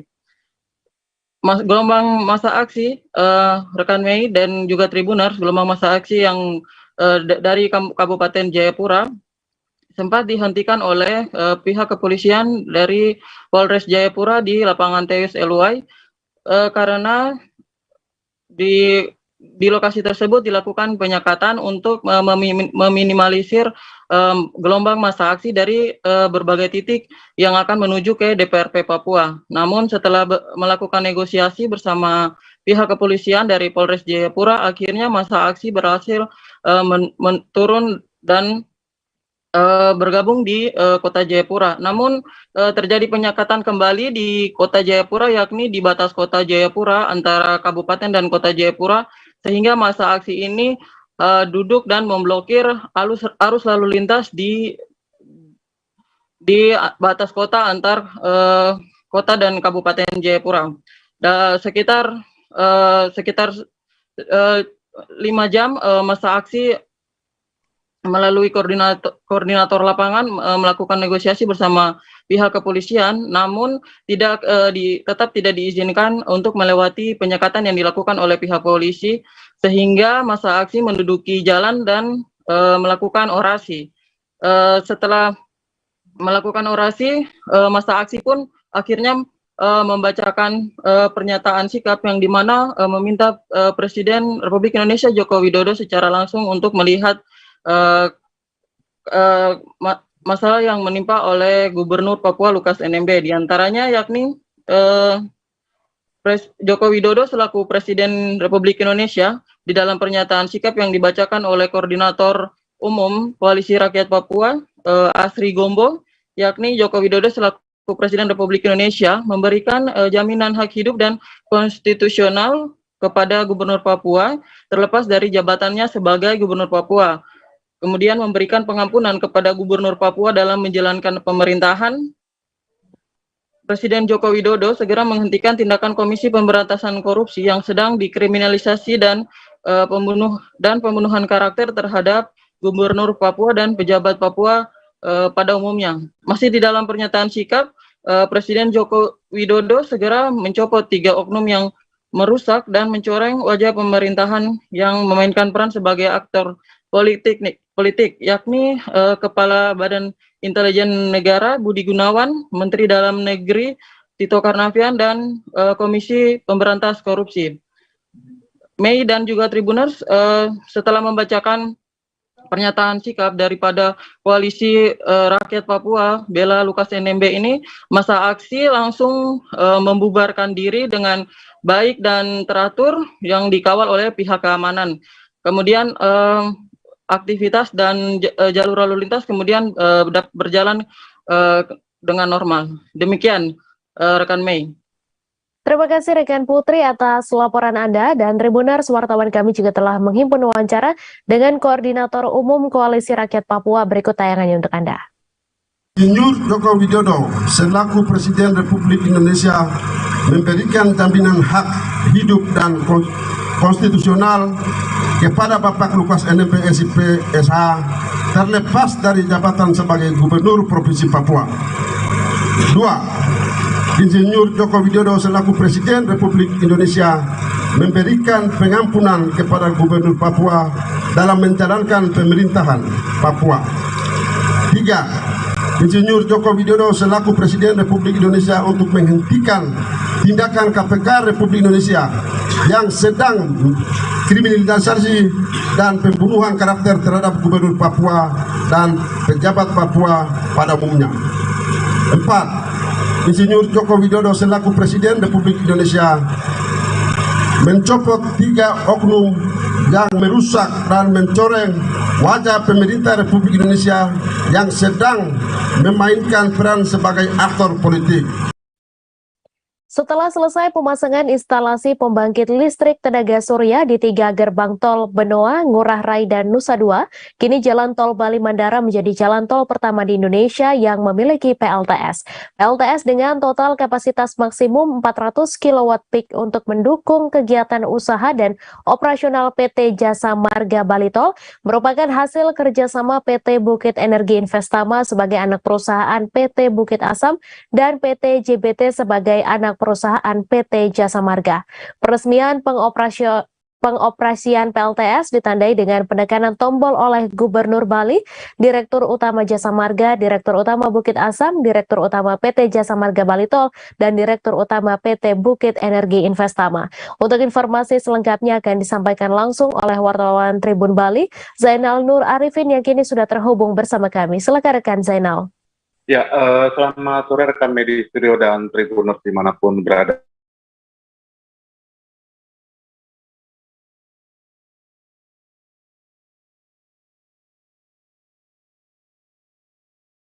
Jadi Wayan Koster dalam wawancara tadi menyampaikan bahwa pembangunan PLTS ini selain selaras dengan arahan daripada Presiden Jokowi dalam rangka transisi energi bersih, juga sejalan dengan visi Nangun Satkerti Kelestarian Alam Bali. Nah, Gubernur Bali pun meyakini dengan adanya PLTS ini di Jalan Tol Bali Mandara dapat meningkatkan kunjungan wisatawan ke Pulau Dewata. Karena jalan tol ini menjadi jalan tol pertama dan satu-satunya di Indonesia yang sudah menggunakan PLTS. Di mana PLTS di Jalan Tol Bali Mandara ini memiliki maksimum 400 kW peak atau KWP, dan panel surya PLTS ini dipasang di 6 titik, masing-masing di akses masuk dan keluar jalur motor di 3 gerbang tol Jalan Tol Bali Mandara. Dan panjang panel surya untuk masing-masing titik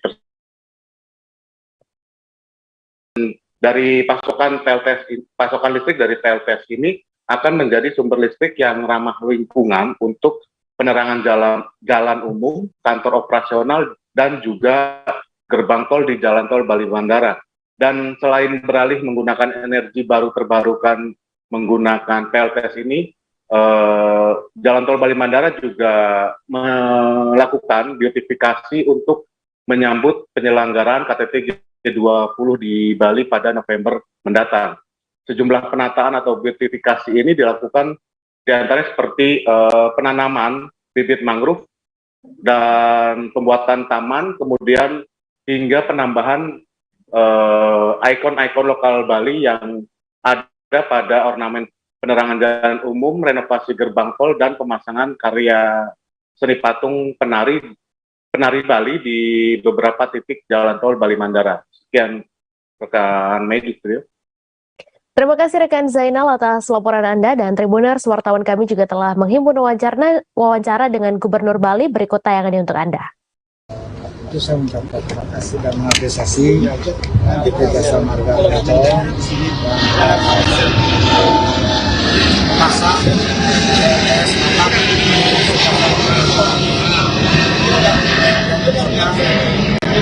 arahan Bapak Presiden dalam rangka pemanfaatan energi bersih dan juga selaras dengan kebijakan pemerintah Provinsi Bali sesuai dengan Peraturan Bali Nomor 45 Tahun 2019 tentang penggunaan energi bersih, sekaligus juga pelaksanaan Surat Edaran Gubernur Bali Nomor 5 Tahun 2022 tentang penggunaan PLTS atap. Harapannya apa nih Bu? Ya, tentu saja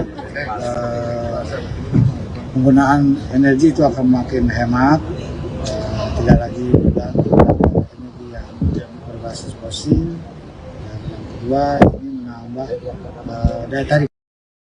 RSUP Prof. Ngurah atau yang dikenal sebelumnya dengan RSUP Sanglah Denpasar melakukan giat kremasi atau pembakaran jenazah pada 14 jenazah terlantar di krematorium Dharma Kerti dalam Kerobokan pada Selasa 21 September.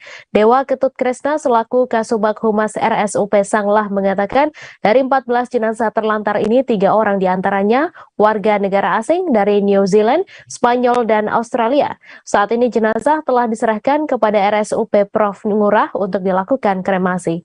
Untuk laporan selengkapnya akan disampaikan langsung oleh wartawan Tribun Bali, Niluh Putu Sri Wahyuni yang kini sudah terhubung bersama kami. Silakan rekan Putu. Ya, baik. Terima kasih Mei atas waktunya. Saya Wahyuni Sari dari tribunbali.com akan melaporkan giat tahunan yang biasanya diselenggarakan oleh Rumah Sakit Prof. Ngurah atau yang kita kenal dengan sebelumnya nama yakni RSUP Sanglah Denpasar. Jadi Tribuners, hari ini RSUP Prof. Ngurah mengkremasi jenazah-jenazah terlantar yang sebelumnya memang sudah dititipkan di forensik RSUP Prof. Ngurah. Jadi hari ini sebanyak 14 jenazah terlantar khususnya itu dikremasi langsung di krematorium Dharma Kerti dalam Kerobokan Kute pada Selasa 21 September 2022. Jadi dari 14 jenazah yang akan dikremasi ini, 8 diantaranya merupakan jenazah orok bayi yang memang ditemukan beberapa waktu lalu di beberapa wilayah khususnya di Bali, sedangkan 6 sisanya merupakan jenazah dengan usia dewasa. Selain itu, 14 jenazah terlantar ini 3 diantaranya merupakan warga negara asing, yakni dari New Zealand, Spanyol, dan juga Australia. Ketika saya menemui Kasubag Humas RSUP Prof. Ngurah, yakni Bapak Dewa Ketut Kresna, ia menjelaskan bahwa kremasi ini memang merupakan agenda tahunan yang pasti diadakan oleh RSUP Prof. Ngurah dan didanai oleh Dinas Sosial Provinsi Bali, Tribuners. Jadi kremasi, jadi yang nantinya maksud saya yang menentukan jenazah tersebut terlantar atau bukan itu dari Dinas Sosial. Rumah sakit tugasnya hanya menampung jenazah tersebut. Nah, jadi untuk total seluruh biaya mulai dari jenazah tersebut dirawat, mulai dari sakit hingga autopsi maksud saya, dan juga untuk biaya kremasi ini menelan biaya 931 juta untuk 14 jenazah terlantar ini. Sementara itu ditemui di tempat yang sama, yakni Jero Mangku Putu Gede Sukerta selaku pemangku di Pura dalam Kerobokan yang juga pemangku yang memimpin upacara kremasi tadi membeberkan bagaimana rentetan upacara kremasi pada jenazah-jenazah yang terlantar ini, Tribuners. Jadi awalnya proses tersebut dimulai dari rumah duka, namun karena kebetulan jenazah-jenazah terlantar ini tidak memiliki rumah duka di Bali, jadi jenazah-jenazah terlantar ini ditempatkan terlebih dahulu di bagian di ruangan bawah di krematorium tersebut, lalu akan dibawa langsung jenazahnya ke tempat kremasi atau seperti oven gitu ya, Tribuners, untuk dibakar hingga menjadi abu. Dan nantinya abu dari jenazah terlantar ini akan langsung dilanjutkan ke prosesi selanjutnya, yakni upacara nganyutin atau dibuang ke laut gitu ya, Tribuners, abu-abunya, karena memang menurut kepercayaan dari Hindu sendiri, laut memang tidak berujung atau tidak berpangkal, jadi biasanya abu-abu jenazah kremasi atau ngaben akan dibuang langsung atau dihanyutkan langsung ke laut. Begitupun proses upacara kremasi atau pembakaran jenazah pada jenazah-jenazah terlantar ini selesai. Itu saja laporan dari saya. Terima kasih rekan Sari atas laporan Anda, dan Tribuners, wartawan kami juga telah menghimpun wawancara dengan Kasubag Humas RSUP Sanglah. Berikut tayangannya untuk Anda. Jenazah, kalau namanya jenazah terlantar ya kami itu tidak tahu asalnya. Tapi memang dari 14 jenazah ini ada sebanyak 3 yang kita tahu lah identitasnya, yaitu ada kebetulan 3-3-nya orang asing, yaitu yang dari New Zealand, dari Spanyol, sama dari Australia. Mereka diserahkan oleh siapa dengan yang kami kan di Sanglah itu menerima yang dari Spanyol tuh langsung dari Polsek Kute, dari New Zealand itu dari masalah kapal ya, baca nih. Yang dari Spanyol itu Polsek Kuto, yang dari New Zealand dari Polsek Ubud, sedangkan yang dari Australia itu dari Dinas Sosial Kelungkung. Rata-rata mereka kasusnya kena kecelakaan atau? Nah itu kami itu harus dengan pihak kepolisian yang jelas ya, sampai saat ini memang jenazah itu sudah dibebaskan dan diserahkan kepada tersangka untuk melakukan kremasi.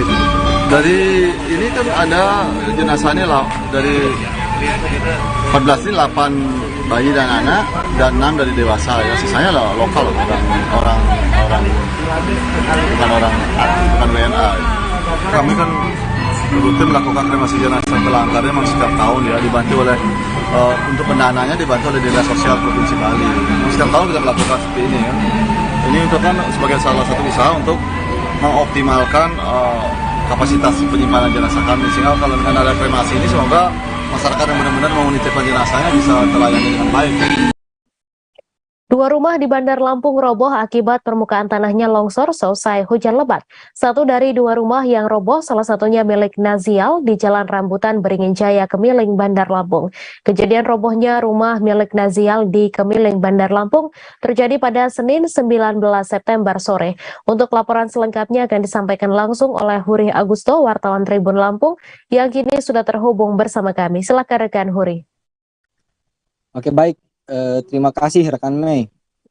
Ya, Tribuners, bisa kami laporkan bahwa memang benar terjadi ya, telah terjadi longsor di Jalan Rambutan, Kelurahan Beringin Jaya, Kemiling, Bandar Lampung, dan itu terjadi pada tanggal 20 ya, Senin 20 September 2022, dan ini adalah kejadian yang ketiga ya. Sebelumnya sempat terjadi rumah roboh akibat hujan deras serta angin puting beliung ya yang melanda Bandar Lampung, serta ada juga rumah yang terbawa arus di Kecamatan Bumi Waras ya. Dan ini adalah kali ketiganya di mana ada 2 unit rumah yang menjadi korban longsor, dan rumah itu adalah milik Nazrial. Nazrial sendiri menjelaskan bahwa kejadiannya bermula saat hujan deras melanda Bandar Lampung sekitar pukul 12 siang pada hari Senin tanggal 20 itu. Setelah itu hujan reda, dan pada memasuki sore hari hujan kembali melanda. Terus kemudian saat hujan berhenti, tiba-tiba Nazrial dan beserta keluarganya mendengar suara gemuruh ya. Dan saat Nazrial keluar dari rumah, beliau mendapati rumahnya dalam keadaan roboh bersama 1 unit rumah lain milik tetangganya. Dan dari pantauan Tribun Lampung, memang rumah itu berada di pinggir parit yang cukup tinggi, sehingga air yang datang dari arah atas dari rumahnya tidak bisa menampung, fondasi itu tidak bisa menampung volume air yang cukup banyak, sehingga parit itu pun ambles, sehingga terjadilah longsor. Akibat kejadian tersebut, Nazrial menjelaskan bahwa dirinya dan keluarganya menelan kerugian sebesar 50 juta rupiah.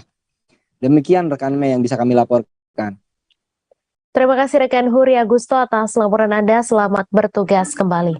Komisi Pemberantasan Korupsi akan melakukan pengejaran kepada sosok di Singapura yang diduga sebagai perantara Gubernur Papua Lukas NMB dengan kasino judi. Seperti diketahui, Pusat Pelaporan dan Analisis Transaksi Keuangan mendapat temuan transaksi mencurigakan berupa setoran tunai yang diduga dilakukan Lukas NMB ke kasino dengan besaran 55 juta dolar Singapura atau senilai 560 miliar rupiah.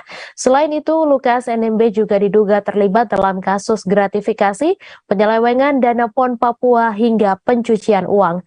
Deputi Penindak dan Eksekusi KPK Karyoto mengungkapkan sudah mengantongi 1 nama yang diduga sebagai perantara Lukas NMB di judi kasino. Pada pekan ini, pimpinan KPK juga berencana berangkat ke Singapura untuk bertemu dengan pimpinan Corrupt Practice Investigation Bureau Singapura. Pertemuan itu juga akan membicarakan soal sosok yang diduga sebagai penghubung Lukas NMB. Koordinator Masyarakat Anti Korupsi Boyamin Saiman mengungkapkan seseorang di Singapura bernama Atung yang dapat dimintai keterangan soal deposit uang Lukas NMB di judi kasino. Sosok yang disebut Atung tersebut diduga mengatur proses pembelian pembelian dan penyediaan rekening untuk label tertentu dalam judi tersebut. Deputi Transparansi Internasional Indonesia Wawan Heru Suyatmiko berpendapat bahwa setoran di judi kasino bisa dijadikan sebagai salah satu langkah Lukas NMB melakukan pencucian uang. Kendati Indonesia melarang perjudian, tetapi negara-negara tetangga seperti Singapura serta Hong Kong melegalkan praktik tersebut. Singkatnya, dengan menyetor ke kasino, uang hasil korupsi dapat berlipat ganda. Namun jika kalah, uang hasil korupsi tersebut dapat hilang tanpa bisa terlacak. Sebelumnya, PPATK merilis laporan hasil analisis terkait transaksi keuangan Lukas NMB. Hasilnya, PPATK menemukan 12 transaksi tidak wajar yang dilakukan Lukas. Kepala PPATK Ivan Yustiavandana menyebut salah satu di antaranya terkait setoran tunai ke kasino judi online sebesar 560 miliar rupiah. Sebagaimana diketahui, baru-baru ini PPATK mengungkap penyimpanan dan transaksi mencurigakan dari Lukas NMB. KPK menyatakan akan mengumpulkan alat bukti dugaan pencucian uang Gubernur Papua tersebut terkait transfer 560 miliar rupiah di judi luar negeri.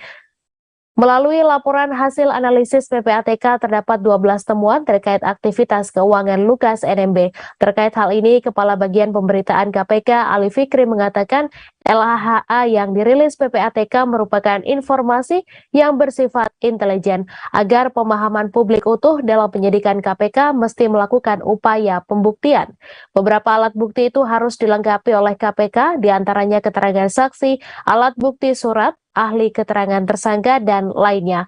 Oleh karena itu, Ali mengatakan pihaknya tidak bisa serta-merta membenarkan suatu informasi terkait dugaan tindak pidana korupsi.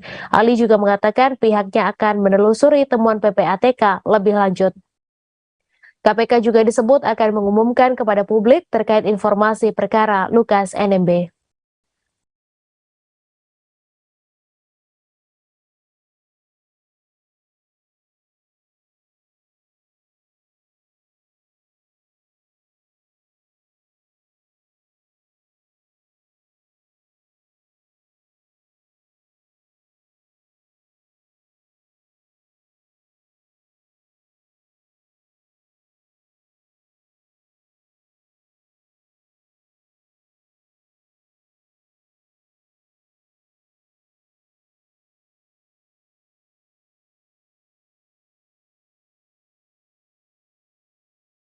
Demo menolak kenaikan BBM masih terjadi di Kota Bogor. Kali ini sejumlah massa yang mengatasnamakan dirinya Aliansi Cipayung Plus Bogor Raya menggelar demo di depan Istana Bogor. Perwakilan massa aksi yang tergabung dalam Cipayung Plus Bogor Raya ini diantaranya Himpunan Mahasiswa Islam, Pergerakan Mahasiswa Islam Indonesia, GMNI, Kami, IMM, dan beberapa aliansi lainnya membacakan sejumlah tuntutannya di depan Istana Presiden di Bogor. Untuk informasi selengkapnya akan disampaikan langsung oleh wartawan Tribun Bogor, Rahmat Hidayat, yang kini sudah terhubung bersama kami. Silakan rekan Rahmat. Ya baik, rekan Mei dan rekan-rekan Tribun Indonesia, selamat sore. Dapat kami sampaikan bahwasanya memang pada hari kemarin, Selasa 20 September 2022, Cipayung Plus Bogor Raya menggelar aksi unjuk rasanya terkait penolakan kenaikan harga bahan bakar minyak atau BBM di sekitaran Istana Bogor. Dan seperti diketahui sebelumnya, memang beberapa aliansi sudah melakukan aksi unjuk rasanya, mulai dari buruh, kemudian mahasiswa, dan masyarakat lainnya pun sudah menyuarakan penolakan harga kenaikan BBM di Kota Bogor semenjak pekan lalu, atau lebih tepatnya beberapa hari pasca ditetapkannya harga BBM oleh pemerintah pusat naik pada tanggal 3 September 2022. Namun untuk aksi pada hari kemarin yang dilakukan oleh Aliansi Cipayung Plus Bogor ini yang terdiri dari HMI, PMII, GMNI, dan aliansi-aliansi lainnya yang tidak bisa kami sebutkan satu persatu, menggelar aksinya tepat di depan gerbang Istana Bogor. Padahal areal tersebut merupakan areal netral dan tidak diperbolehkannya ada aksi unjuk rasa. Dan kedatangan aliansi mahasiswa ini pun yang memang sebelumnya kami menghubungi Wakapolresta Bogor Kota yang menyebutkan bahwasanya memang ada sekitar 500 masa aksi pada hari kemarin, namun hanya beberapa perwakilan saja dari Cipayung Bogor ini untuk menyampaikan beberapa poin tuntutan di depan gerbang Istana Bogor, tepat persis di gerbang Istana Bogor. Namun ketika hendak membacakan tuntutannya, aliansi mahasiswa yang tergabung dalam Cipayung Bogor ini terus didorong menjauh dari gerbang Istana Bogor yang memang tidak diperbolehkan untuk area aksi unjuk rasa. Kemudian sambil didorong, pantauan kami di lokasi pada hari kemarin, aliansi mahasiswa ini menyanyikan lagu Indonesia Raya sambil terus berorasi membacakan tuntutan-tuntutannya. Dan tepat sekitar beberapa meter dari gerbang Istana Bogor, atau lebih tepatnya di depan gedung Denpom Kota Bogor, aliansi mahasiswa ini menyampaikan poin tuntutannya terkait penolakan kenaikan harga BBM. Yang difokuskan kepada penolakan kenaikan harga BBM, di samping ada beberapa tuntutan lainnya yang disuarakan pada hari kemarin. Nah, aksi ini pun tidak berlangsung lama, Tribuners, hanya sekitar kurang lebih 30 menit pasca mahasiswa ini ataupun perwakilan dari Cipayung Bogor ini didorong menjauh dari gerbang Istana Bogor. Dan setelah menyampaikan tuntutannya, aliansi mahasiswa ini menyerahkan atas kepada perwakilan istana, dan poin-poin tuntutannya dalam akhir orasinya, aliansi mahasiswa ini mengatakan bahwasanya ketika tuntutan mereka tidak diindahkan oleh pemerintah pusat, maka akan menggelar aksi yang lebih besar lagi di Kota Bogor terkait penolakan harga BBM. Lalu bisa kami laporkan juga bahwasanya setelah menyerahkan berkas tuntutannya dan membacakan tuntutannya tepat di gedung Denpom Kota Bogor, perwakilan aliansi dari Cipayung Bogor Raya ini langsung meninggalkan tempat masa aksi. Begitu, Mei, laporan yang bisa kami sampaikan terkait masa aksi di depan Istana Bogor pada hari kemarin. Terima kasih rekan Rahmat atas laporan Anda. Selamat bertugas kembali. KPK berharap Gubernur Papua Lukas NMB dapat bersikap kooperatif memenuhi panggilan tim penyidik KPK. Namun pengacara memastikan Lukas NMB tak akan keluar dari Jayapura. Seperti diberitakan, Komisi Pemberantasan Korupsi masih mendalami dugaan transaksi perjudian ratusan miliar yang dilakukan tersangka gratifikasi Gubernur Papua Lukas NMB. Temuan tersebut dilaporkan Pusat Pelaporan dan Analis Transaksi Keuangan PPATK bahwa ada dana dari rekening politisi Partai Demokrat itu ke sebuah kasino. Wakil Ketua KPK Alexander Marwata mengatakan pihaknya bisa saja menyetop perkara gratifikasi Lukas NMB asalkan dia mau membuktikan sumber uang miliaran rupiah seperti diungkap PPATK. Untuk mencapai tahapan tersebut, Alex menginginkan Lukas NMB dapat bersikap kooperatif memenuhi panggilan tim penyidik KPK. Ia berharap Lukas bisa hadir langsung menghadiri pemeriksaan sebagai tersangka di Gedung Merah Putih KPK Jakarta. KPK menjunjung tinggi asas praduga tak bersalah dan proses pemeriksaan bisa saja dilakukan di Jayapura, Papua. Namun lembaga anti rasuah ini berharap Lukas NMB turut menenangkan masyarakat Papua atas gejolak yang terjadi. Menteri Koordinator Bidang Politik Hukum dan Keamanan Mahfud MD mengatakan kasus dugaan korupsi yang menjerat Lukas bukan baru terjadi menjelang pemilu 2024. Mahfud mengatakan sejak 2020 sudah ada 10 kasus dugaan korupsi besar di Papua, di antaranya menyeret nama Lukas. Mahfud MD mengajak Lukas untuk memenuhi panggilan KPK agar mengklarifikasi kasus-kasus tersebut. Bahkan Mahfud menjamin apabila tidak ada bukti yang cukup terkait kasus tersebut, maka Lukas akan dilepaskan. Sementara itu, Stefanus Roy Rening, kuasa hukum Gubernur Papua Lukas NMB, mengabarkan kliennya saat ini berada di kota Jayapura, Papua. Lukas bersikukuh memilih untuk menetap dan tak akan meninggalkan Papua, sekalipun untuk keperluan pemeriksaan. Roy menjelaskan Lukas NMB merasa tidak nyaman sehingga mengambil posisi hidup tinggal di Papua bersama rakyatnya. Roy mengatakan apabila Komisi Pemberantasan Korupsi akan memeriksa Lukas NMB, maka diharapkan dapat hadir ke Papua. Adapun alasannya, selain kondisi sakit, Lukas NMB juga tidak diberikan izin oleh masyarakat Papua yang mengaku membela Lukas NMB.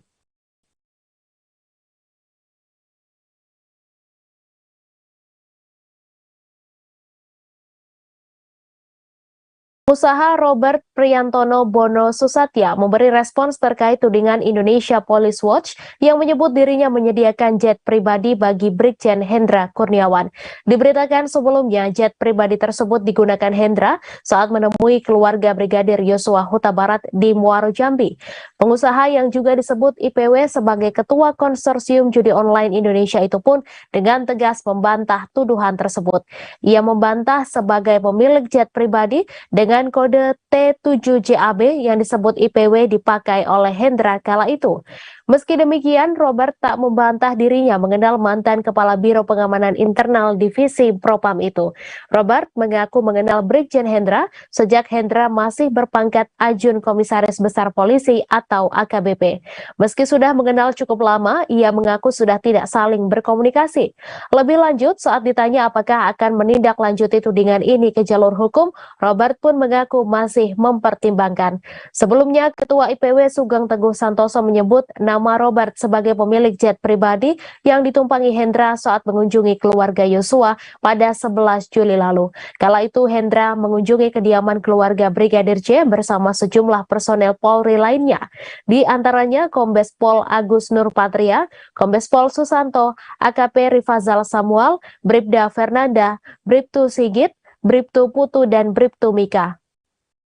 Jenis jet yang dimaksud adalah T7JAB yang menurut IPW dimiliki oleh sosok berinisial RBT alias Bong yang disebut sebagai Ketua Konsorsium Judi Online Indonesia. Sugeng juga menyebut jet pribadi itu digunakan oleh AH dan YS yang namanya tercatat dalam isu Konsorsium 303 untuk wilayah DKI Jakarta. Sugeng pun mendesak agar tim khusus mengusut keterlibatan RBT, AH, dan YS dengan Verdi Sambo terkait kasus pembunuhan Brigadir J. Ditambah desakan pengusutan Konsorsium 303 yang diduga dinaungi oleh Verdi Sambo. Hal ini perlu dilakukan lantaran ada dugaan ketiga orang kalangan sipil itu memiliki kaitan dengan pemberian dukungan soal pencalonan calon presiden tertentu pada pemilu 2024.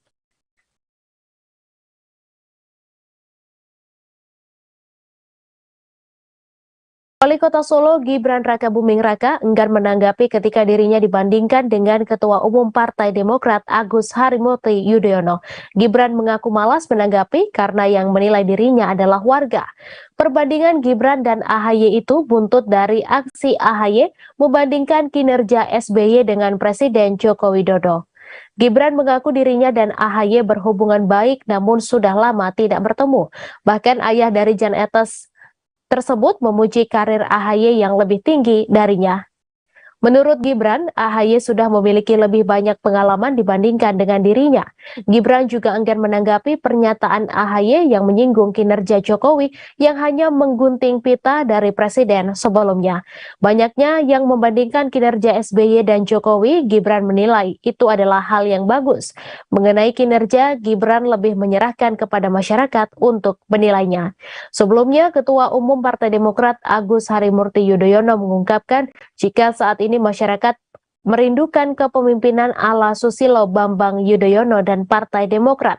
AHY menyampaikan hal itu dalam pidato pembukaan dalam Rapimnas Partai Demokrat di Jakarta Convention Center pada Kamis 15 September. Pada mulanya AHY mengajak para kader Demokrat untuk terus menggelorakan semangat perubahan dan perbaikan. Ia lalu melanjutkan rakyat membandingkan kehidupan saat ini dengan era SBY menjadi Presiden Republik Indonesia pada 2004 hingga 2014. AHY mengklaim rakyat merindukan kehidupan saat SBY menjadi presiden. AHY lantas menjelaskan kerinduan yang dimaksud saat ini, yakni terkait dengan pertumbuhan ekonomi yang cukup tinggi. Menurut AHY, pendapat per kapita rakyat Indonesia saat itu meningkat hingga 3,5 kali lipat. Sementara itu, Ketua Umum Partai Demokrat Agus Harimurti Yudhoyono juga meminta kader-kadernya agar tidak pura-pura menangis. Karena itu, AHY meminta para kader Partai Demokrat untuk berdaya membantu masyarakat kecil. Ia lalu mengajak seluruh kader Partai Demokrat untuk terjun langsung menemui masyarakat.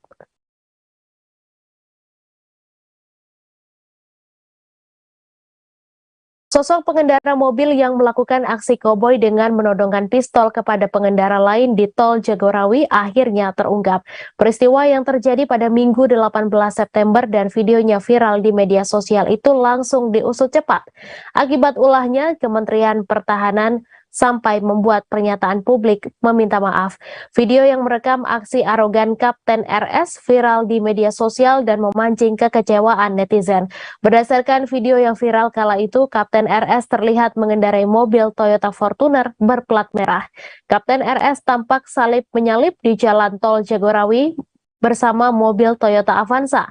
Lalu Kapten RS berusaha menyalip mobil lain di depannya dari kanan di lajur 4. Namun pengemudi mobil tersebut tidak memberikan jalan. Kemudian Kapten RS mencoba menyalip dari kiri tetapi tidak juga diberikan jalan oleh pengemudi mobil Toyota Avanza. Karena merasa kesal tak diberi kesempatan menyalip, Kapten RS lalu mengeluarkan pistol dan menodongkan ke pengemudi mobil yang hendak disalip tersebut. Setelah video yang merekam sikap arogan Kapten S viral di media sosial, orang dekat Menteri Pertahanan Prabowo Subianto langsung meminta maaf. Orang dekat Prabowo Subianto itu tak lain adalah juru bicaranya, Danhil Anzar Simanjuntak. Danhil Anzar Simanjuntak pun mengaku jika Kapten S kini tengah menjalani proses hukum. Danhil Anzar lalu mengatakan sudah mengembalikan Kapten S kepada Mabes TNI. Selain itu, Kepala Pusat Penerangan TNI Laksamana Pertama Kisdianto mengatakan oknum TNI penodong pistol di Tol Jagorawi Jakarta hingga kini masih diperiksa di Kementerian Pertahanan. Adapun oknum tersebut merupakan anggota TNI yang berdinas di Kemenhan. Kisdianto mengatakan Pusat Polisi Militer TNI baru akan memeriksa oknum tersebut setelah Kemenhan mengembalikan ke Mabes TNI.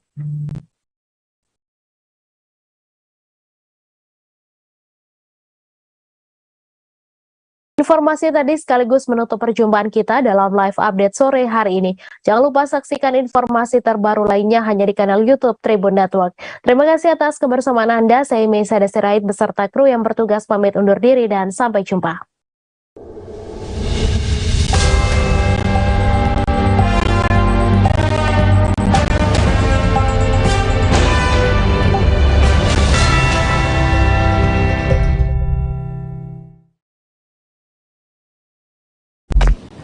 Di bawah airnya terlihat sangat jernih.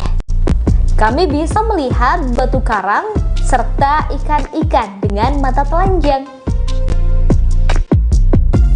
Tak lama rombongan melanjutkan perjalanan menggunakan kapal, yaitu ke kampung wisata Arborek.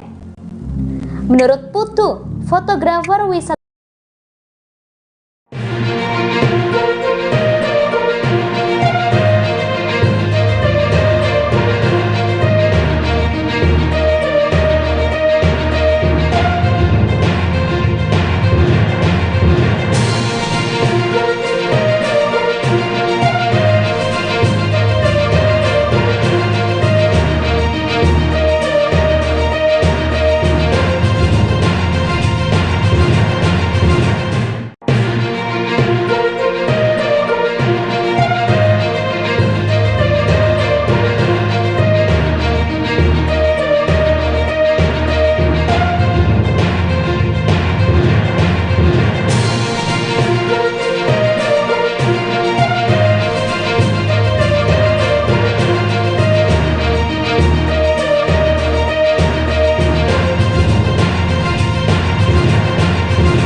Halo Tribuners, jumpa lagi bersama dengan saya Kusnala Syaifa di Bincang Politik. Tribuners, hari ini saya sudah kedatangan tamu yang sangat spesial dan juga cantik tentunya. Di hadapan saya di sini sudah hadir Mbak Halimah ya, selaku anggota dari JPPR atau Jaringan Pendidikan Pemilih untuk Rakyat. Nah, sesuai dengan hari ini Tribuners, temanya bahwasanya kita akan mengulik lebih dalam apa sih yang dimaksud dengan Jaringan Pendidikan Pemilih untuk Rakyat ini. Mungkin sebelumnya perkenalan boleh dari Mbak Halimah menyapa Tribuners di rumah, sapa Tribuners di rumah dan kesibukannya sekarang ini seperti apa? Ya, baik, terima kasih atas waktunya Mbak. Oke, halo semuanya. Di sini saya Nur Halimatul Wahyu sebagai anggota JPPR Lampung ya. Kebetulan di sini kita diundang untuk membahas tentang JPPR itu sendiri ya Mbak ya. Oke, jadi untuk mengawali perbincangan kita hari ini nih Mbak Halimah, mungkin Tribuners di rumah tuh juga banyak yang belum tahu atau masih asing gitu didengarnya kan ya. Jadi untuk memperkenalkan JPPR ini sebenarnya apa sih Mbak gitu? Oh iya, baik. Ya pasti di kalangan masyarakat sendiri itu tuh kan masih bingung nih, masih asing dengan kata JPPR karena sebelumnya JPPR itu hanya dibentuk masih adanya di pusat gitu kan, di pusat. Nah hingga sekarang ternyata JPPR Lampung akhirnya terbentuk juga. Terbentuk JPPR Lampung belum lama ini, baru di Juni kemarin sampai sekarang JPPR Lampung itu dibentuk. Oke, jadi JPPR sendiri itu adalah jaringan pendidikan pemilih untuk rakyat ya. Di situ dibentuknya karena dari keresahan masyarakat itu sendiri sehingga kita terbentuk untuk melakukan pemantauan pemilu ke depan gitu. Jadi ada kita harus ikut berpartisipasi. Anak-anak muda, masyarakat semuanya itu bisa ikut berpartisipasi dalam pemilu ke depan gitu. Jadi sehingga itu JPPR ini terbentuk. Oke. Kalau untuk sejarahnya sendiri itu bagaimana tuh Mbak? Mungkin Mbak Halimah bisa ceritakan sedikit aja sejarah dari JPPR ini gitu. Ya, baik, sebelumnya sejarah dari JPPR ini JPPR ini terbentuk dari tahun 90-an ya Mbak ya. Jadi sebelumnya udah terbentuk, berarti sudah lama ya Mbak? Sudah lama sebenarnya, udah hampir dari tahun 90-an itu sudah terbentuk sehingga hampir sampai sekarang sekitar udah terbentuk lama itu di situ tugasnya untuk membantu pemilu pada saat pemilihan kepala daerah sampai pemilihan presiden. Jadi di situ terbentuknya itu untuk melakukan pemantauan di mana ada tahapan-tahapan pemilu.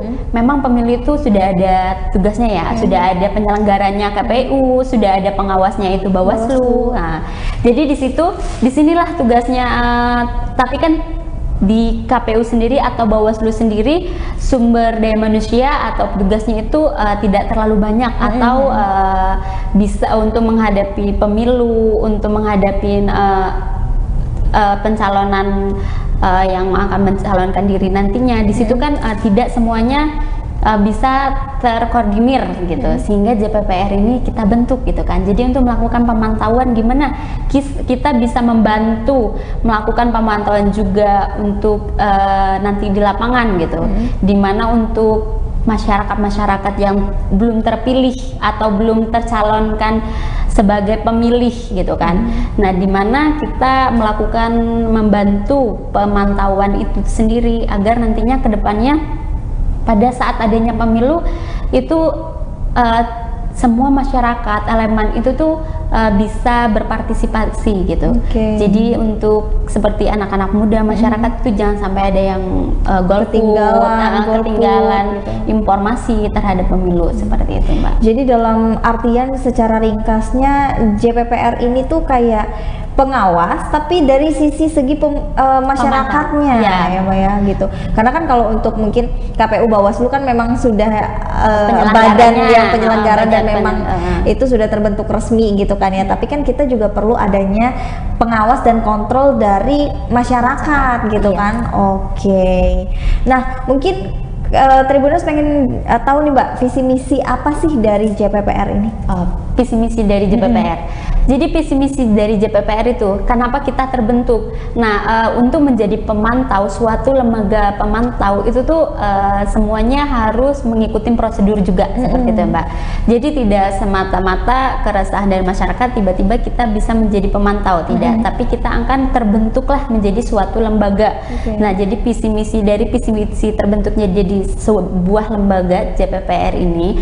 Jadi kan kita sudah terbentuk untuk menjadi pemantau, pengawas, gimana visi misinya itu supaya kedepannya untuk seluruh masyarakat elemen itu tuh bisa ikut berpartisipasi jika ada kendala nih, misalnya jika ada penemuan pada saat nanti pemilu, pada nanti ada kecurangan, ada money politik seperti itu tuh bisa dilaporkan gitu. Bisa dari masyarakatnya yang melaporkan ke lembaga ini. Iya, gitu. bisa menjadi dari masyarakat bisa melaporkan juga ke lembaga karena lembaga kita itu sudah terakreditasi atau sudah diterima secara resmi gitu, Mbak.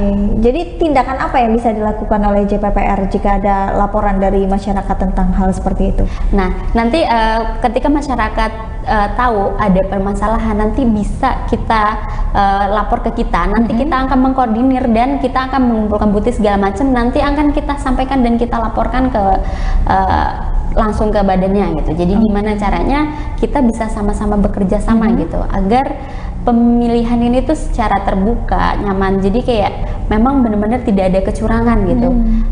Agar nanti kedepannya masyarakat sama pemuda-pemuda itu tuh bisa membantu karena sangat membantu sekali ya untuk pemilu nanti kedepannya, untuk pemilu kedepannya nanti supaya itu kan sebelumnya kita belajar dari sebelumnya, takutnya ada kecurangan-kecurangan, money politik, terus nanti dari pencalonan kampanye segala macam, itu penting sekali pemantauan dari kita gitu.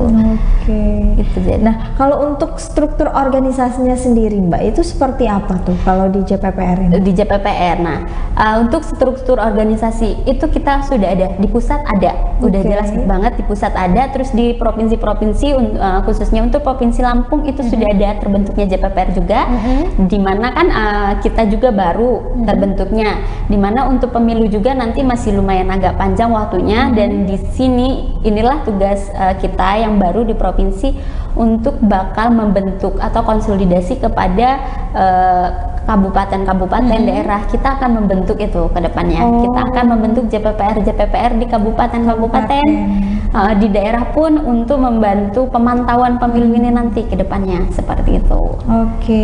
Jadi memang JPPR ini sudah resmi ya, sudah terakreditasi juga. Dan memang di Lampung ini sudah ada, dan ini ya, ini tingkat provinsinya? Iya, ini tingkat provinsinya, memang sudah terakreditasi. Kemarin kita sudah ketemu di Bawaslu, kita juga sudah MOU ke KPU, semuanya kita sudah melakukan itu.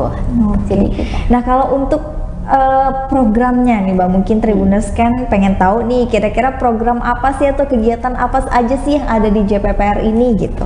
Iya.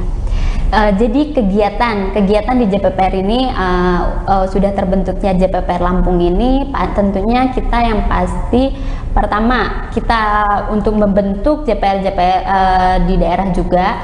Selagi itu kita akan melakukan kegiatan-kegiatan seperti kan di sini pendidikan pemilih yang pastinya. Di sini penting sekali. Kenapa harus adanya pendidikan pemilih programnya itu? Karena agar semuanya itu mengetahui melek akan hal pemilu. Melek akan pemilu gitu. Jadi nggak hanya pemilu, nanti ketika kita tidak melakukan program ini, mereka tidak tahu pemilu, ya udah pemilu milih ya pilih aja gitu ya. Taunya nyoblos aja. Padahal dengan mereka memilih itu tuh sangat penting, penting sekali untuk 5 tahun ke depan gitu. Benar. Jangan nanti ada uang diterima aja, siapa yang memberi uang itu bakal dipilih, padahal dampak positif dan negatifnya itu 5 tahun ke depan seperti itu. Jadi makanya di sini programnya itu di sini udah pasti kita membentuk melakukan pendidikan pemilih kepada masyarakat. Apalagi elemen JPPR ini kami terbentuk dari beberapa banom seperti banom-banom pelajar-pelajar dari NU maupun Muhammadiyah itu menjadi satu di JPPR ini, sehingga nanti itu akan membantu kita di JPPR itu untuk memberikan pendidikan kepada seluruh pelajar-pelajar, meskipun kepada seluruh masyarakat, bahwa penting sekali pendidikan tentang politik gitu, supaya mereka berpikirnya nggak hanya negatif tentang politik, padahal politik itu juga hal yang positifnya gitu. Jadi gimana caranya nanti kita mencegah hal-hal yang buruk terjadi pada saat pemilu, semoga semuanya transparan, baik, tidak ada kecurangan gitu kan. Jadi agar semuanya itu bisa berjalan dengan baik. Baik ya. Oke. Nah, berarti kan di JPPR ini ada programnya nih tadi kan, yaitu pendidikan pemilih, pelatihan pendidikan pemilih di JPPR. Nah, itu sudah berjalankah atau baru akan diprogramkan beberapa bulan ke depan gitu? Itu sudah mulai mau kita jalani, itu program yang memang ini sekarang belum berjalan, tapi itu akan kita laksanakan secepatnya gitu, karena penting sekali gitu kan. Jadi ini program untuk yang akan kita lakukan, karena di sini kan kita karena baru lagi menyusun program-program itu segala macam. Jadi ini sudah salah satunya gitu. Nah, tujuan dan sasarannya program ini untuk pelajar aja kah, mahasiswa atau seluruh masyarakat dan elemen yang lainnya gitu? Nah, di sini kita lakukan untuk seluruh masyarakat juga gitu, nggak hanya untuk pelajar, mahasiswa sendiri ataupun seluruh masyarakat, tapi untuk semua. Karena penting sekali sekarang, apalagi kan untuk sebagai orang yang ingin mencoblos gitu kan. Nah itu dari pelajar, mahasiswa hingga masyarakat itu kan sudah bisa untuk melakukannya, sehingga dari situlah kita bakal melakukan pelatihannya gitu. Jadi itu agar tahu, walaupun si masyarakat ini masih bingung sih sebenarnya JPPR ini apa gitu. Nah, makanya dari situ sih sebenarnya kita untuk melakukan pelatihan walaupun susah nih kita, walaupun untuk langsung terjun ke masyarakat dengan kapasitas JPPR pun tidak terlalu banyak gitu kan.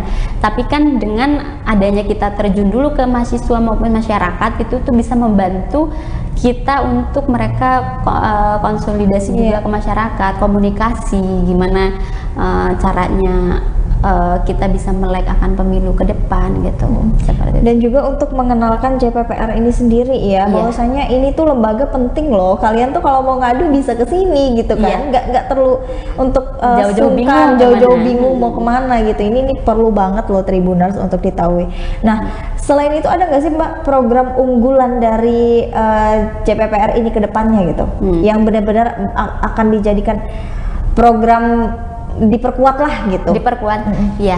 Karena di sini program unggulannya yang pasti ada ya, yaitu tadi kita di mana sini kita sebagai pendidik pemilih untuk masyarakat. Jadi itu pasti bakal jadi program unggulan kita. Karena ketika kita sudah melakukan pendidikan pemilih untuk masyarakat, ketika kita setelah mengenalkan JPPR sendiri ke pelajar, mahasiswa, agar semuanya nanti tahu, di situ kan nanti bisa membantu kita. Ketika itu kan nanti masyarakat itu tidak akan sungkan lagi gitu, bisa dekat dengan JPPR gitu kan, dengan JPPR. Jadi sehingga jika terjadi nanti pas pemilu itu tuh hal-hal yang tidak diinginkan, kecurangan, itu mereka lebih tidak sungkan kan, lebih enak mereka, maksudnya karena mereka udah merasa dekat. Tapi ketika mereka tidak dekat, ketika mereka tidak mengenal JPPR kan mereka kadang bingung ketika mereka harus ngelapor, ataukah langsung dilaporkan dengan Panwas atau langsung ke Bawaslu, tapi kan mereka masih canggung dan takut seperti itu. Makanya kita di JPPR itu gimana caranya kita memperkenalkan diri kita dulu dengan membawa pendidikan pelatihan tadi kepada pelajar, mahasiswa itu sendiri, karena kan kita juga sudah merupakan dari salah satu Bandung-Bandung tersebut yang bisa membawa atau mengembangkan gitu dan mengenalkan ke masyarakat. Nah kalau untuk waktunya nih Mbak, itu akan seberapa sering dilakukan? Apakah agenda itu akan seminggu sekali atau sebulan sekali atau bahkan berapa bulan sekali tuh? Dan sasarannya kemana-mana saja gitu untuk di Provinsi Lampung ini? Untuk di Provinsi Lampung, jadi itu sasarannya waktu. Yang pasti sekarang sudah 2022 untuk mencapai pemilu di 2004 nanti mungkin kita bakal lebih sering bisa jadi karena banyak sekali masyarakat yang harus kita terjunin ya kan. Konsentrasinya bisa ke pelajar, mahasiswa, masyarakat. Mungkin nanti akan seminggu sekali, sebulan. Per bulan itu mungkin kita akan melakukan pelatihan karena kan nggak sekaligus itu bakal satu kali kita lakuin. Alangkah banyak sekali masyarakat Lampung ini ya gitu. Jadi sementara kita akan melakukan konsolidasi pembentukan di daerah-daerah, di situ juga agar bisa memperluas JPPR, membantu di daerah-daerah karena kita kan di provinsi tidak mungkin kita akan terjun langsung di provinsi ini bisa langsung ke daerah. Gitu. Jadi kenapa makanya kita akan membentuk di daerah itu nanti kabupaten-kabupaten ya. Kabupaten-kabupaten itu supaya ada JPPR-nya supaya bisa meng-backup juga. Nah, dan kita juga fokus dari situ kan yang akan diinginkan pelajar, mahasiswa maupun masyarakat semua. Jadi nanti akan per kelompok, misalnya kayak bulan ini kita akan melakukan pelatihan pendidikan di mana, terus next kita melakukan di mana itu akan kita bagi kelompok gitu. Jadi biar per bulan pasti kita akan melakukan pelatihan karena banyak. Gitu. Jadi memang agendanya akan rutin nanti ya. Apalagi kan untuk menuju ke tahun 2024 itu, walaupun sekarang masih 2022, masih 2 tahun lagi, tapi kan untuk memaksimalkan kinerja dari JPPR ini kan perlu dari sekarang gitu. Nah, kalau persiapan JPPR sendiri untuk tahun pemilu di 2024 itu ada nggak sih yang sudah dilakukan sekarang ini? Kalau untuk sekarang ya kita sudah mulai melakukan pemantauan kan, kayak misalnya sekarang kemarin telah ada dibentuknya Bawaslu gitu kan. Jadi kan gimana caranya kita mulai sudah ikut berpartisipasi atau kita ikut melakukan pemantauan itu. Gimana tahap-tahapan yang akan dilakukan gitu kan. Kita kayak melakukan tahapan-tahapan pemilu itu kayak misalnya KPU sudah menetapkan kayak data-data nanti yang akan memilih segala macam. Di situ kita JPPR sudah ikut memantau gitu, ikut memantau untuk pendataan dan juga kan itu penting sekali. Nanti mulai pendataan itu kita sudah ikut memantau segala macam dari sekarang. Dan juga untuk sekarang tuh persiapan pencalonan itu kan kemarin sempat ada ada misalnya kayak nama masyarakat tiba-tiba dicatut masuk nih gitu, tiba-tiba padahal mereka merasa tidak ikut ini dan itu kok tiba-tiba mereka merasa kok ada nama saya di sana gitu. Nah, itu sering terjadi ya. Sering terjadi. Itu sudah mulai kita pantau dari sekarang untuk pemilu 2024. Jadi tahapan-tahapan itu sudah mulai kita lihat juga, mulai kita bantu. Karena JPPR sendiri kan melakukan pantauan, mengikuti tahapan-tahapan maupun di KPU atau Bawaslu. Kita ikut membantu juga turun ke masyarakat, tapi di mana juga di KPU atau Bawaslu, JPPR juga ikut memantau gitu. Seperti kinerjanya dari KPU dan juga Bawaslu ini tetap juga dipantau oleh JPPR ini gitu ya. Sekali. Nah, kalau cara untuk mengajak gitu, gimana sih dari JPPR ini ada cara khusus untuk mengajak masyarakat atau sekarang anggotanya sudah berapa gitu? Untuk kita sendiri kan di sana ada 5 bidang di JPPR dan anggotanya sudah cukup lebih dari 30 orang. Itu sudah pengurus semua ya? Termasuk pengurus SK, ya termasuk anggota semua sudah ada.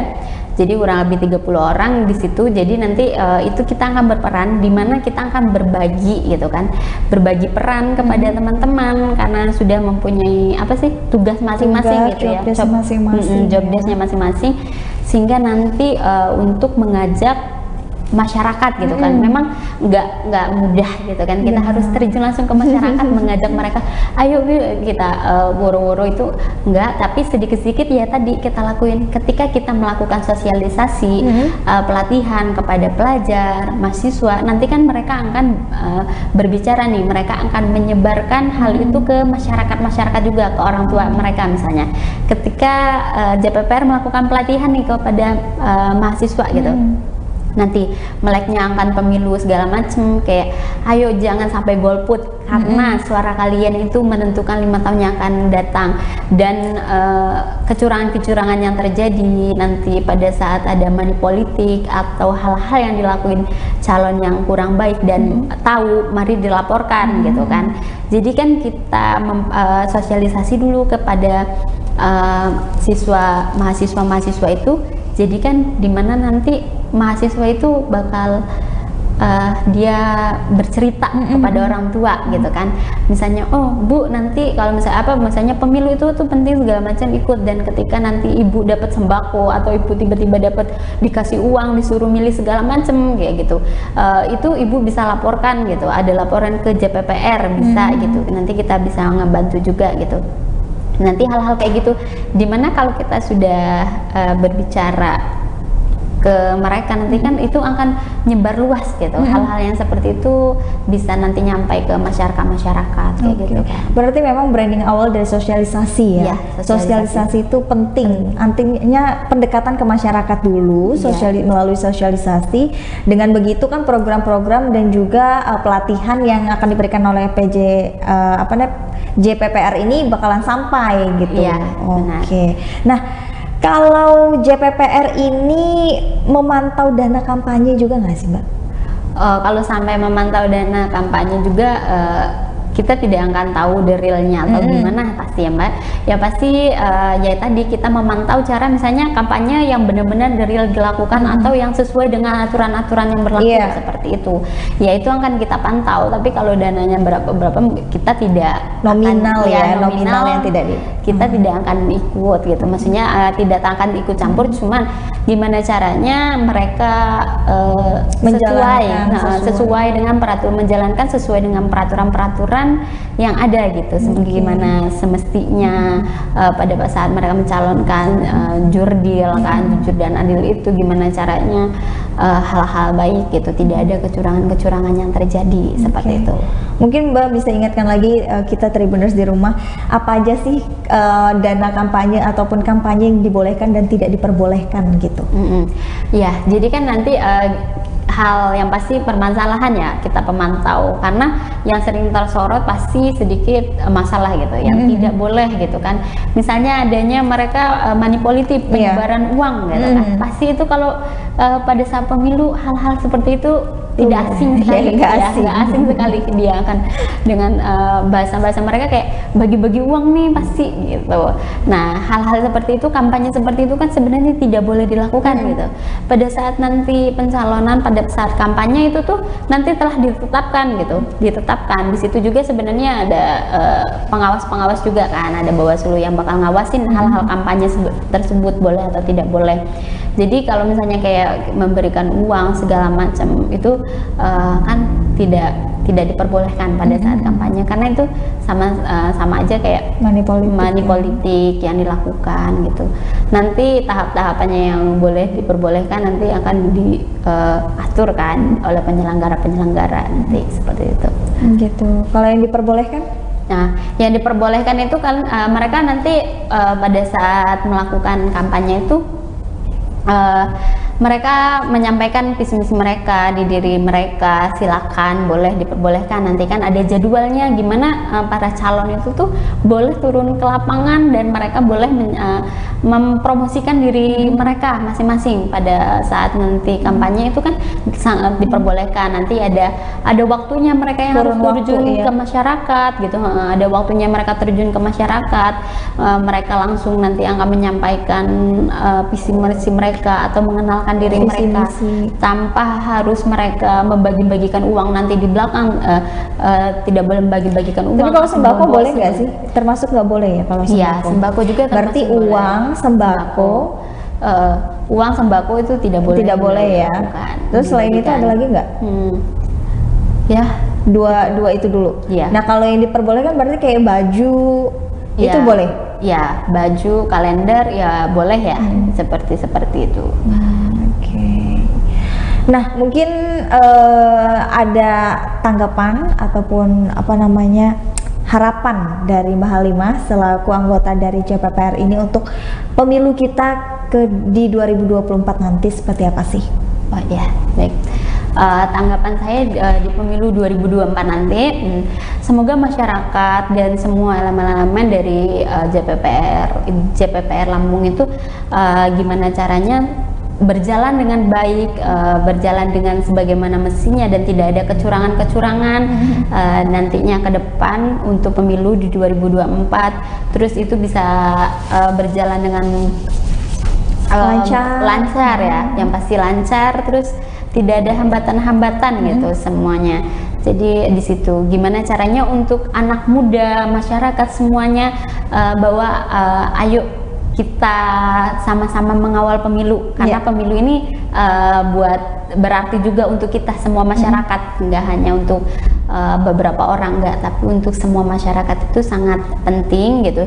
Jadi ayo jangan jangan golput, ayo semuanya nanti memilih, cek nama kalian terdaftar di dalam pencoblosan atau tidak. Jika tidak, silakan segera hubungin nanti dibentuk KPS-nya di setempat kan nanti dibentuk, segera lapor.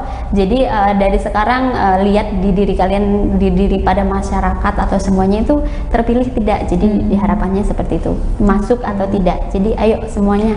Dan kalaupun ada hal-hal yang menyimpang di lapangan terkait dengan money politik dan kecurangan politik lainnya saat kampanye maupun sudah berlangsung, itu Tribuners jangan sungkan untuk bisa melaporkan diri ke JPPR ini, Tribuners, karena ini merupakan suatu perwakilan lembaga dari kita masyarakat gitu kan ya. Nah gitu. Benar banget ya. Oke. Mbak Halimah, makasih banyak sudah mampir ke studio Tribun Lampung dan juga kita sudah berbincang hari ini dengan Tribuners di rumah ya. Tentunya ini sangat eksklusif dan juga sangat menarik sekali Tribuners, karena menjelang pemilu ya, menjelang sebentar lagi, walaupun 2 tahun lagi, tapi persiapan dari sekarang sudah benar-benar harus disiapkan, karena yang namanya pemilu ya itu bukan suatu penyelenggaraan yang kecil skalanya, karena melibatkan seluruh warga Indonesia. Oke, terima kasih banyak Mbak Halimah selaku dari anggota JPPR sudah mampir dan menjelaskan tentang JPPR ke Tribuners yang ada di rumah. Dan untuk Tribuners juga terima kasih yang sudah menyaksikan tayangan Bincang Politik hari ini bersama dengan saya Kusnul Asyaifah. Pamit undur diri, terima kasih dan sampai jumpa.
Halo Tribuners, selamat malam. Jumpa lagi bersama dengan saya Mutiara dalam tayangan berita terkini Lampung di Tribun Lampung.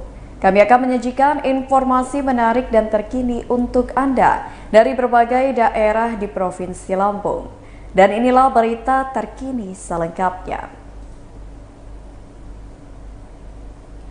Pura-pura salat berjamaah pencuri gondol tas di Masjid Kompleks Pemkab Lampung Utara. Aksi pencurian terjadi di Masjid An-Nur di Kompleks Pemerintah Kabupaten Lampung Utara pada Selasa 20 September 2022. Aksi pencurian tersebut terekam oleh kamera CCTV masjid. Novi, salah satu pegawai, mengatakan berdasarkan hasil rekaman kamera CCTV, pelaku saat itu berpura-pura sebagai jamaah salat zuhur. Kemudian ketika di rakaat terakhir, pelaku yang saat itu mengambil syaf paling belakang terlihat sudah gelisah. Pelaku yang memakai kemeja motif kotak-kotak langsung bangun meskipun salat belum berakhir. Ia langsung berlari ke arah keluar dengan membawa tas yang ada di belakangnya. Tas tersebut diletakkan di atas kotak infak. Menurut Novi, pada Rabu 21 September 2022, tas tersebut diketahui milik Adi Susanto, seorang jurnalis Lampung Televisi. Berdasarkan rekaman kamera CCTV, pelaku masuk ke dalam masjid pada pukul 12 lewat 8 menit waktu Indonesia Barat. Korban Adi yang tersadar jika tas miliknya sudah tidak ada di lokasi langsung melakukan pengejaran ke arah Jalan Jenderal Sudirman, Kota Bumi. Namun, pelaku sudah bisa dikejar lagi. Adi mengaku di dalam tas tersebut berisikan 2 unit handphone, uang tunai senilai 1 juta rupiah, surat emas batangan, dan 4 kartu ATM. Kasat Reskrim Polres Lampung Utara, Ajun Komisaris Eko Rendi, mengatakan sudah menerima laporan dari korban. Menurutnya, saat ini pihaknya masih melakukan penyelidikan. Dan ia mengatakan sudah meminta keterangan korban serta memeriksa rekaman kamera CCTV.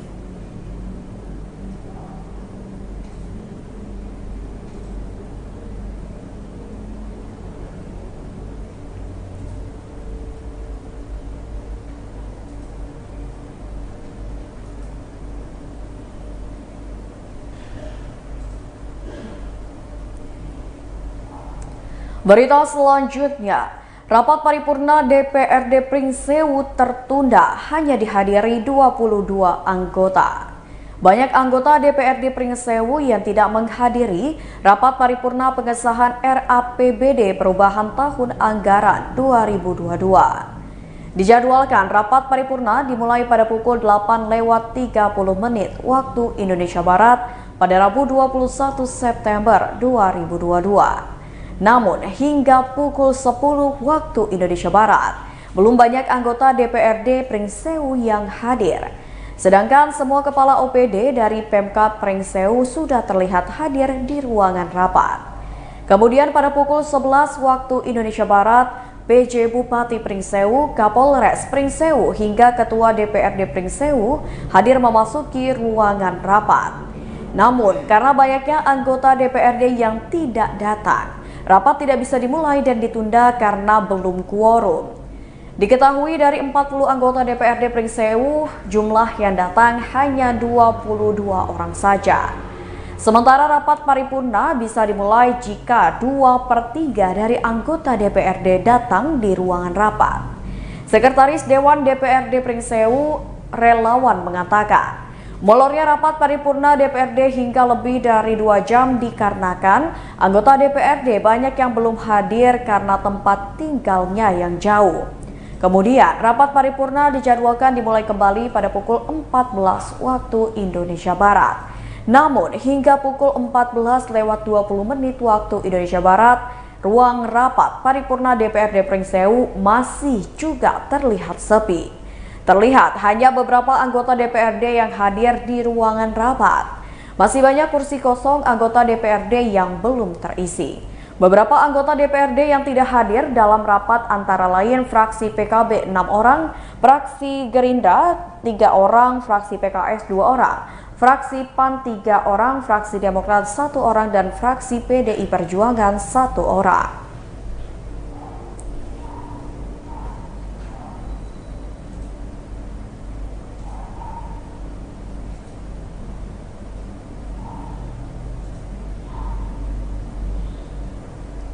Berita selanjutnya, mantan juru masak gelar aksi unik untuk dapat pekerjaan. Seorang warga Bandar Lampung, yakni Indra Gunawan, menggelar aksi unik untuk mendapatkan pekerjaan.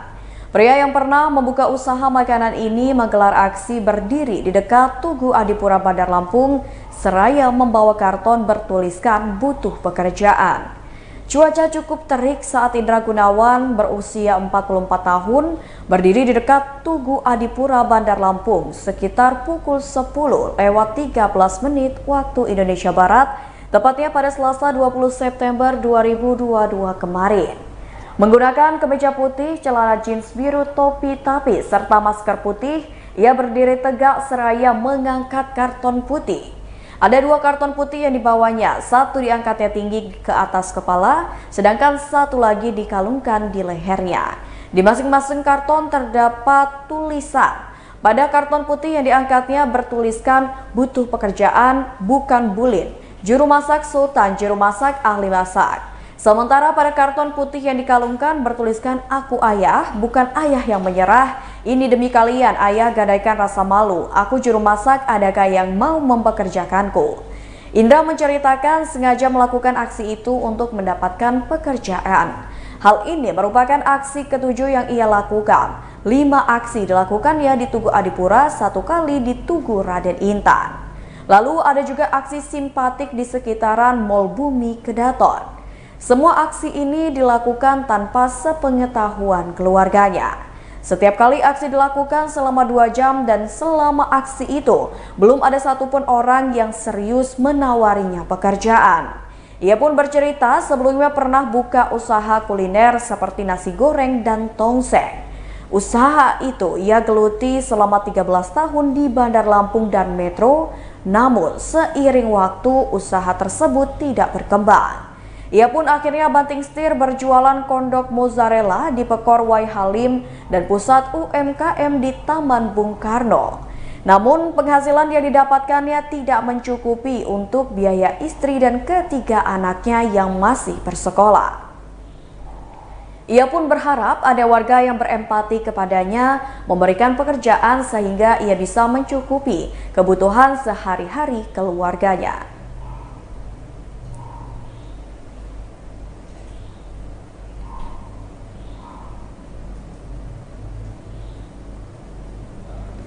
Berita selanjutnya, perlu perbaikan Kejari kembalikan berkas kasus polisi tembak polisi. Pihak Kejaksaan Negeri Gunung Sugi meminta Polres Lampung Tengah untuk memperbaiki berkas perkara kasus polisi tembak polisi yang menyeret mantan Kadit Provos Aibda Rudi Suryanto. Hal tersebut dikemukakan oleh Kasih Intelijen Kejaksaan Negeri Lampung Tengah Topo Dasawulan pada Rabu 21 September 2022. Topo mengatakan saat ini untuk berkas P18 dan P19 sudah dikembalikan ke Polres Lampung Tengah. Ia menyebut berkas yang sebelumnya diserahkan Polres Lampung Tengah masuk golongan berkas P18 sehingga setelah diperiksa bila masih ada kekurangan maka harus dilengkapi. Diketahui 5 jaksa penuntut umum atau JPU telah ditetapkan Kejaksaan Negeri Gunung Sugi untuk menangani kasus tersebut yakni Muhammad Erlangga, Ria Sulistiyowati, Elva Yulita, Reza Andika, serta Diva Naldi. Sebelumnya, Kapolres Lampung Tengah AKBP Dovi Fahlevi Sanjaya mengatakan, kasus Rudi Suryanto sudah diproses dan berkas tahap 1 sudah dikirim ke Kejari Gunung Sugi. Polres Lampung Tengah saat itu menyerahkan berkas perkara sebanyak 200 halaman. Penyerahan berkas dilakukan Kasat Reskrim Polres Lampung Tengah AKP Edi Korinas mewakili Kapolres Lampung Tengah AKBP Dovi Fahlevi Sanjaya didampingi dengan Kanit Resum Ibda Pende Putu Yoga pada Kamis 8 September 2022 lalu. Berkas tersebut diterima Kasih Pidana Umum Muhammad Erlangga di kantor Kejaksaan Negeri Gunung Sugi.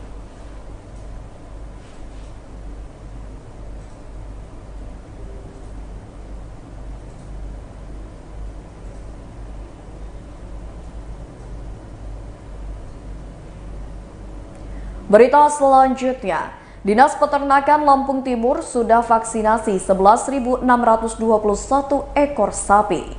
Dinas Peternakan Lampung Timur telah melakukan vaksinasi sebanyak 11.621 terhadap sapi yang berisiko terjangkit penyakit mulut dan kuku atau PMK di Lampung Timur. Dari 11.621 ekor sapi yang telah divaksin, sebanyak 9.745 ekor sapi telah dilakukan vaksin booster. Menurut dokter hewan dari Dinas Kesehatan Kabupaten Lampung Timur, Dr. Ririn, pada Rabu 21 September 2022, dari jumlah yang telah divaksin masih banyak jumlah sapi yang belum divaksin. Ia memperkirakan masih ada sekitar 130.000 ekor sapi lagi yang harus dilakukan vaksin. Ia juga mengatakan ada beberapa wilayah kecamatan yang terkonfirmasi positif PMK. Dari 24 kecamatan di Lampung Timur, 5 diantaranya terkonfirmasi positif PMK. Kecamatan yang mengkonfirmasi positif PMK adalah Kecamatan Sukadana, Batanghari, Raman Utara, Bandar Sribawono, dan Purbolinggo. Ia juga mengimbau masyarakat atau peternakan di Lampung Timur agar mengajukan pelayanan vaksin PMK ke Dinas Perikanan dan Peternakan. Selain itu juga ia berharap agar para peternak mau memvaksinasi hewan ternaknya. Ia meminta kepada para peternak di Lampung Timur agar melaporkan jika ada gejala yang mengarah ke penyakit PMK.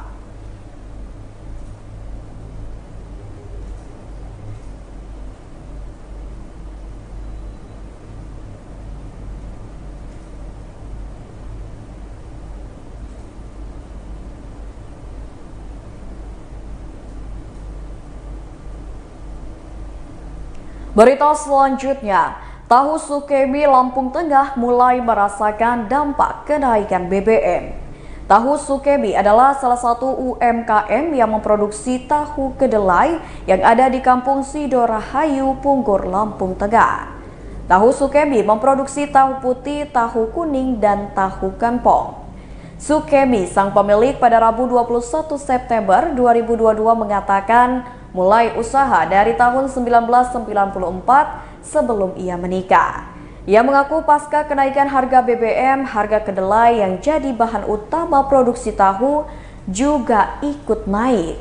Sukemi mengatakan kenaikan harga kedelai mencapai 12,5 ribu per kilogram dari sebelumnya, yakni Rp8.000 per kilogram. Saat ini Sukemi telah mempekerjakan 6 karyawan yang digajinya 1,8 juta per bulan. Adapun kapasitas produksi tahu Sukemi saat ini mencapai 150 kg per harinya atau sekitar 1.800 butir tahu per harinya. Untuk harga tahu, satuannya dijual antara Rp250 hingga Rp300, sedangkan harga satu cetakannya dijual dengan Rp50.000.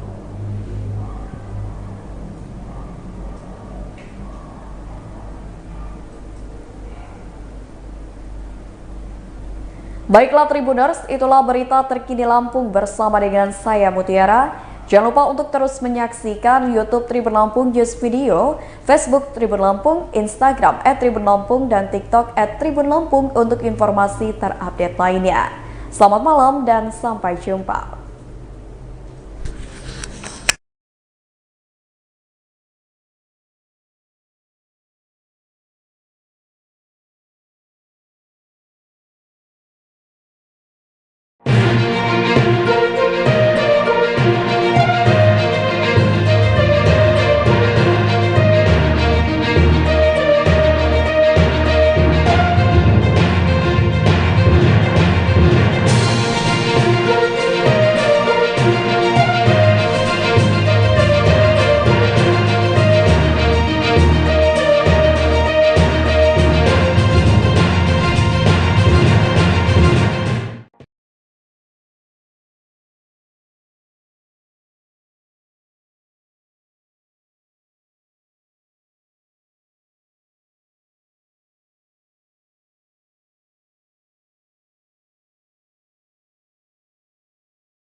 Halo Tribuners, Wisata Lampung kembali menyapa Anda, tentunya dengan sederet rekomendasi wisata dan juga kuliner menarik di Lampung.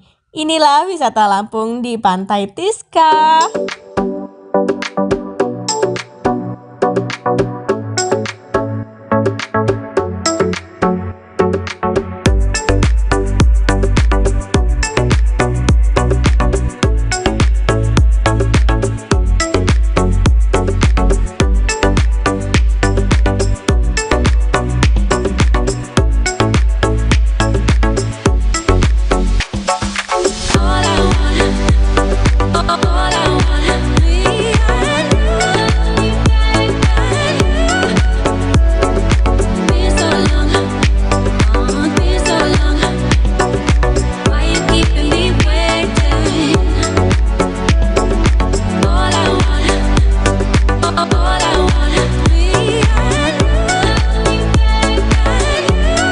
Wah, seru banget, akhirnya bisa juga main ke pantai. Kota Bandar Lampung ternyata punya pantai yang dekat juga loh untuk dikunjungi. Namanya sudah pasti Pantai Tiska. Wisata Pantai Tiska berlokasi di Serengsem, Kecamatan Panjang, Kota Bandar Lampung. Uniknya Pantai Tiska menyuguhkan estetiknya panorama laut dan juga pelabuhan.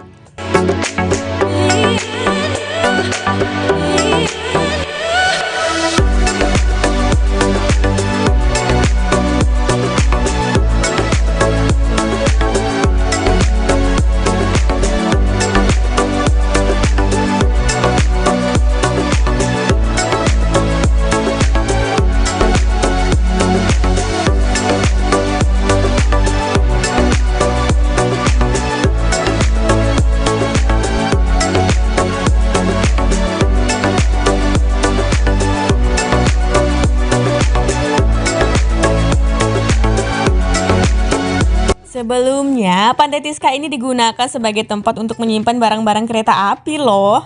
Area Pantai Tiska masih masuk lahan milik PT KAI atau Kereta Api Indonesia.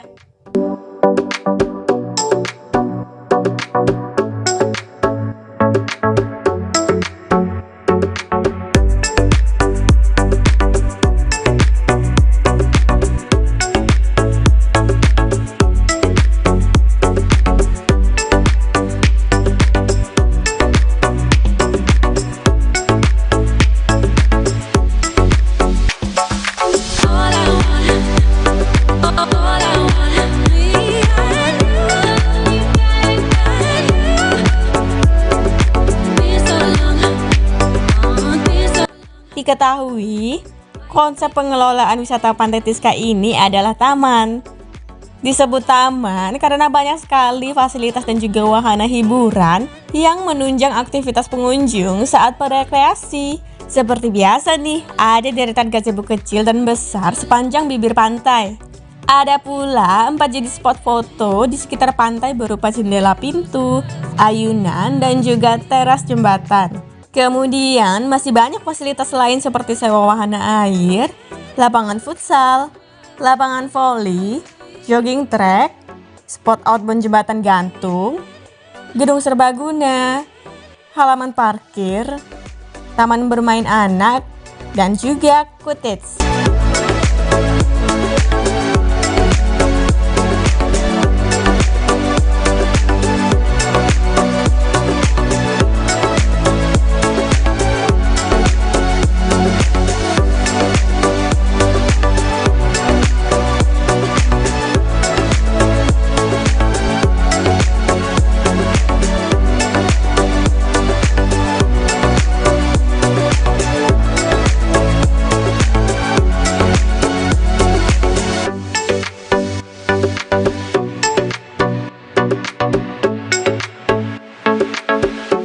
Fasilitas tersebut tentunya bisa dinikmati dengan sistem gratis dan juga sewa.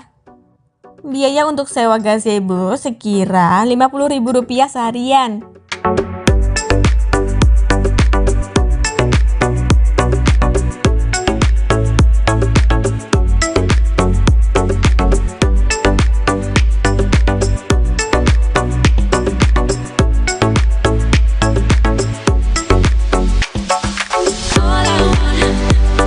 All I wanna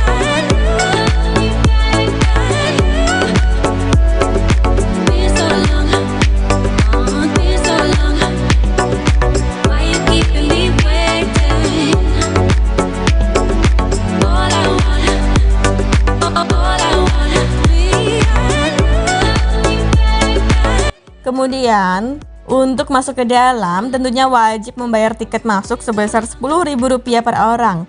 Sementara tarif masuk untuk anak-anak dibedakan menjadi Rp5.000 per orang. Sedangkan untuk paket tiket masuk per kendaraan dikenakan biaya Rp450.000 bagi wisatawan yang menggunakan bus besar. Sementara untuk bus biasa sebesar Rp350.000. Paket tersebut sudah termasuk dengan biaya parkir kendaraan. Sementara yang bukan paket dikenakan biaya parkir kendaraan terpisah mulai dari Rp5.000.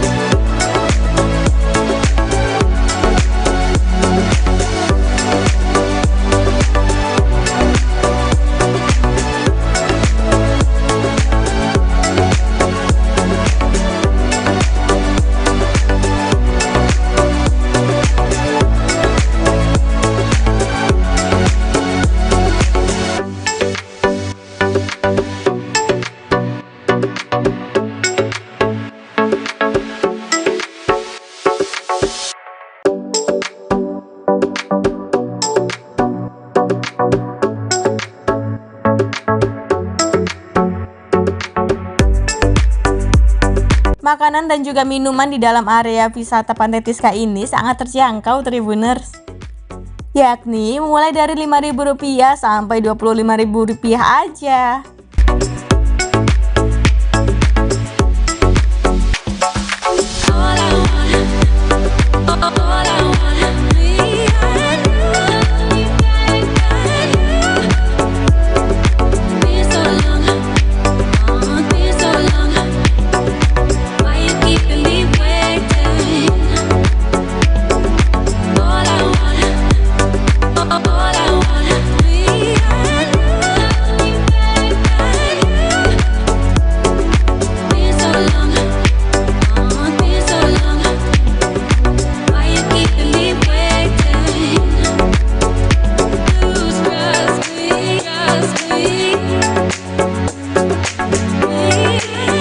Pantai Tiska buka setiap hari, yakni hari Senin sampai dengan hari Minggu. Jam operasionalnya mulai pukul 6 pagi sampai pukul 6 sore.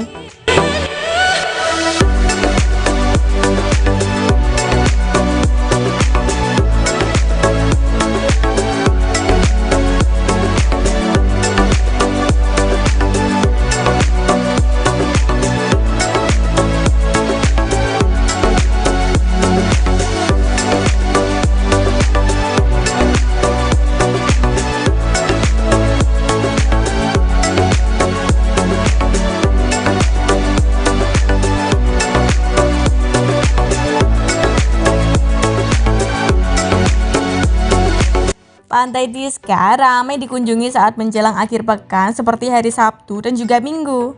Pantai ini tentu sangat bisa untuk berenang loh. Untuk menjaga keamanan pengunjung, terdapat tali yang diletakkan sejauh 200 meter dari bibir pantai sebagai pembatas zona aman berenang. Pantai Tiska memiliki ombak yang tidak terlalu besar, sehingga aman untuk anak-anak.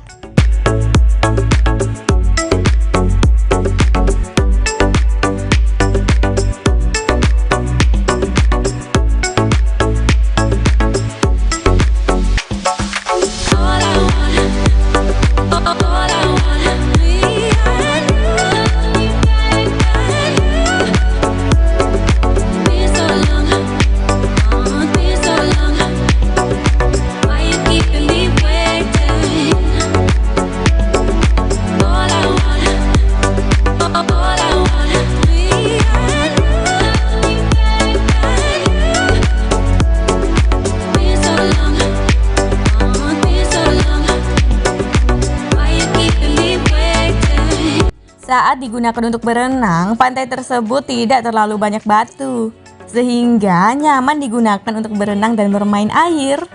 Semakin sore, suasana Pantai Tiska justru makin ramai. Banyak nih pengunjung yang datang ingin menengok matahari terbenam atau sunset yang berada hampir di tengah pantai.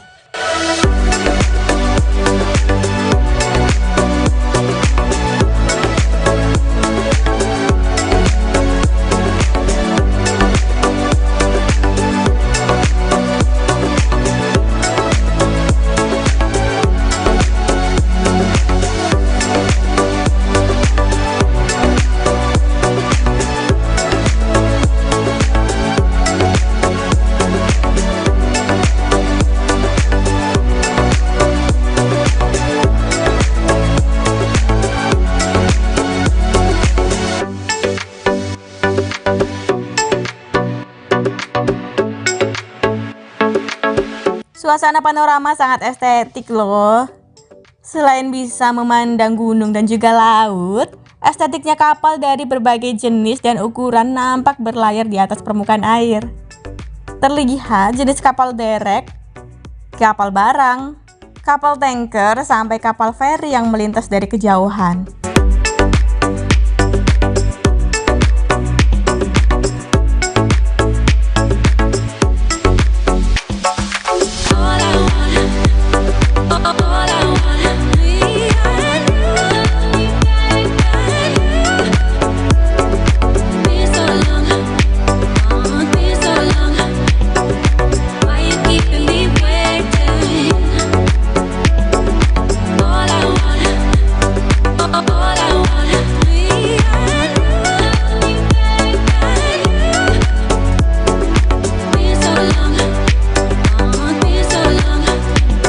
Anak-anak sekitar terlihat juga sedang bermain di dermaga yang konon bekas pelabuhan penyeberangan kapal feri. Pengunjung terlihat bersiap duduk di tempat duduk yang disediakan tepat di pinggir jalan dermaga. Ada pula yang sedang duduk di gazebo dan berdiri di ujung dermaga. Saat sunset menyapa, kapal tanker yang mematung di permukaan air sejak siang hari perlahan menjadi bayangan. Kapal tanker tersebut membelakangi cahaya oranye matahari yang perlahan makin terasa sejajar.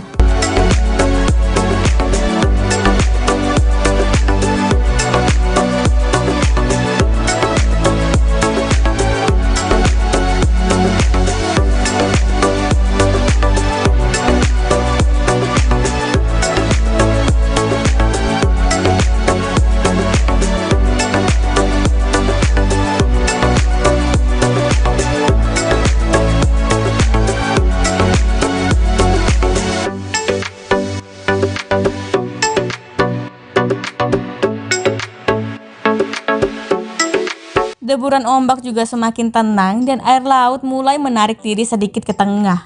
Kemudian genangan air laut nampak berkilau memantulkan cahaya oranye matahari yang ingin segera berganti dengan bulan. Angin sepoi-sepoi terus mengibaskan rambut dan memberi sentuhan segar. Pengunjung juga bisa loh berjalan-jalan di jogging track yang telah disediakan, sambil menyusuri area food court hingga ke area penginapan yang bangunannya bergaya rumah kayu ala USA.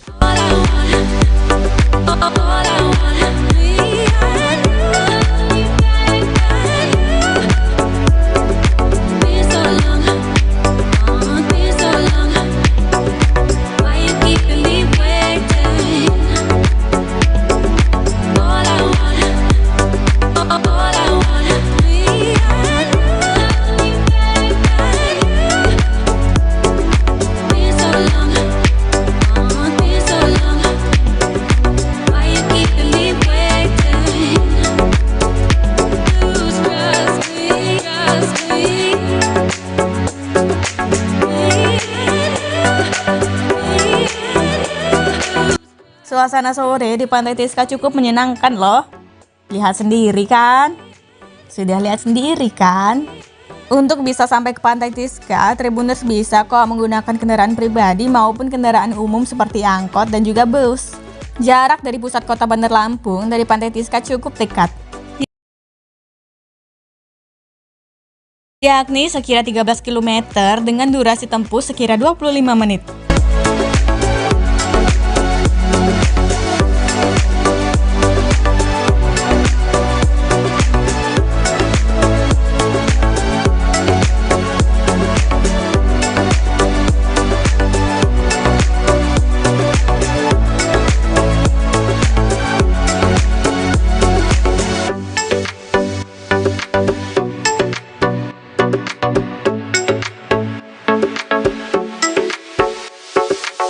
Baiklah Tribuners, inilah wisata Lampung di Pantai Tiska. Sampai jumpa.